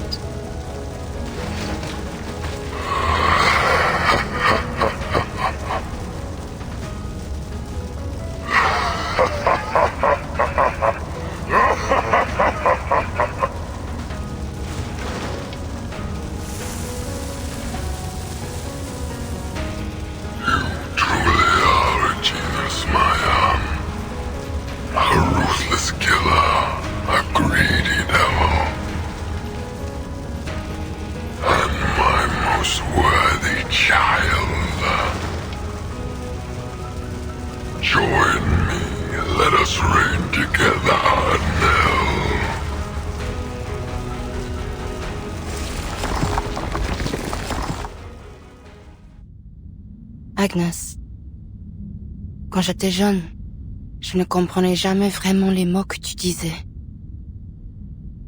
Pourquoi un homme porterait-il volontairement les péchés de tout le monde pour les biens des autres? Je réfléchissais à cela.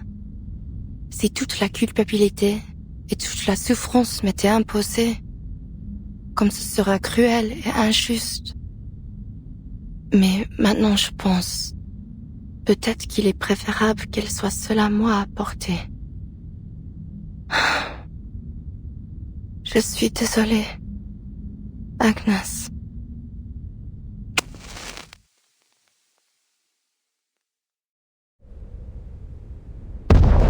Attention all Foundation operators. The Manus Fortress at Hill 299 has been destroyed. Execute retreat as planned. Wir sind gerettet? Ganz genau! Na los! Gut, du kannst noch stehen.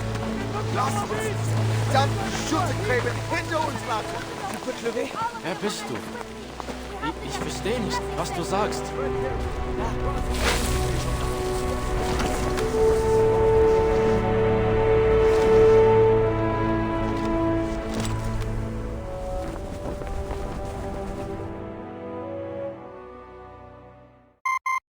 The Manus Fortress has been destroyed, and the soldiers have been led in retreat to the rear.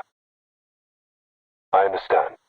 Thank you for your support in this critical time, Mr. Irenai.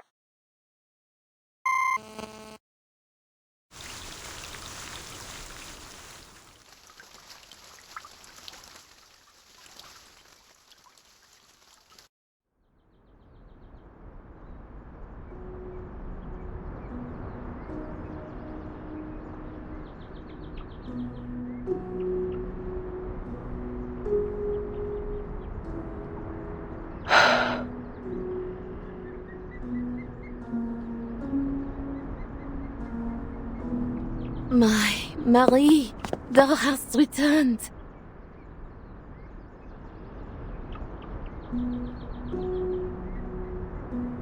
Coffee?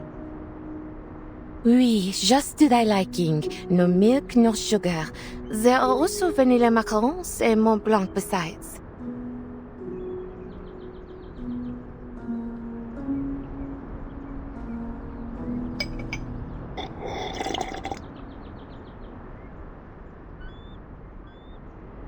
Where did you get these desserts?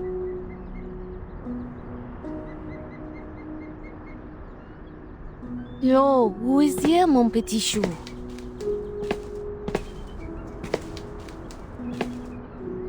Marianne. Father, what brought you here? A pardon hath been issued by the President. Thou art free. As for Ladislas, he is gravely ill. His stubbornness was ever bound to lead to trouble.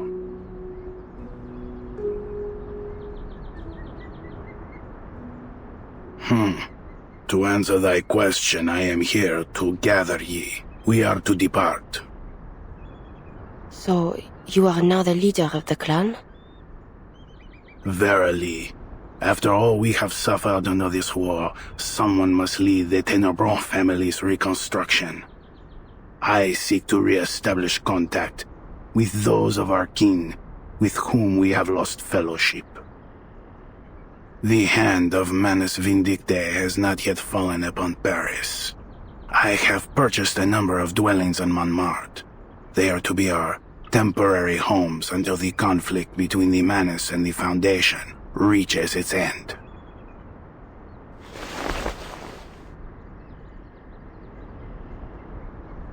Agnes shall be sent to our cemetery in Rouen. Cemetery?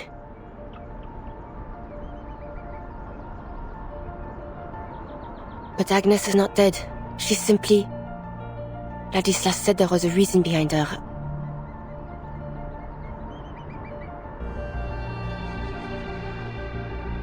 This is what comes of disrespecting tradition, Marianne. Thou wert too easily swayed by Ladislas's maddened words.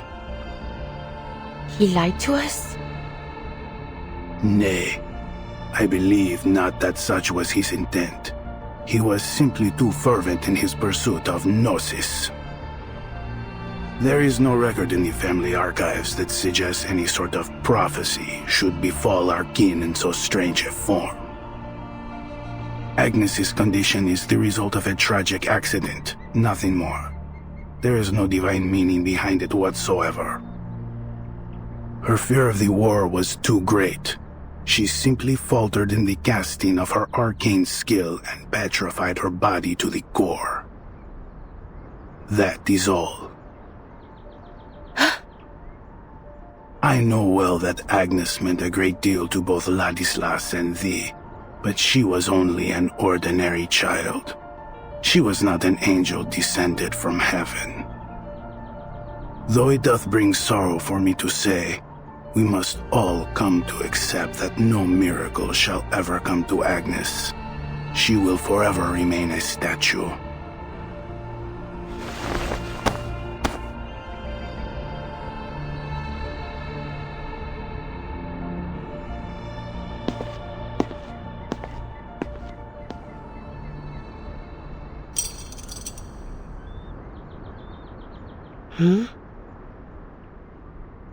Marianne, thou hast returned.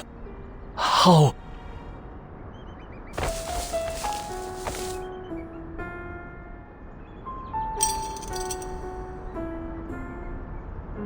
Merde.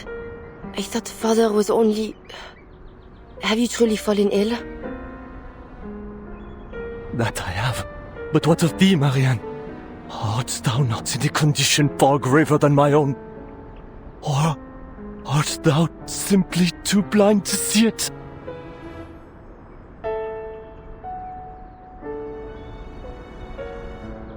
Thy soul is stained with the wickedness of sin. Thou art as miserable as I. Oh, Lord, I can smell the stench of hell upon thee. Thou hast passed through the gates of hell and returned. Marianne, how wretched! You are ill, Ladislas. Gravely so. Take a moment's rest in the quiet of a sanatorium upon reaching Paris, won't you? It ought to do you good.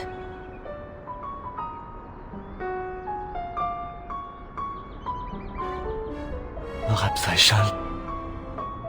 But thou wilt not return with us, wilt thou? I am yet undecided. Perhaps I will. Nay. Nay. Thou must not. Thou must never return. Why? I see that which others cannot, and I see it in thee. Thou art not who thou once wast. Inside thee, there is a demon. The demon which doth linger in our veins. It hath opened its eyes, its wretched eyes.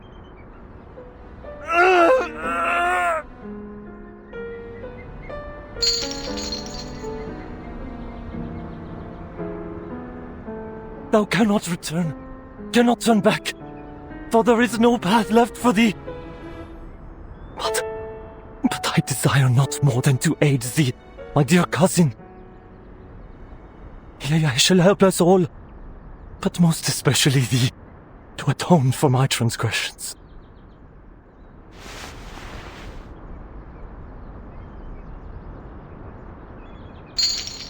Ladislas. These shackles are a soul-binding chain, a cage, yea, but I beg thee accept them. And I shall devote my life to prayer over thee, both night and day, that thy soul shall not be shaded in eternal darkness. May thy blood be washed clean one day. May it nourish the soil when thou art laid to rest. May thy journey to hell yet be graced by God's mercy.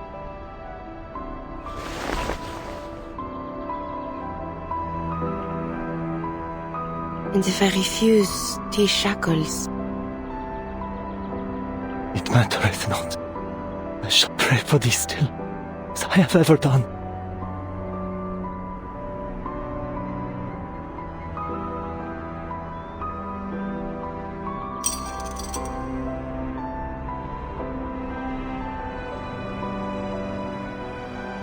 Dis à mon père que je ne reviendrai pas, tant que le véritable conflit ne sera pas terminé.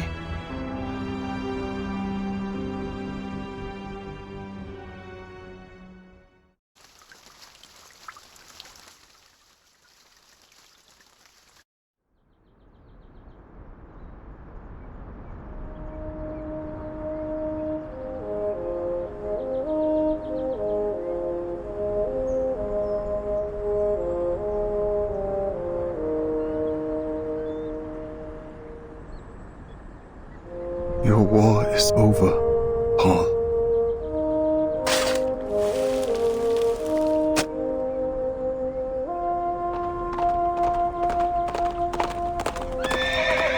Andreas?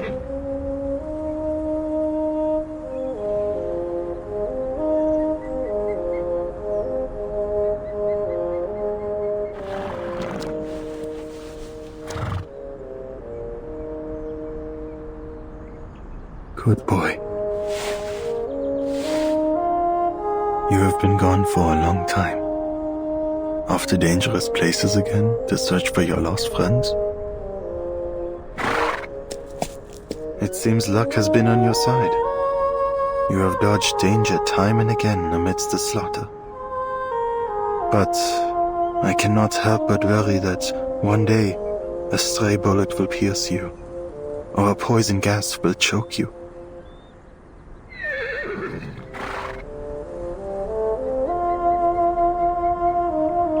Harshness is not my intention, Andreas, but I am grateful that you have returned to my side, hale and whole.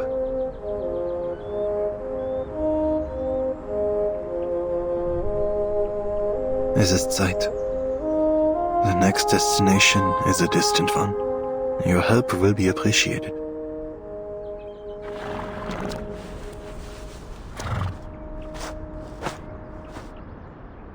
Mr. Charon, is this your horse?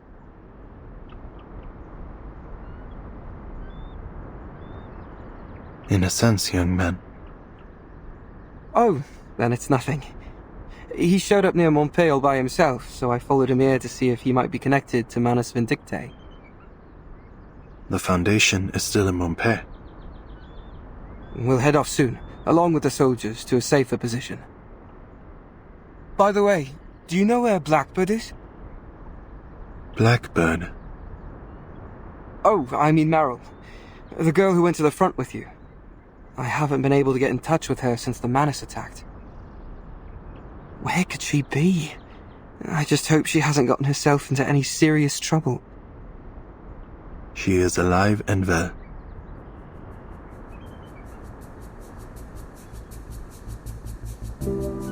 She is? Where did you see her? That I cannot tell.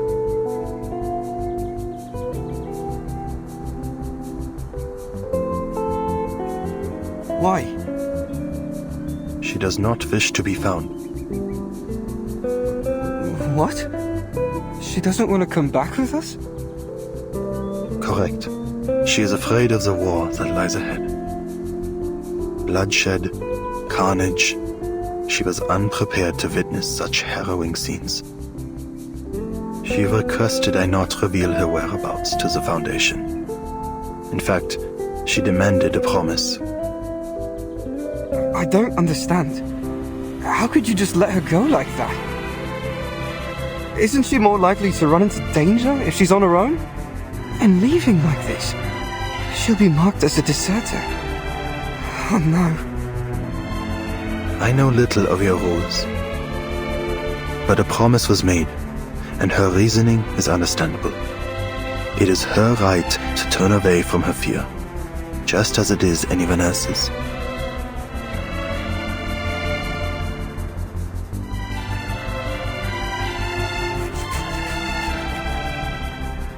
Fine. At least she's still alive. But I can't leave her alone out there. I'll find a way to track her down.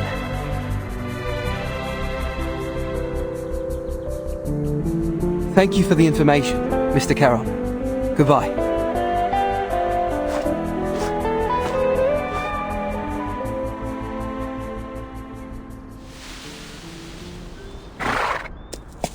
Has he gone? Yes.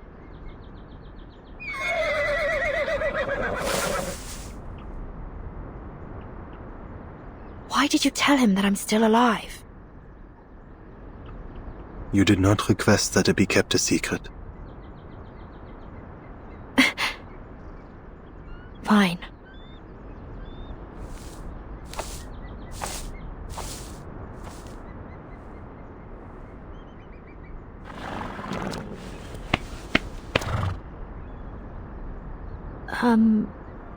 Charon. Huh? Actually, I wasn't serious, you know, when I said I wanted to become a gravekeeper here. The dead need no company, and every tombstone will one day fall to decay. In the end, time will pull us all into the sea of oblivion. Nothing in this world is immortal.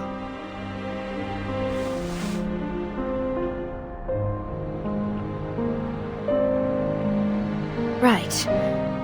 Well, anyway, the gravekeeper joke was a bad one, I admit it. But what I'm trying to say is, I'm not sure where to go next. I mean, who else can I depend on besides the Foundation? I definitely don't want to get caught by Manus Vindictae, that's for sure. Trust me, you don't want to know what they were doing in Antarctica. Oh, not the Antarctica in this era. The one from before. Anyway, my point is, I can't deal with them on my own. But I can still do something. Like dealing with troublemaking critters. So, if you need that kind of help, maybe we can travel together. I trust you. My path will have little safety. That's all right.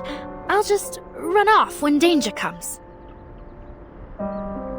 In that case, follow me. We will take a detour to avoid entering territories under the Foundation's surveillance.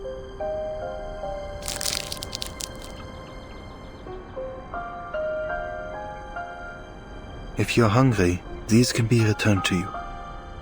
Andreas will carry you, should you go tired.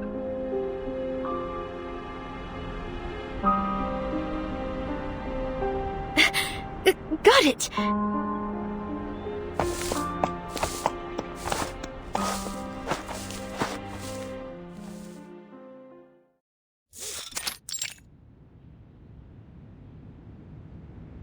The revision to the Storm Reformation Act has been added to the agenda, and the committee will soon begin the next round of discussion. You'll need to attend the meetings as well. Recent events have given the Hawks a stronger voice, and they are in favor of expanding the authority and budget of Team Timekeeper. Stay ready, Burton. Understood.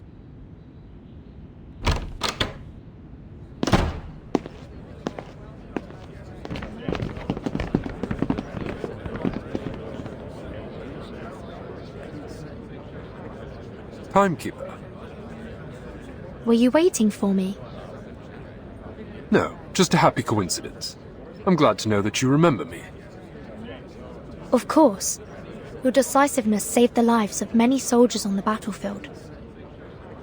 I also heard that the Doves agreed to further implement your frontline contingency plan after the Monpei crisis was resolved.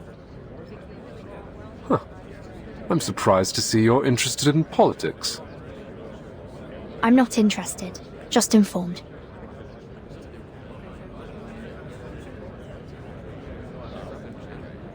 I've been wanting to speak with you since our last meeting was cut short, but this certainly isn't the place for a proper conversation either. Contact me if you're interested. I have some very valuable information for you, I'm sure, both about the Foundation and about... I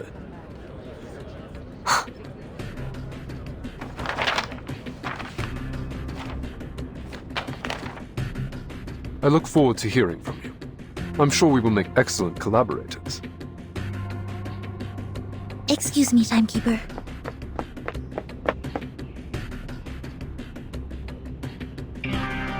Oh, Mr. Creyas, do you have an urgent matter you'd like to discuss with the Timekeeper? I can arrange a meeting for you if necessary. No need for that. I was just saying hello. Until next time. Timekeeper. Mr. Neko.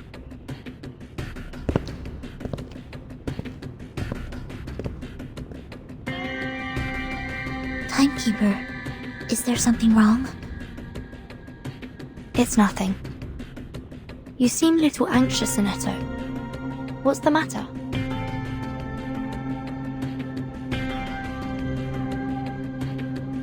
Timekeeper, you need to look at this. It's an important message. Sent from... Lilia? I've been on a mission on the Eastern Front, under the direct orders of Admiral Som. Guess what I found, Capitan? An Xeno outpost without... From the looks of it, I think it's the... rebels. I can tell in more detail. Call me back as soon as you can.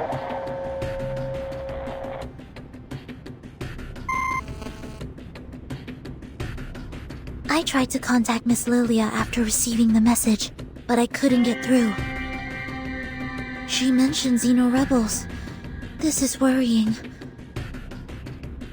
Could it be Igor? Lilia might be in trouble. Sinetto, I think we'd better pay another visit to Madam Z.